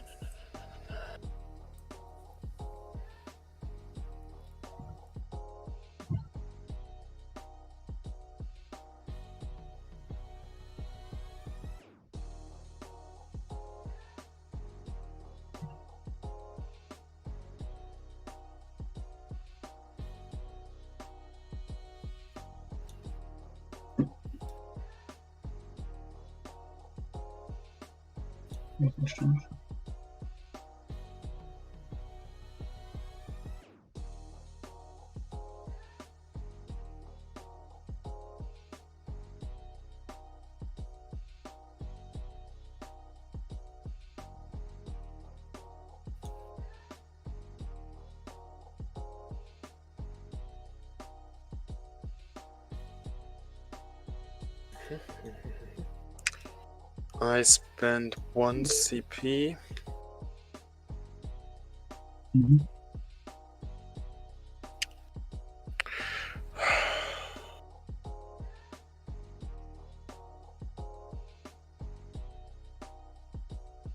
Yeah, chat, this is a 2,000 point GT 2020 for the format. But still, I mean, 2 Redemptor Dreadnoughts, that represents a lot of your fire base for a unit that's relying on kind of a combined arms strategy like this Space Wolves list is. And losing 2/3 of your Dreadnoughts is a lot. We do still have the attack bikes on the table. Although put a green squad of Wolfguard and Assault Doctrine. Okay.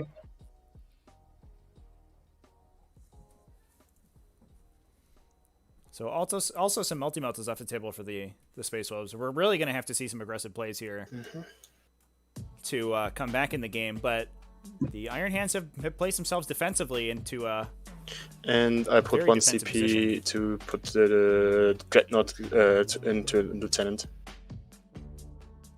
Lieutenant, okay. Okay. How are people feeling about the matchup right now? Do people feel like Space Wolves can come back swinging and fight back through all these Devastators and Blade Guard veterans that the Iron Hands are shoving in their face, or was that Alpha Strike too hard on them?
Trevi, can you hear me? Yeah, what's up? Apparently, Fujiti doesn't find the table on the server to join the Oh, did to he join. leave? Yes, he left. Oh, yes, that was a mistake. I'll open it back up. Alright, you should see it now. I can get him in.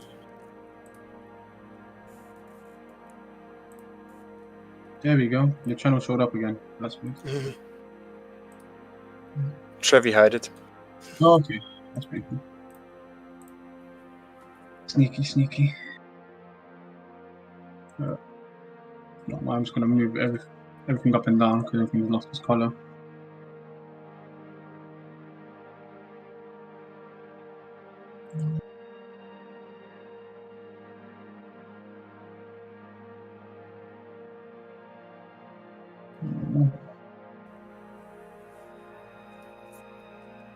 TiVo in chat calling some support for the Iron Hands.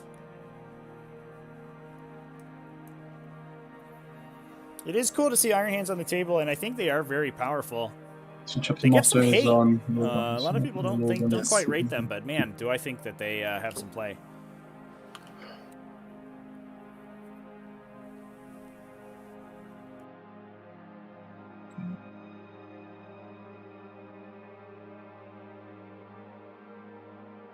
This unit isn't a silver.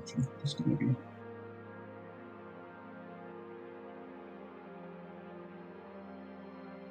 The white squad will advance. I already have a color.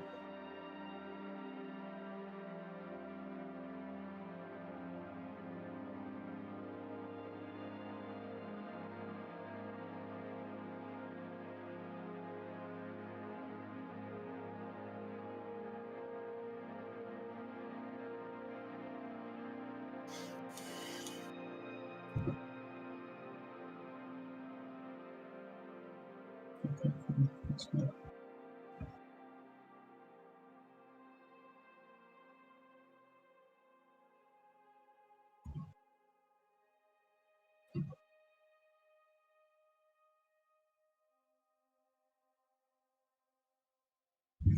Okay, you can fit this.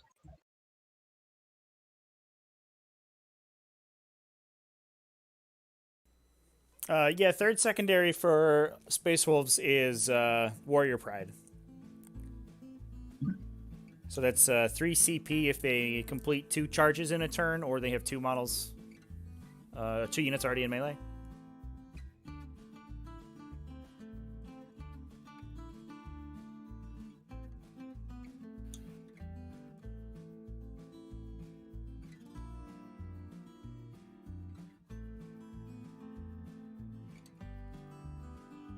You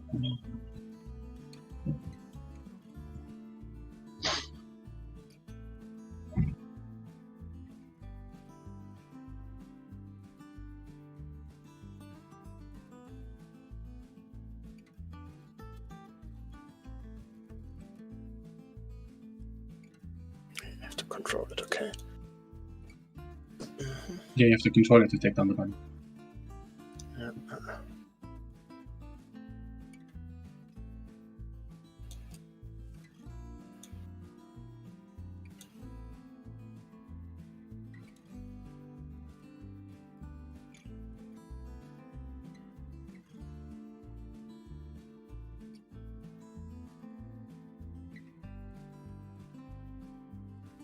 Yeah, the Warrior Pride's a really, really solid one.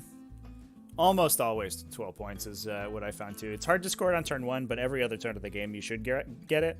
And then combine that with priority target, you're up 27 points already without really having to try. Whereas on Fushini's side of the table, he really has to work for his grind to go down and raise the banners. Mm-hmm. And I think he's going to be in a bit of a 6 on 19. He's going to be kind of strapped if he can't complete those reliably.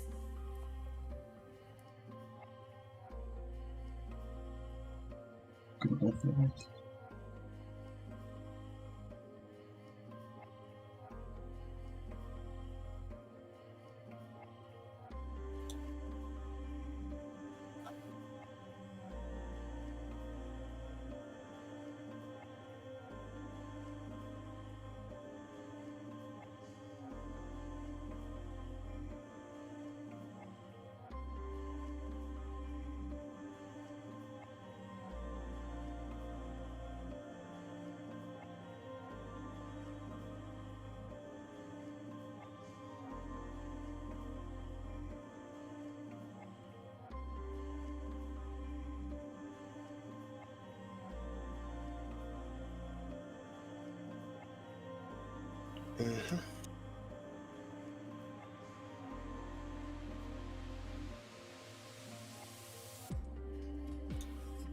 And Lone Grimner will advance. Mm-hmm. 13.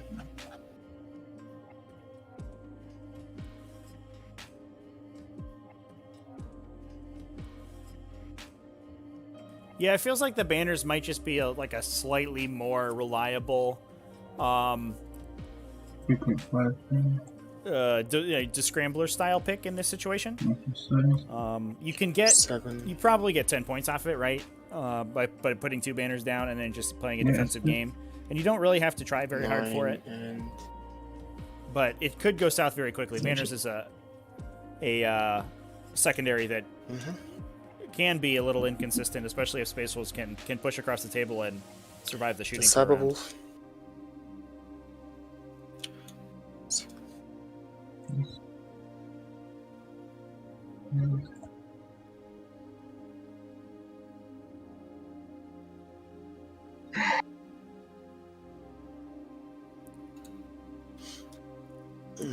So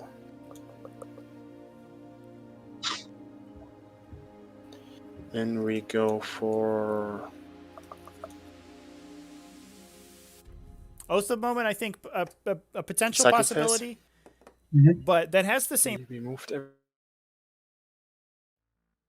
Yes, that has the same problems that Domination does we in will a mission like cast. this. It kind of requires you to come out and play in order to hold that's the center point. And if you are if you end up going first, it can be very difficult to hold it for an entire round. Goes off. I think Oath of Moment a lot of times is a trap. And in this case specifically, especially in a situation where Fushini, And all he wants to then- do is play a super cagey defensive game. We will. And as soon as he picks an objective that do you want forces to him use to the fight for minus the one to middle, hit? then he has to come out of his hidey hole and play. And that's where the Space Wolves want him. They want to start activating their Armor of Rust. They want to start being able to trigger their You Super got to Doctrine. summon it They now. want to get up, mix it up Yes, into melee yes, and hit him yes, super thinking duper about hard. And if you just walk into that, it's Nope, going to be I'm happy terrible. with it. And next we go.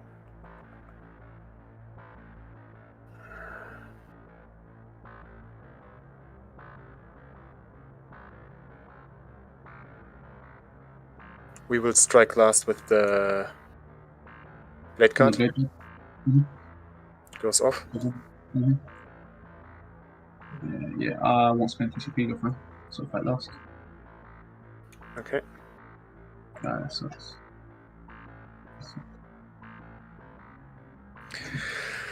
Okay.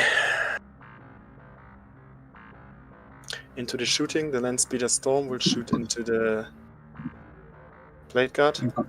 Yep, play your bottom. One heavy bolter. Nothing. Misses. Then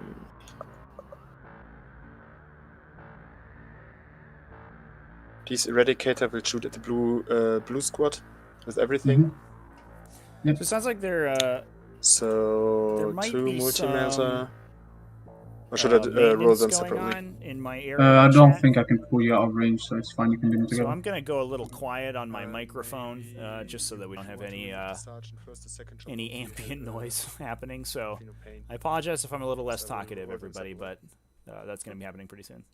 So hitting on 4s with no rerolls. I will use keen senses for -1. So I When do you don't get use any minus. sentence? When I want to shoot with the unit Is it not in the movement phase? in the Because you're shooting using phase. the movement. No, in the shooting phase. So it's 2 shots with the multi-melter, that's a red one, and 2 shots with the heavy melter rifles. Mhm. On 3s and 2s. 3 wins, 3 inruns. 2 go through. So you- just do damage on the mod. I'll randomize it on a 1 or 2. It's the which color is black?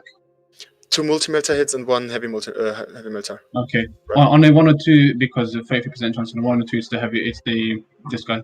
So Yes, it is okay. this one. So So you the can first see one them. takes 6 Six. damage. Yeah, he's dead. Oh, he's being multi-motor. And the next one is 4 damage. 4. I'll roll it. So Another that's multi-motor. And then the second shot. It's everything same color, so red are the multi-meters. 4 wounds. 4 wounds, so I'll do red for the multi-motor. I'll roll dice. So 2. So just do the multi-motor one because the other 2 will just one-shot him. The multi-meter has 4. 4 damage. Yeah, so kill the squad. Kill story. Okay. Then we go on with the tech bikes. Everything on the other heavy squad. Mm-hmm. So first 4 multi-meter on 3s. No rerolls here. Mm-hmm. And 2s. No rerolls here. So 2 wounds. 1 dead. So 1. Oh yeah, wait a second. D6. 2 damage. 2. 6 of no pain. Why does they have feel no pain? The 6 of no purple one. The purple one. I can't see the red one. Oh, the I can't see- purple one. Oh, yes. Oh, okay, so one just dies. Cool. And then we This have one 8 shots is- from the bolter.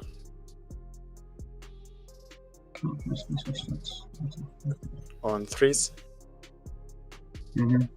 And 4s. Minus 2s. 1. 2. Minus 1. Ups. Yeah.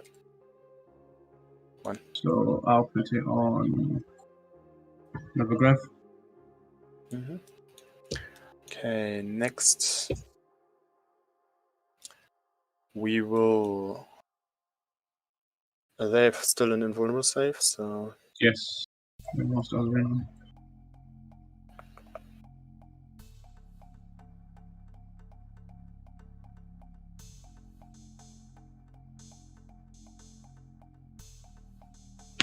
So the Dreadnought will shoot everything into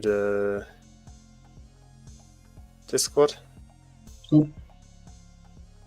Will he? Or should I try the plasma cannon? We have a 4 up invulnerable save with this guys anyway. And you will make them charge longer.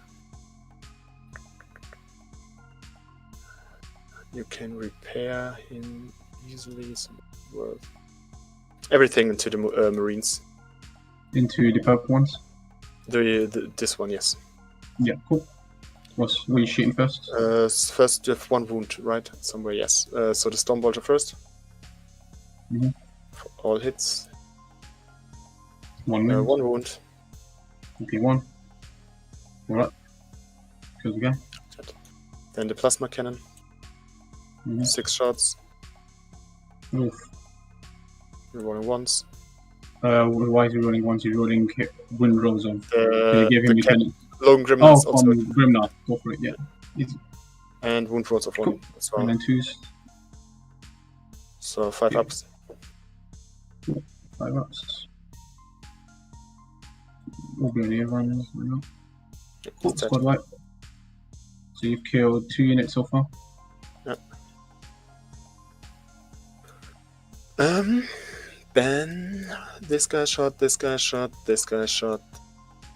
He shot. They can't see anything. They will throw a frag grenade on the blade guard. Cool. Throw grenade, D6 shots. 3 shots. 3.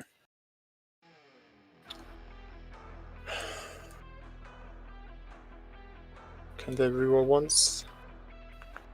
Nope. 2 hits and no wounds. Okay, cool. Then we will go with the charge phase. Mm-hmm. Yes. First, the Redemptor will charge the blade guard. Sure. 6. Yeah. It's in. Easy. Won't touch the terrain. Sure. So then the Librarian will charge the Vanguard Veterans. Mhm. It's a 3. Easy.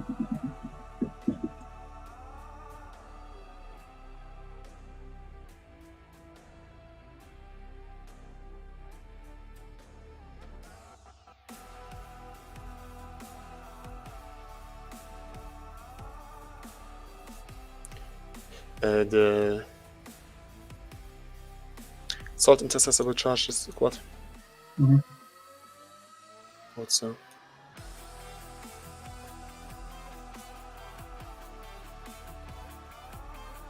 So you definitely get Warrior Pride. Lone Grimnar will charge the squad. Mhm. For 5. Mhm.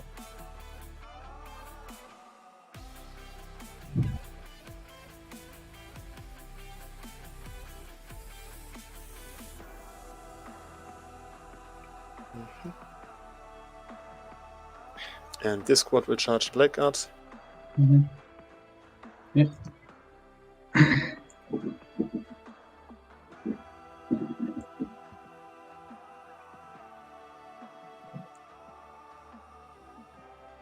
Six should be enough. Yep.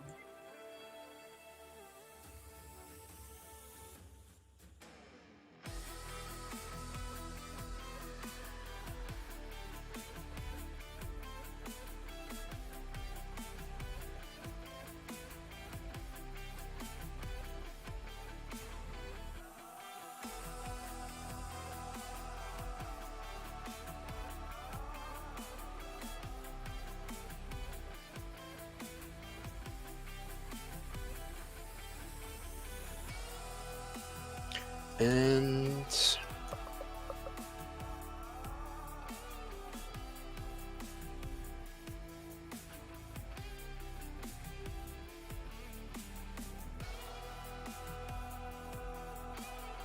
I already measured it. It's a 3 point something. Look, let's get 3 point. It's 3.4 here, and his base is 3.3. okay, because mine are 3.5, that's why. 3.2. Okay. He will charge the Marine squad, the heavy weapon squad. Cool. Which one squad? Oh, this squad. No, this one. Oh, this one. Cool. I'll spend 1 secret to Overwatch. Mhm. We'll do the grab first. So 8, 12 shots for the grab, 6s. And then the 2 multi-mortars. Nope. 1 hit with grab, and then 3 rolling 1s. 1 wind. Save. You're fine. I always like it. Oh well. For 9. Mm-hmm. So you can't heroic intervene with units, right? No, I cannot. So we'll go over here. Mm-hmm. Just 1 inch away from your drop pod and 1 inch away from Mm-hmm. just in 1 inch of this guy. Makes sense. Okay, it's Harlequins on this guy. They fight Then- last week. That's fine. They fight last. The unit of These guys Devastator fight last. will last as well. Yeah. So I will start with Logan. Mhm.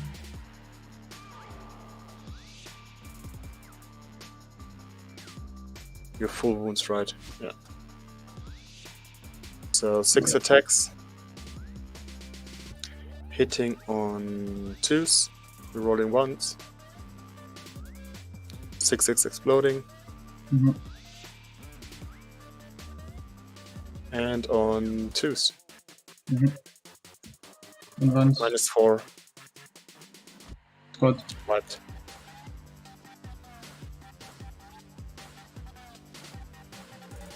Mhm. He then consolidate 4 inches. Yep.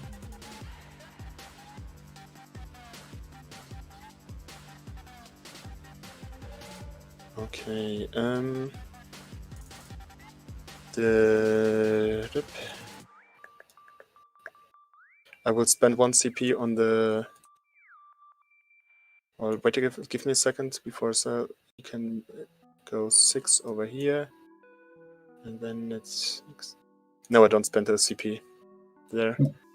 It is the 6-inch for pile intent consolidate will be enough. Actually, can't go any further. Yeah, over here. This squad over here will also just move 6 inches towards the nearest enemy.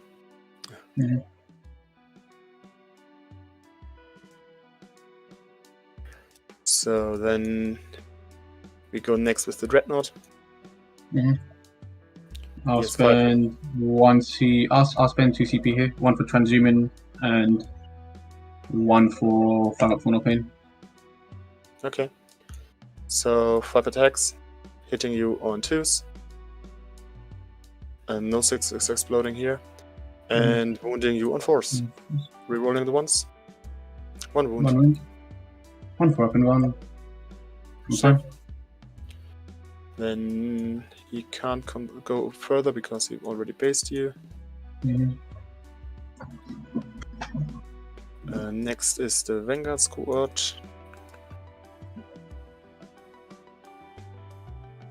Oh, sorry.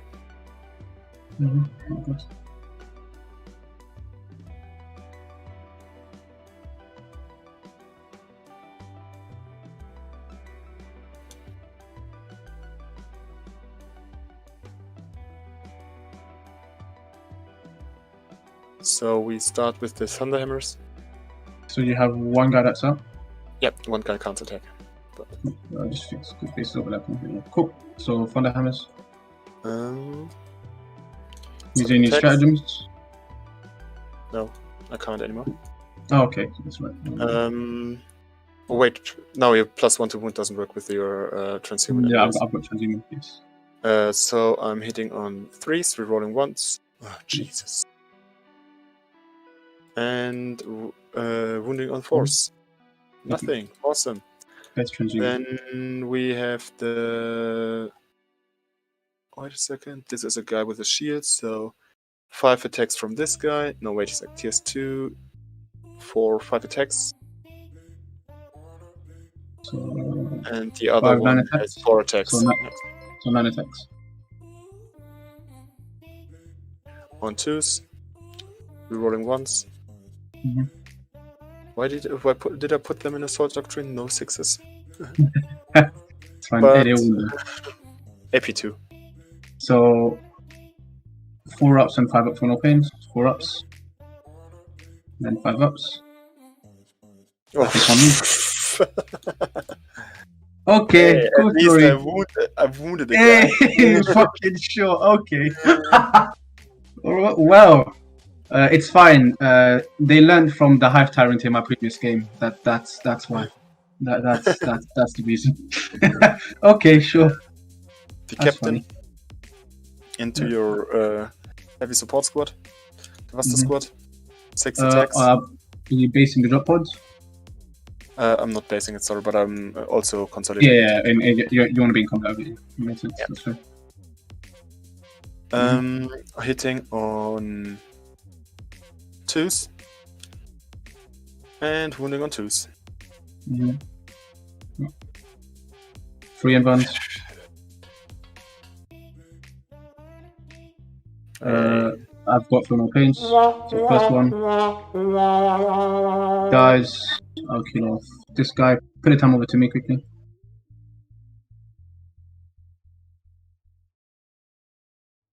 I can pull out combat, but you're just gonna come back into combat.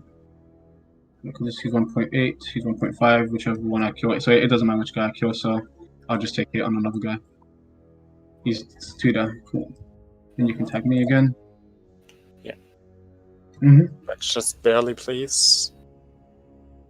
Yeah. So that's all. Those are all your combats, correct? That's my combat, yes. Cool. So time over to me. I'll hit you with this squad because it's funny. Sergeant's gonna hit you with his double chainsword. So he'll have 5 attacks because you charged him. Hitting on. Hitting on 3s, 6s explode. Drop 2, and then winning your own 4s. 2 wounds, AP 1. So 2 up. Mhm. Safe. Fine. And then I have 4 attacks, no AP. 2 hits. And then 4s. 2 wounds, no AP. Doesn't 2 hits as well? No, it's only if I charge. Oh, so it's worse than the Space Force. Yeah, but it's fine. Hey, take 1, take that. Take that. Then back over to me. So this guy is 6, you'd have to go closer to him. So it's fine. So where's 5.9? 5.9 is here.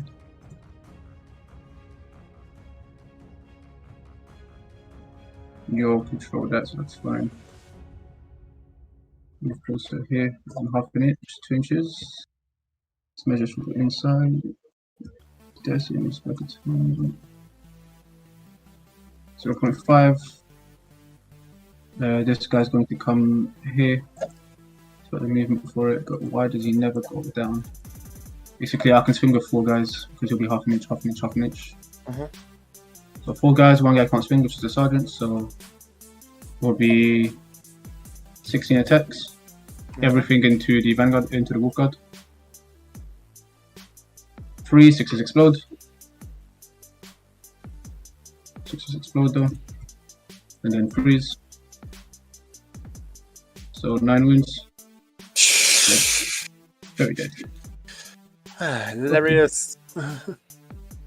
That's nice. That is pretty big for me, but he's OBSEC, I'm not, so it's fine. I'll at least get my points. So yeah, you get 3 for raid target, 3 for domination, and 3 for. Cool. And then it's your turn. Okay, start of my turn, I get 10. I get 2 banners. How many units did you kill? You killed 1, 2, 3 you killed 2 devastators, 3 units, and I've killed 1 already. Yes. Cool. We'll start off the phase. Start of the thing I want to do. I want to put anyone into. So nothing's -1 to hit, which is nice. I want to put anyone into Devastator Doctrine. For 1 CP. Not really. He can fall back and charge, right? Yes. So he's gonna get charged by a lot of shit. Probably the Dread as well.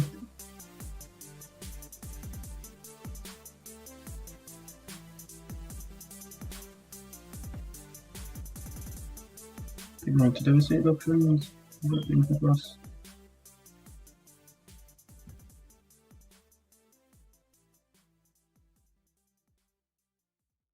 Damn, I just don't know what to do with this unit right now. I don't know what to do with this unit right now. No, it's fine. They'll stay there. I didn't thought I will like wipe it out, but I thought like 3 guys will die. Yeah, no, it's exactly the same here. So I want to make sure. Can you heroically intervene with this guy currently, as he is? Can you check? Heroic intervene doesn't be for the 6 affected inches of by the rain. Huh? So I am within 6, so I can technically, and then. But I know, but I just want to see if you can physically get into within an inch. That's why. I will copy him. Let me lock the original first, so we don't move him. So. In the meantime, don't use a stratagem or anything. No, because he's gonna go here, charge here, charge here. So he has to move 3 inch over here. And it's more than 3 tilt. And so I'll measure the tilt for you. So 4 inch. That's about 1 inch from where it was. 5. And another that's 2 inches because I'm measuring from back here. So no, you can't. Okay, that's fine. So I don't get whacked by Grib now on your turn. That's fine with me. I'm just figuring spend anyone to make the encounter to be individual. We can try and kill Grim now this turn. I'll spend a CP on him to make him count as Devastator Doctrine. Sure. Sorry, that was too fast. Sorry, I'm gonna make him count as Devastator Doctrine. Okay. Because I want to try and kill Grimnar this turn. So he counts as Devastator and a current Doctrine. I don't want to get shot by it. Oh, and I've got my Consolidate. I've got to do Consolidate these guys, so I think he will still be closer to him. So I'll stay put, that's fine. Cool. These guys will 125% fall back.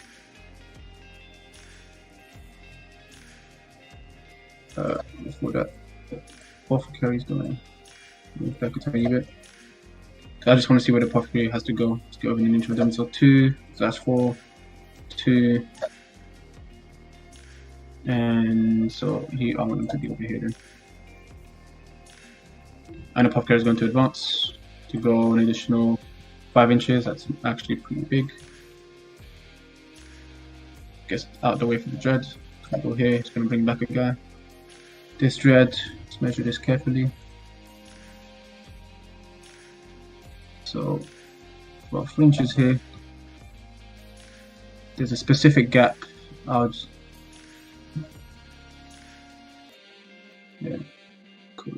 The gap here is 3.3. In this base, 3.4. This base is 3.3, 3.2. So it can fit through here. So I use 3 inches. I've got another 5 inches of movement. I'm going to use 4 inches to clear the gap. Another 1 inch forward to have an unfailable charge into him. So I will fight last with a lot of people. Yeah, that's fine.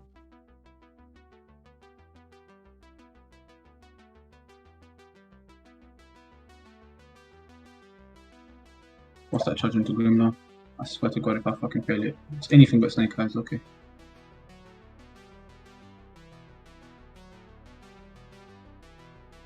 I know how dangerous Grimnar is. I saw him single-handedly win 2 games. Too far around. So I want to stay outside of. Oh, you're in my deny range now. I don't want to stay outside of it. I don't need to pile up Invan anymore. You're going into Assault Doctrine next turn, so that doesn't do anything. I just need a +1 to hit.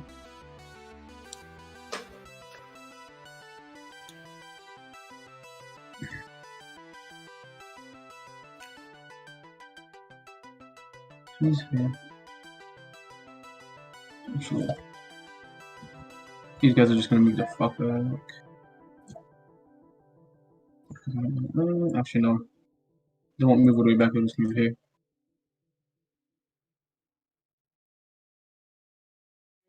Just so I don't forget, I'm gonna just revive a guy right now.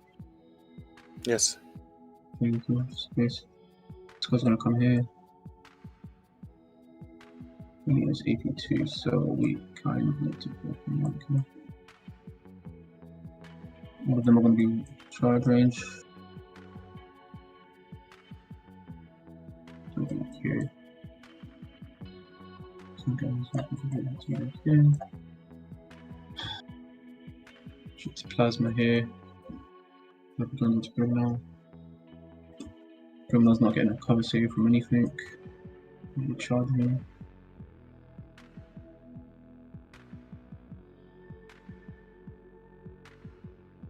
Yeah, 3 inches, cool. I'm going to both. We want to be out of 18. What other powers matter? We want to be out of 24. We're 19 away, so we need to move 5 inches backwards. And his needs to be. So I'll move him first, but he'll move here. Yeah, it's okay. 24, moving 12. It'll be like over here. And can he? 1 second. There is a line here.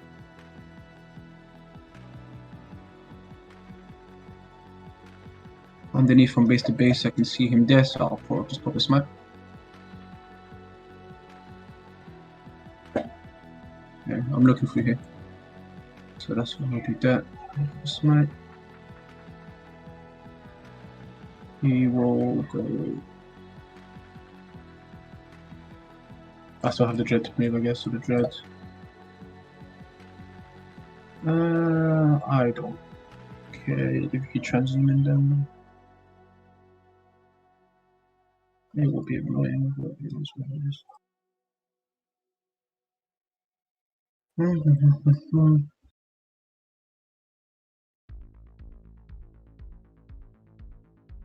He needs to be within 12 though.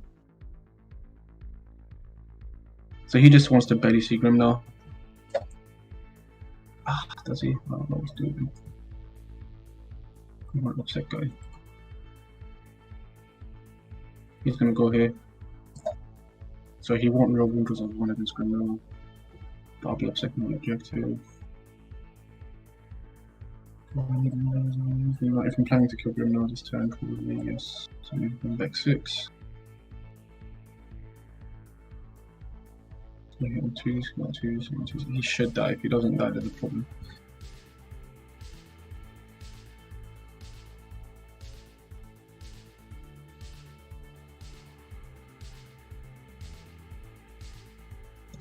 I just don't want to be motoring with these fuckers.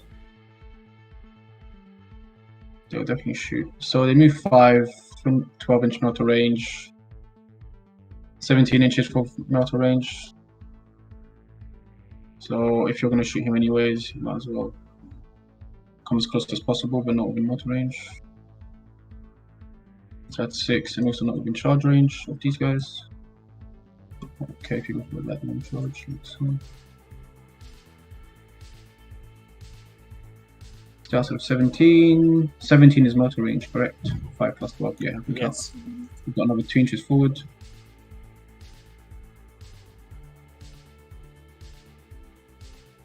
This guy will advance. He's not doing anything else special with his life. 1 inch, cool story. So he advance. Gonna be here. So they're both within 6. That's wrong, but the ring is over him and the ring is over him. We're going to now switch these. Alright, cool, so that'll be movement. We'll go into this. Oh, 1 second. He wanted to be within 12, that's what it was. And that's of 18. So he has to move just back a tiny bit. So he does need to be there. But it's fine. Yeah, it's fine. Like so. Yeah, end of movement. We'll go into. If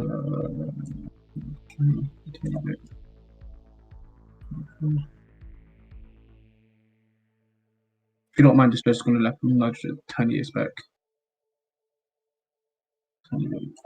Still can't feel the charge. This must be within 6. That's 24, 24 more, and within 12. Okay, cool. Everything's achieved.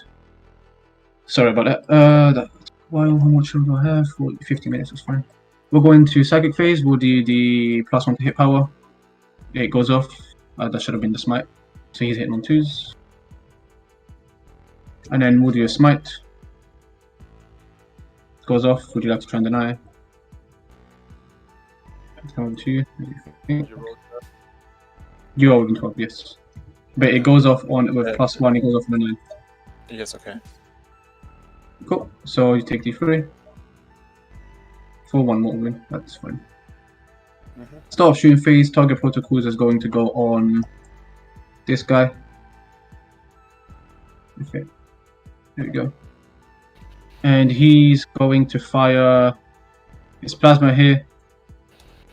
And his other guns into these assault intercessors. So okay. When using stratagems. You hit I am overcharging the plasma, by the way. Just in case. Sorry? Overcharging the plasma cannon into the eradicator and then I've just got 8 shots here, yeah. Put the time over 2. I will spend 1 CP for transhuman. Cool. On these guys. Cool. Yes. So D6 shots, overcharging for how many shots? 1 shot, that's fine. Hitting on freeze with 1 reroll. Get that 1 reroll, 5 protocols. Hey, I take them all wound. Cool story. And then I have 8 shots. Freeze. And then these will be freeze running ones. So 4 AP 1 into these guys. 1, 2. So one of them is down to 1. The 18-inch range shots Nothing's in 18. Cool. We'll fire this Redemptor, everything into Loga Grimnar. Mhm. Yeah, everything's in range. So, what's his toughness? 6.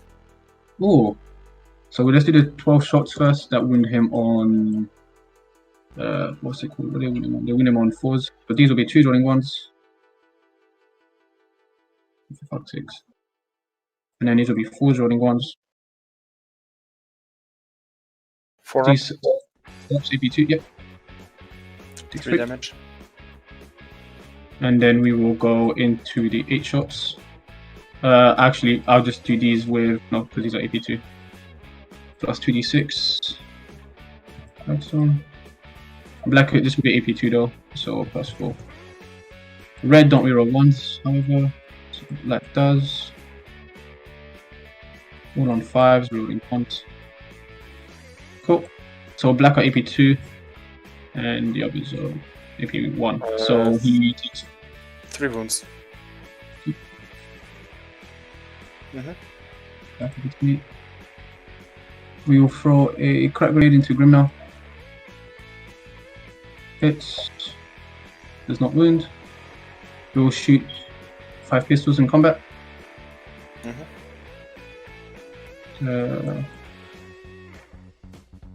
Fives. Hey, 3. AP, whatever. 6-2. True. Jesus. We will shoot the Stormbolter in combat into the captain. Will hit. 3 wounds, AP1. So 2 up. Fine. I believe that will be. Not sure, I didn't kill any of these guys. That's fine. I'm gonna fight last there, so I'll activate that first, so that's fine. Okay, cool. Cool. We don't kill. Alright, that's fine. We will now. That's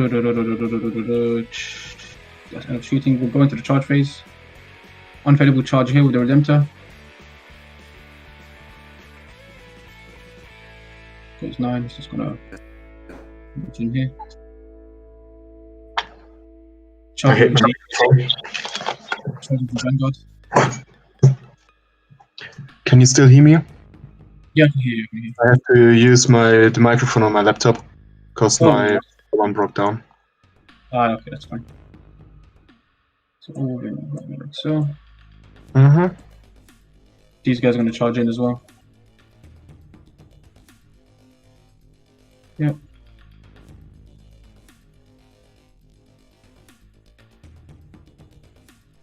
So we'll pick one of these many units to fight last. We can charge. We have to charge all 3, I think, in order to actually get within an inch. So it's a 3-inch charge. There's a gap over here for him. So a 3-inch charge will go into all 3. Make it go 9. Like so. So I'm gonna do the you know the trick. I'm gonna pull out a Grimnar. I'll be within an inch of Grimnar over here with both of them. 6, so inches over here. 3 inch as well. 4.1. And then when I pile in, I'm gonna pile in over here. Move a bit closer to him. It'd be outside an inch of Grimnar. So that's what I'm gonna do. I'll stay in combat with the Redemptor though, because I can't do anything about the Redemptor. So he'll be within an inch now. So he'll be equidistant to both. Yeah. Can you get out of sight of 1 inch? Yes, I can. Can you be within 1? Yeah. Yeah. Because 1 inch is only over here. That's 1, and that's 1. And then I go 0.9 over here because there's a closer gap over here. 0.9 and 1. Okay, now yes, now you're aware. Yes, okay. Yeah. So it's alright if I just leave him there because that's just yes. Okay, thank you. So I have to stay in combat because I don't think I can do it to 3 units. So, but I'll have. He doesn't have an in-run. No, he doesn't. So he'll be taking 5 ups. Oh no, this is heavy cover, so he'll be taking 4 ups. I think it'll be all but 1 that can swing. Because they're all within half an inch. I'll have the sergeant swing onto this, I guess then. Yeah, that's the end of the charge phase. Would you like to heroic of anyone? I can't because Logan is in combat. He is in combat. He is in combat.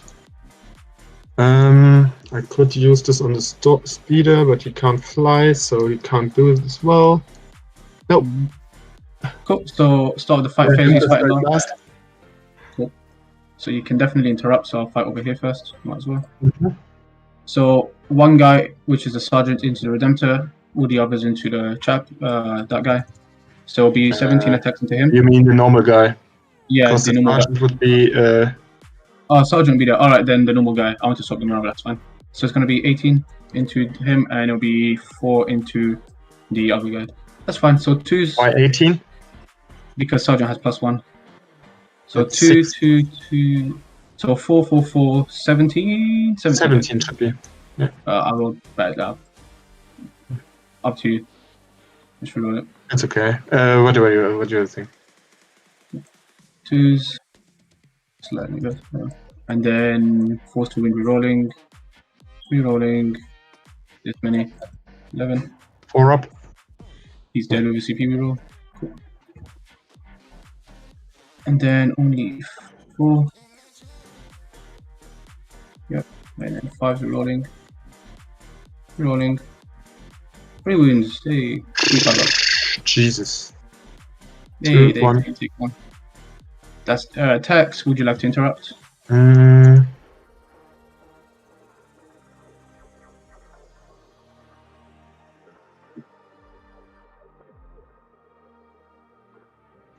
Yes, I would like to interrupt. Cool. I will hit the veterans. Sure. Or the infiltrators. You will kill me anyway, I think.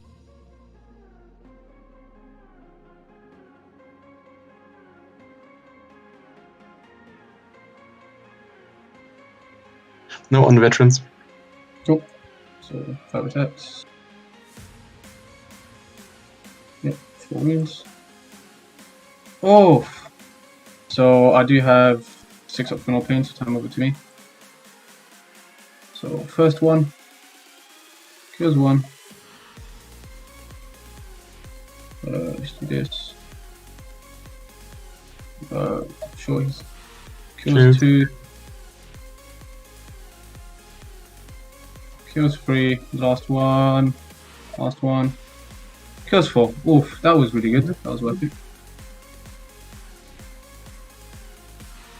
Cool. And then I'll just swing with an extra charging unit, so he has to fight after all eligible. So this one guy. 5. So 2. 6s explode. Never roll 6s with these guys anymore. 4s. Rolling. 3 wounds. 3 up. 1 wound. Cool. Then you pick who to fight with Dex, which is the Dread, I guess. Yes, the Dread on the Blade Guard. Mm-hmm. He has 5 attacks. Yep. Hitting everything. He hits on 3s, right? No, you I charge. charged him. I charged him. Yeah, go for it. Go for it. Go for it. And yeah, 5 wounds. Wound. Oh god damn. Yeah, feel no pain from him. I guess the first one does, so damage. Because I only had one guy. No, I don't think I had anyone. Or I had one guy. I can't remember. But I think he killed him anyway, so it's fine. So there's one guy here. 4 dead. Okay. Oh, I haven't made my 4 pin runs this time. That hurts. Hopefully follow suit. So I fight with Nex. So the Capitan. I mean the Dread. My Dread now. So 5 attacks, 2s, 6 hits, and then 2s rolling 1s. He's not rolling 1, so you just have 5 saves. 4 up. Like a champ. No. He tried. That's fine. And then we will go with he will consolidate. Let me force it like this. That hurts. That hurt a little bit. Yeah, with 1 blade guard now. Mm-hmm. He didn't charge, so it's gonna be 3 attacks. And just nothing. Cool. That'll be my turn. I have leadership, so blade guard is fine. And the vanguard vets. Oh no! No, why? That's big. That's big. That's big. That's really, really, really obnoxious. Okay, cool. Yeah, that's my turn. I get 3 for priority. So I killed 1. 2, 3 from me, and I killed 3 from you. Yeah, because this fucking guy had to run. Oh, that bastard. Yeah. And Because then he could 1, 2. Yeah. That's obnoxious. 10 actually. points. 1, 2. The wolf guard. Oh, why did he have to run? Oh. So 10 points for me. Mhm. Logan will. I'm in the train. Logan will chapter master. Oh, these guys put in an activate. Yes. Go for it. Oh, that's good. Logan will chapter master the eradicator.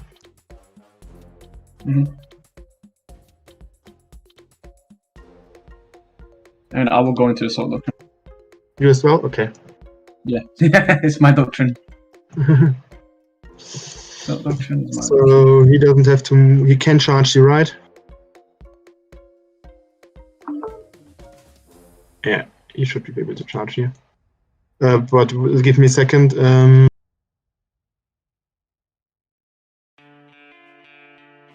I can move 3 inch with this guy, and then I'm not here in short. Same there. Who's the most more dangerous? I think that's Plasma 1. It's more dangerous. Yeah, I will chapter master these guys, and I will use my last CP for Lieutenant Aura on this guy. Okay. Then the Eradicator can stay still because I won't get in short range anyway.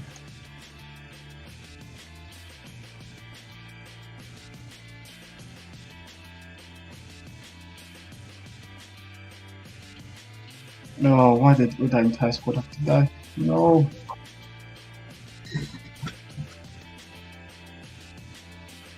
Mm-hmm.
12.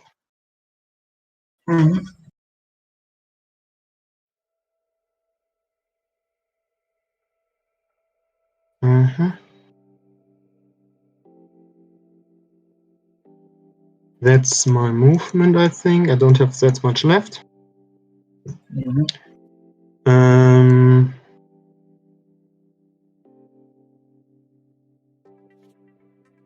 Shooting. The Redemptor will shoot everything at the Blade Guard. Or... yes, everything at the Blade Guard. So... 8 Bolter shots. Storm Bolter. Everything. 2 ups, 3 ups. I take a wound. 1 or 2. And then 8 from the Onslaught Gatling Cannon. 4 up. It's a bit laggy at the moment. And 3 up. 2 ups as well because I'm touching cover. Oh, it doesn't matter. Where was those rolls last turn? I don't need those now. Okay, then we Shoot with Cheeky. these attack bikes Mhm. onto the Redemptor Mhm. with everything. Makes sense. 4 Melta, multi-Melta, 3s, and 3s. Rerolling once. I don't have a Three save, wounds. so 3d6 plus 1. I don't get it. Yeah, I can Yeah. roll them all together. Yeah. So 3, 4, 6. That does it. He's dead. Does he explode? No. No. He did. No. okay, then this frees up the Eradicator to shoot at him Mhm. with everything. Okay. Twice. So the multi-melter 4 shots. And then the heavy melters. I didn't move, so 3s. Rerolling everything. And then 3s. Oh no. Rerolling once. So I don't get a save, so 2Ds, I This guess. is D6 already. I think I'm dead already. Yeah. 15, Do I 17, explode? yeah. No. Nope. That's my shooting. Mhm. We will go for the charges. Logan will charge the. Wait a second. Logan will charge the Vanguard. Mhm.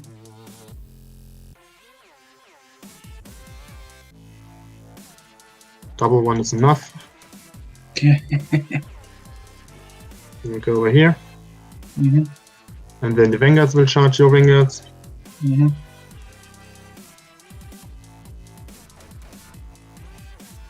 Six Mhm. here. This guy here.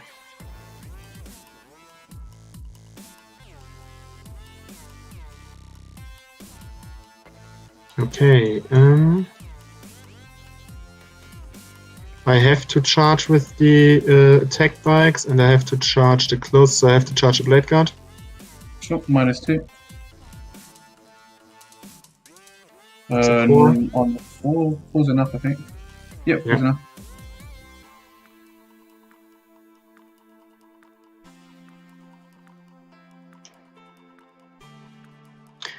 So you can't interrupt, right? No, I don't want to. Interrupts, okay. Then we start with the big boy first. Mhm. 6 attacks. On 2s. Oh 6 no. loading. What like this? 2s. Come on, boys, roll well. Hey, free die. And then 6 attacks from his dogs.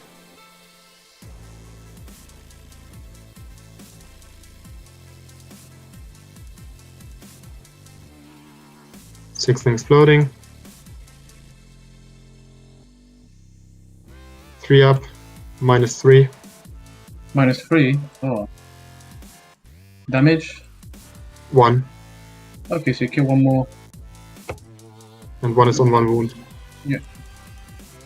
This guy here. So then, yeah, the wolf guard. Jesus, I didn't want to put them out there, but yeah, I have to now. Mhm. Let me do that separately. Oh, come on. Mhm.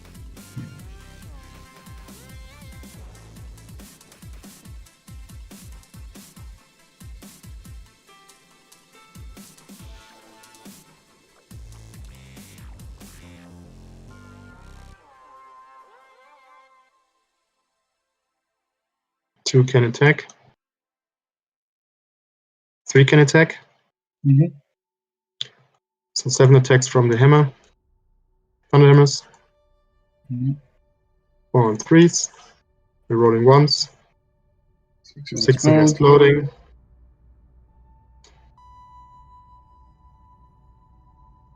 He did.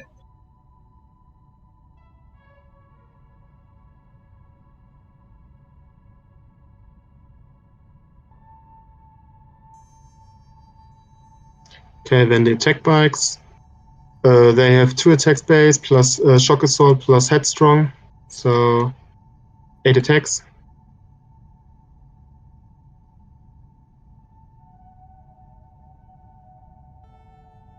What gives them the extra attack? They are basically blood claws with space wolf. They have the swift claw okay. so they have to charge the closest enemy, and they get an extra yeah. attack. Rerolling once, Solid. and 6 is exploding. Will. And force. Rerolling once. Saves. AP 1, so he dies. He did. Cool. Okay, That's the turn. that's my turn. I get another 9 points. Cool. And over to me. Right click it. I get 10. 2 more banners. You killed 1, 2, 3, 4 units. Yeah, it's not gonna happen.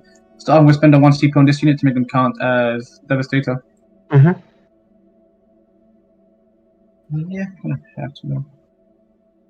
I was hoping to have 1 Dread alive, then maybe, but yeah.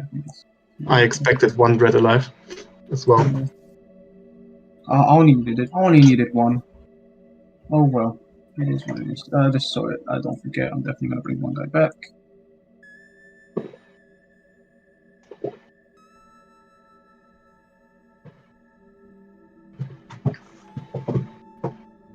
He's going to...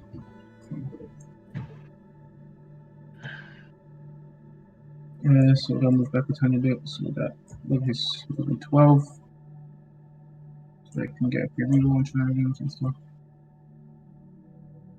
I can still do good damage this time, so it's fine. It's just not as much as I want. So he will advance because he can make a more advance. Yeah.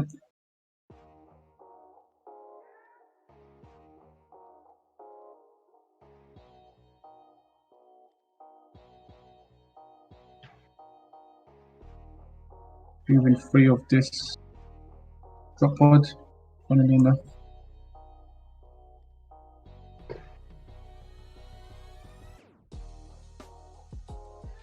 And he will be here. So that'll be thing. We're going to psychic phase. We will do what's it called? Fuck. What do I want to do? What do you plus 1 see if there's nothing? I'll do your smite. Goes off, take me 3. Just to go back 3. real quick there, what gives the attack bikes an extra attack? They have the swift claw keyword. Where's the... So there's headstrong and the other one berserker. Is that in the Space Wolves Codex?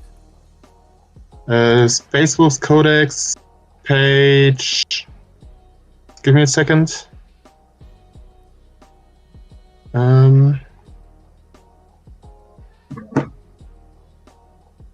Detachment abilities, Space Wolves page 45. Swift Claws units in the Space Wolf detachment gain the headstrong and berserker charge ability. Gotcha. Okay. Cool. Cool. So I did 3 mortal wounds to one of the bikes. Hey, nice. Nice. We will then do for the second power. We'll do 5 up in 1. Why not? Might as well. Oh, goes off. 5 up in 1. Start the shooting phase. We're going to give target protocols to this squad here. Yes. Shoot. Multi-Melter is going to fire here. And he'll be signumed. We will fire. Actually, before I go there, all of these guys are going to fire into the attack bikes. One of them for a grenade. So I'll do 8 shots first. Some of them is wounded. Freeze. 2 auto wounds. And then 5s, rolling 1s. Rolling 1s. Rolling 1s. 3 wounds total into the attack bikes. Yeah, we kill 1. Cool story. And the crack grenade. And misses. Cool. We will go into these guys. Multi-Melter the Dread. and we'll fire the grab into the Wolf Guard. Yeah. So multi-motive dread, 2 rolling ones, 1 free reroll. Both hit and then 3 rolling ones with 1 free reroll. Rolling ones, both wound, you don't get a save. Damage, d6 plus 1. How many wounds? So this will be 3, this will be 7, 6. 9 wounds. So I'll reroll the 2 with the free target protocol, and he's Yes. dead. Does he explode? Nope. Nope. I have 12 shots into the other dudes. And I still have a hit roll and win roll for target protocols. So just use a damage roll. I'll reroll the 2 with target protocols. Drop 1, and then 3 rolling ones with 1 free reroll. Both of these basically. So you have 11 wounds into the Wolf Guard. Okay. -3, right? Oh, -4. Counting as deduction. Yes. -4 then. So no heavy cover, but light cover as well. Yes. So So you I get get a 6 up for the guy without a shield. Cool. He's dead. He's dead, and then you just have 10 left, right? You have 10 left. Yes. Yeah. Okay. They are 4 up. Mm-hmm. And they're dead as well. Cool. That's pretty good shooting. We'll go into the charge phase. He'll charge the attack back. Mm-hmm. Goes 11. It's going to be here. These guys might as well attempt to charge into the Eradicators. Mm-hmm. Can't do anything. Oh, they fail. Cool. Go into combat. I'm outside of 6. Yep. He'll activate. So he has 4 attack space? Question mark. 4 attack space. It goes to 5 attacks. Hitting on 2, 6s explode. Will hit, and then winning on, well, killing you on 4s. Oh, for fuck's sakes, man. AP4, really? Yeah, he's down to 2. You get to hit me back, I'll base you. yeah. So 3 attacks now. Mm-hmm. Rerolling ones. 16 exploding. And force. -1. So he is 3 up, so he takes 3 wounds. Down to 2. Yikes! Okay, that's my turn. I get another 3 for priority. I killed. I did not kill. Definitely not kill. Most over to you. You get 10. Yeah. Logan will chapter.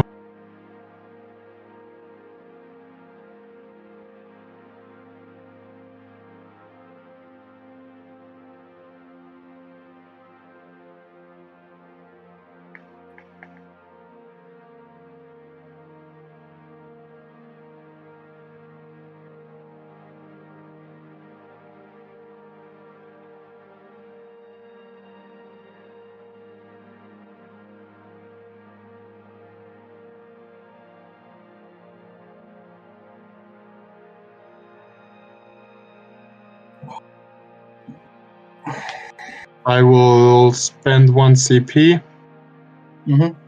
to fall back and shoot with the attack bike. No.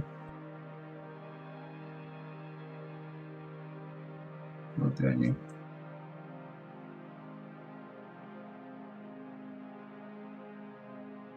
So use the closest target. Mm-hmm. Logan. You will just advance.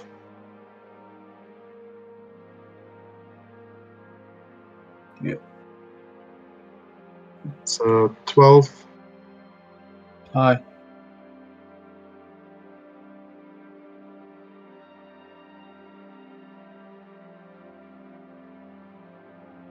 They will stay still. Mm-hmm.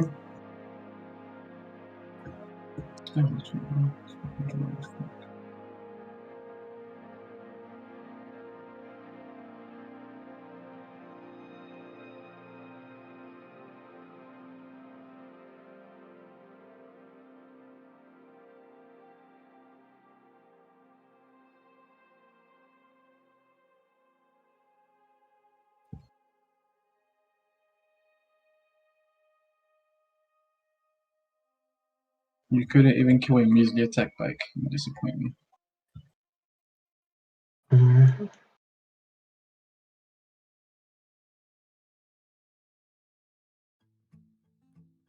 Cyberwolf will advance. 12. Mm-hmm.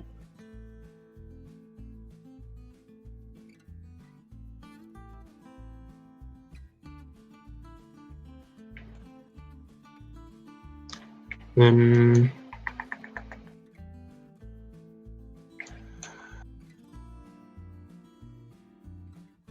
he needs to be a bit more back. Yeah. And here, yeah. Okay. Shooting phase. Yeah. The tech bike will shoot at the lieutenant. Everything, I'm guessing. Everything is. Cool. Multi-melter. Rerolling once. 1 wound. In one, make it. That's... Nope. He dies to minimum damage. Yeah. Then we have the land speeder storm with the storm, the heavy ball operator,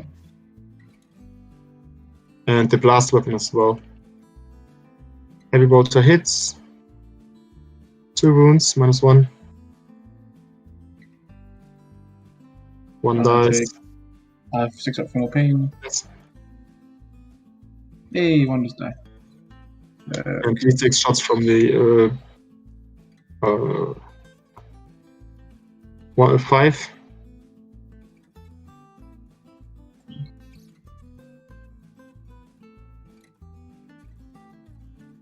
And force. 3 wounds, no minus. I'll take it in my in one. Fuck's sakes, you had to make the in ones. The infiltrators, not the. Oh, you're not shooting them. Okay, cool. So let me get back. I think Logan will do the job. Yeah, I was thinking, what is he shooting now? So 1 and Edge. I got 1 for 6 up for no pain. Why? Yeah. No minus. Oh, no minus. On the Cerebus launcher. No, but I took it on my in one because I thought you were taking them, but it doesn't matter because it's Yeah. Then the Eradicator will shoot at the infiltrators target. Yes, All together. So the 4 shots for the heavy melter rifle and 4 shots for the multi-melter. Red is the multi-melter. They can reroll once. And 2s. in ones. These are So first one take 6. he's dead. Second one 2. Roll. Give me a 6. No, that one dies. And then I'm not gonna bother rolling the other 2. They die. Okay. It's D6 plus $1 million. Okay, so they killed 4, and then The sergeant solo. shouldn't he be dead? I killed 4 with the Eradicator and 1 with the Stormwater. Yes. You rolled 5 wounds. Yes, they're all dead. It doesn't matter. They are all dead. Ignore me. And then we go for the charges. Mm-hmm. The land speeder storm will charge the spacemen with their weapon. Mm-hmm. So the storm. Nope, It's just 2. kidding. It's not enough. Awesome. Come And on, Logan. give me the same thing. Nah, it makes it.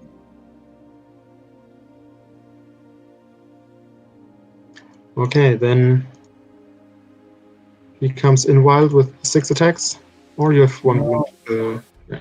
No one has. No one should have a wound at least. Yeah, no one. 6 attacks. Everything hits. 5 wounds. In ones. In ones. Oh! Hey! Ah, yeah, Criminal penalty. 3 wounds against Sophia. He's Yeah, dead. he kills 1. And then the dogs. Rerolling everything. 6 is exploding. Another 6 wounds with -3. So 5 Oh. ups. -6 ups. Killed 1, killed 2.5. So I can't stop you from tagging me, so 1, 2. Cool story.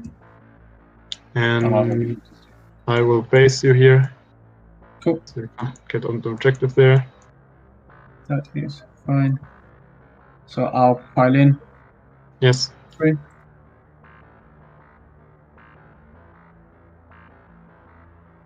We'll pile in over here because the plan is to touch the objective with those two Yes. because you don't have object and take it away. Yes. So I'll hit you with the sergeant because he has 5 attacks. Who has lost 1 wound? Everybody or the sergeant? I might as well put on the sergeant with whoever. Cool. And then wounding you on 5s. 2 at AP2. 4 up. 1 wound. 1. And then I have this guy within an inch. He's within half an inch. And he's within half an inch. 4 attacks. 3s, 6s explode, will hit, and then 5s. Nothing. And then I consolidate. Not touching the speed of storm. So that's fine. Yep. And touch the objective here. Cool. That's your turn, I'm guessing. Morale is. I can't play. Yes, can't play. So that's your turn. No domination, and you only know. Yeah, right, to your target. Cool. So my turn, I get 15. Yeah. And I get 2 more banners.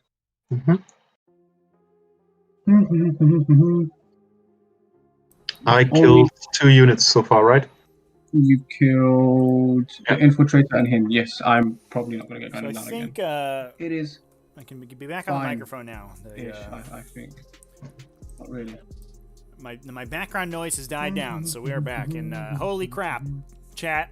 This game is intense. We don't want to give you. Oh my god! If only I had a way to kill. 63-62 going into. I had any units. Bottom of round 4, and all the dreadnoughts are dead. Logan Grimnar up in the middle, chopping it up. This is an incredible game. I think the Space Wolves may be able to pull it out. They are down 1 point, but they should be able to complete their Warrior Pride, as well as their priority targets, and potentially domination. How's it go for him? Whereas the Iron Hands are quickly losing models. What a comeback from the Space Wolves after the immense amount of damage that Iron Hands were able to put out, and really crush through their Dreadnought backline. But these Meltaguns, I mean, they pushed through. They killed several, or both of the Iron Hands Dreadnoughts. I get a CP, I guess. We don't want to spend it on. And some saves swung both ways, ridiculously, to essentially mutually annihilate all of the Storm Shield infantry in the center. What a crazy game this has been. We'll do a smite. Hey, D3 on Logan for 1. Hey, kill me next time, something like that. And we'll do 5 up and 1. Okay. So if you face target protocol is going to give it to I don't know who. I can't shoot in combat. So it's just going to be charges. Charge land speeder with the apothecary. Like so. Do we want to proc all of Logan's shit? Because right now he doesn't have exploding 6s, he just has Chapter Master, right? Sorry? He only has Chapter Master currently, correct? Exploding 6s is Super Doctor and it's always active. Oh, is it always active? It's not when you charge or Yes. Oh, that's dumb. Okay, there's no point. We might as well charge him then. Fuck it. Let's see if we can't get lucky. Probably won't, but let's see. Let's fucking see. Go fight into Logan. Go, go. He has 4 attacks. 2s. I'll CP reroll this because I don't have any other CP. Good job. So 4 hits, and then 5 to wound. 1 wound. 4 up. Just kidding. And then he'll have 5 attack. 4 hit. No wounds. And I'll base you. Mhm. And then you get to activate first. Logan Grimnar will hit everything on the. Doesn't matter if I kill all the squad, you still deny me this. All in the labyrinth. Everything's a labyrinth, full story. Yes. 6 attacks because they charged me. Rerolling. Oh no, not like this. And 2. Mercy. Invan. Not today. Even you. Ah, he's dead. 12 wounds. So I missed the dog's attacks. You can now. Oh, hit you, so Sergeant, because he actually has attacks that can wound you. 2 base, 2 chainswords of attacks. 5s, nothing, and then I have 3 other guys.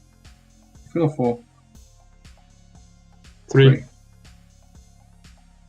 Boom. Nothing. That's my turn. I get another. I can do strike back. So your turn. 3 attacks. Yeah. Hitting you on 2s. 16 exploding. And 3s, I guess. How dare you move me? -1. No. Cool. 6 up. Oh, -1, yeah. So. Or is it just for Corey? Yeah. No, I get a 6 up then. Okay. That's my turn.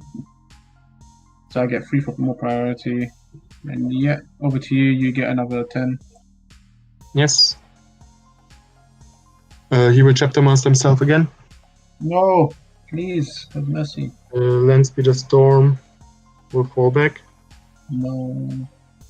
Onto the objective. Still get my banner though. So I think the question here is whether Fushini can pull out the 15-point turn on the bottom of 5. The Cyberwolf will advance.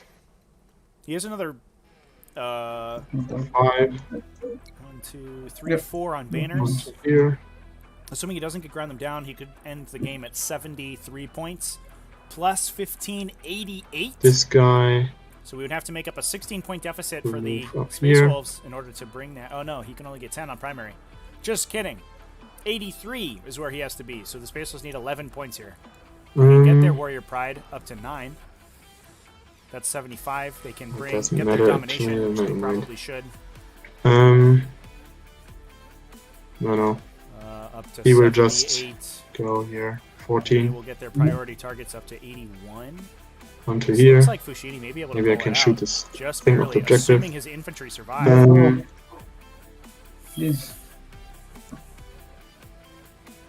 So currently, he's closer. He's not This is closer, going so to be just one crazy closer. close, chat.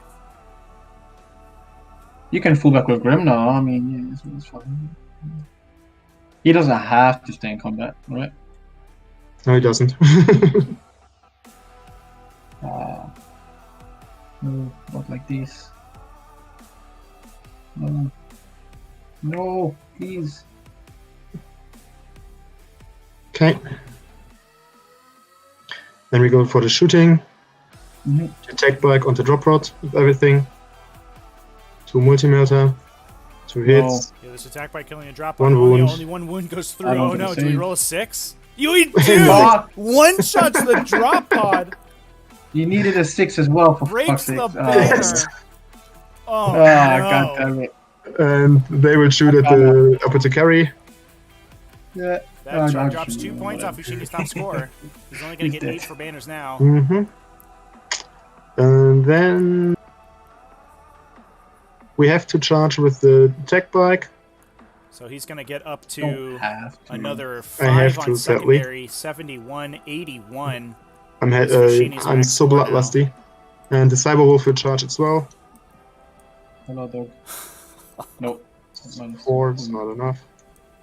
Nope. So we need to Minus grab 2. domination and priority. So just the We've attack already grabbed bike. domination. We've grabbed priority. Yes, sir. 4 attacks. We've grabbed our warrior pride. 1 2s. Yes. Rerolling once. 16 Logan's in the exploding. attack bikes in, I And believe. 4th. Which means this may be a tie game, One chat. Okay. Is this a guy, tie and then game? I get hit you. I'll hit you with the captain. This is where I need to roll 5 6s and kill you. No. 1 wound AP. What AP2? Sorry. Take it. Yeah, we'll just have to ban Admech. And then I have 1, 2. So we can watch Space Marines fight each other. God damn it! I can't roll 6s with these guys. 1 wound AP1. 3 up. Yes. Fine. And then there's Hematodon. Please no. Grim Marshal. 5 attacks. 1 2s. Rerolling. 2 6s. He rolls way more 6s, man. What's going on? -4. Oh, well, I'm guessing they did. Boop. Murdered. So I got 2 charges off. No, 1. Sorry, 1 charges. Domination and priority target. Cool. I get 1 banner. I'm gonna get another one at the end of the game. I'm gonna scope. Let's see. Yeah, if we can advance this. So this is your max Infiltrator score. squad So to get can I get onto both 2 objectives? I can get onto 2 objectives. Oh. Oh, we need to make this charge. Why wouldn't we just roll in advance? Because that would be advance me easier than a on. charge? Oh shit! I could win the game. Hey, that's fun. Let's do it. What's the charge? 7.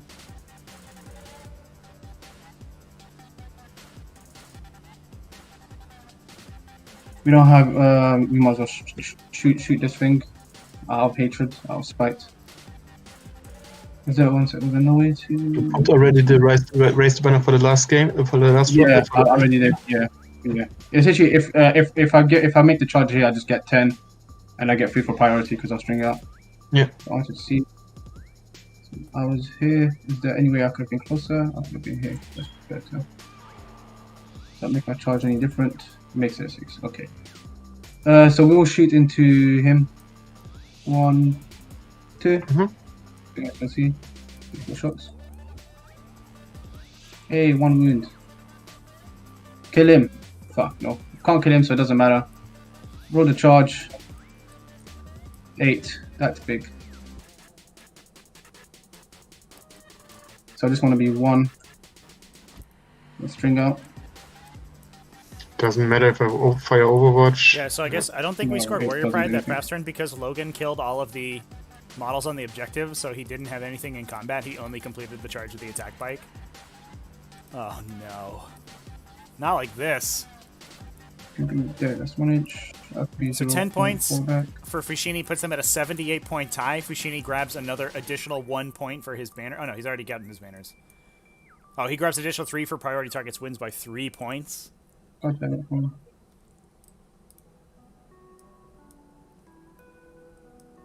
So I can't have 2 guys on the objective, I can only have 1. So I'll just swing with 1 guy. 4 attacks. 2s. We'll hit, and then 5s.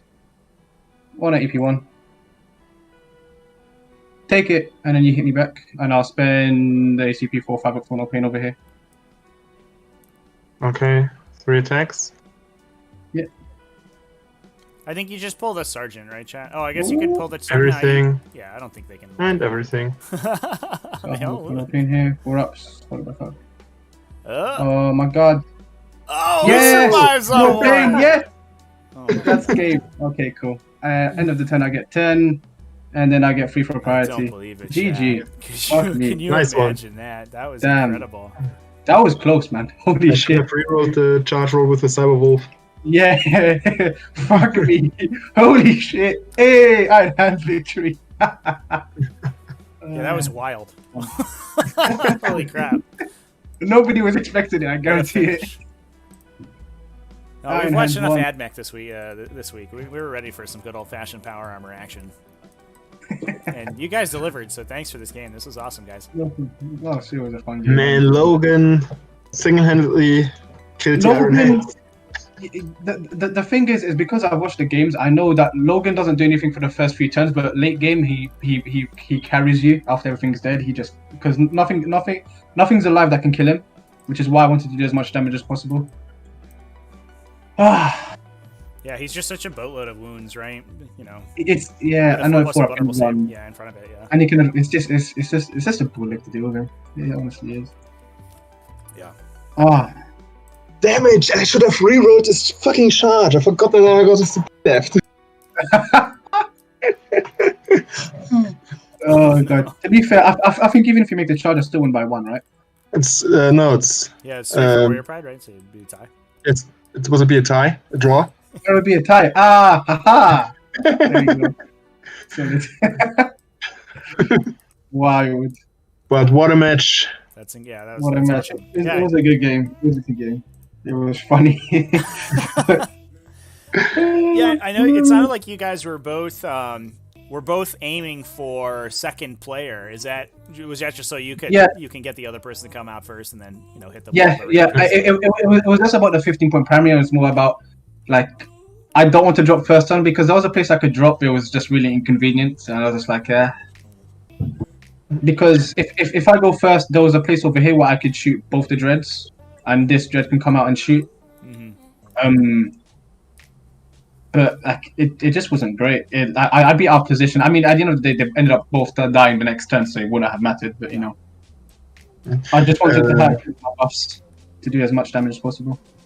I thought at the beginning I want to go second as well, just for also the last turn, and so he has to drop and I can react on him. But I think in retro's perspective, if he would have gone first, he would have could have put the drop pod in the middle of the marker, and then supported with everything, in my opinion, and be uphill with domination.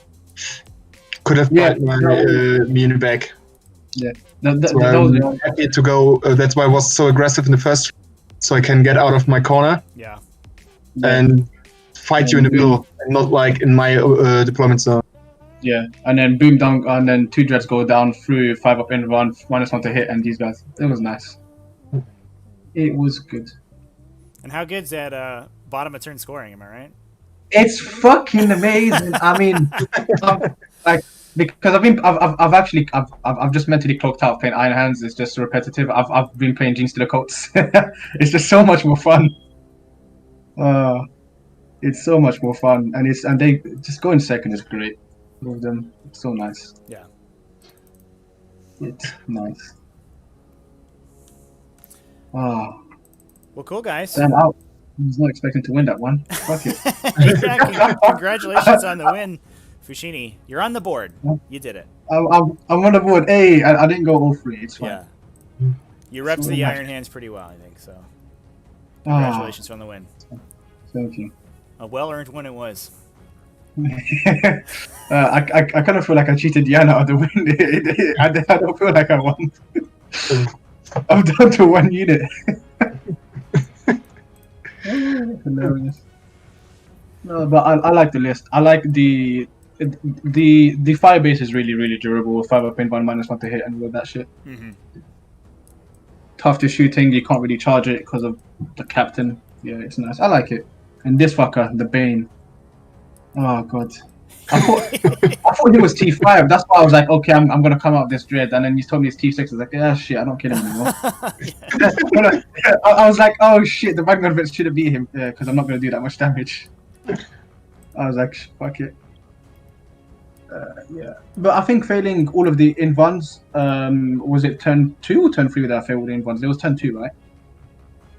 Yeah, it was turn 2. Well, I'm failing all the invans turn 2. I think I made 2 out of 10 4-up invans. Yes, yeah. That hurt a lot because I was thinking if I have this one Vanguard Vet unit here, I'd kill these guys next turn and it's fine. And then my dread survive. Well, one of the dread survived, but yeah, that hurt a lot. And then he ran away, which denied me another 3 points. Yeah, same with the Blade Guard turn 1 here as well. Or yeah, he bounced off them. That was funny. I was just like, oh, okay, sure. I mean, I put all the CP into them. I was like, okay, cool. They're alive, I guess. Yeah. Oh, that was hilarious. Yeah, this is just a weird game. I enjoyed it. It was funny. It was fun. We both came down to fuck all 3 units. Yeah, with us one assault intercessor here, more assault intercessors here, and yeah. It's the first game where the Eradicator actually did something. the games Yeah, before they died or didn't do anything. Yeah. I kind of wanted the plasma guy to shoot them here because I was thinking even through your transhuman, if I get like 3 or 4 shots, the squad still dies because I hit on 3s with 1 reroll, and then I win on 4s rerolling 1s and 1 reroll, and yeah, but then I just failed to win. Yeah, I know this problem with plasma. I failed to hit. Yeah, I failed to hit. I rolled a 2 into a 1. I was like, oh, okay, cool story. He just wasn't feeling it. That's mainly. He just wasn't feeling it. It's fine. But yeah, no, I like the Devastators. They do a lot. Three might be overkill. I might need some more Vanguard vets. Yeah, we were commenting the squad on 2. That might have been the longest that a Devastator drop squad has survived, like in the history of the game. No, I've comfortably had my Devastator survive. Like the reason I take 3 squads is that people usually can't kill more than 2 and some other stuff. Like the 3rd one usually survives, and if that 3rd one's alive, I mean, Devastators are devastating. But if they shoot for more than a turn, they usually like clear out twice their points. I mean, like these 2 models over here already cleared out like the unit's points cost. Yeah, they're just great. They're just amazing. I love them for sure. That's why I put the priority target on them and not on the. Yeah, no, yeah, they had to die. If I was actually hoping that you would shoot the dread with the other stuff, or like just even anything else. They're just so good. I love them. They're great. I didn't notice that the land speeder storm hits on 3s. I need more of them. Yeah, they're just inside punching you, right? So. You mean they hit on 2s, right? Yeah. 3 attacks hitting on 2s, exploding 6s, AP minus 1. Oh, thank God this guy over here survived. Or I probably would have been fucked. I would have lost it. Best CP use ever. Feel no pain. Let's get it. You could have pulled the sergeant too. Right, GG this roll well. Oh, God damn. You could have just pulled the sergeant, right? And then you're still okay, I think. Oh yeah, I could have. Yeah, never mind. It wouldn't have changed anything. Well, hey, I don't know why I put the win on him then. Holy shit. Wait,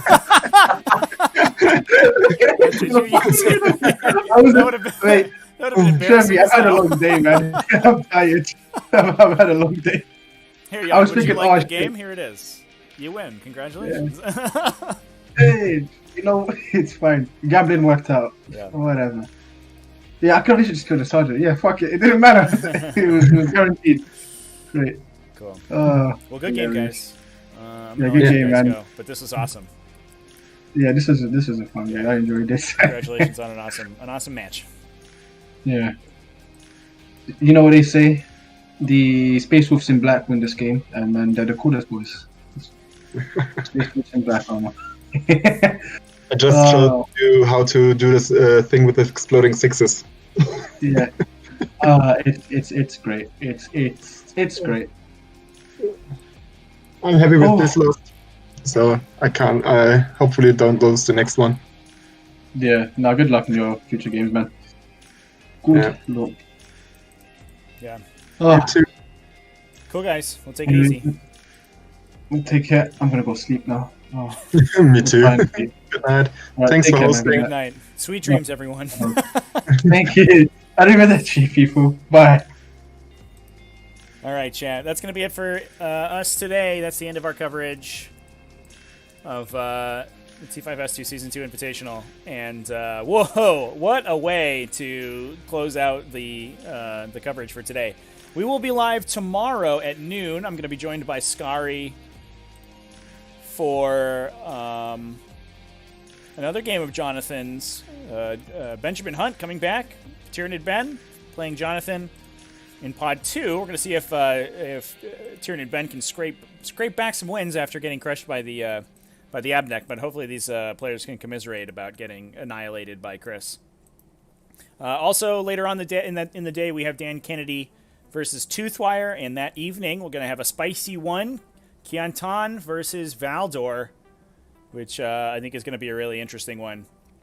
So stay tuned tomorrow, noontime EST, so in about 18 hours from now, we'll be live with more coverage from the T5S2 Invitational. Thanks, everyone, for watching, And let's go rating, I guess. I think somebody's online. I saw. Let's see if it'll let me. I had a little trouble the other day, so let's try it. Survey says. Here we go. Awesome. Well, good night, everybody. Yeah! Thanks for joining. And keep it classy, folks.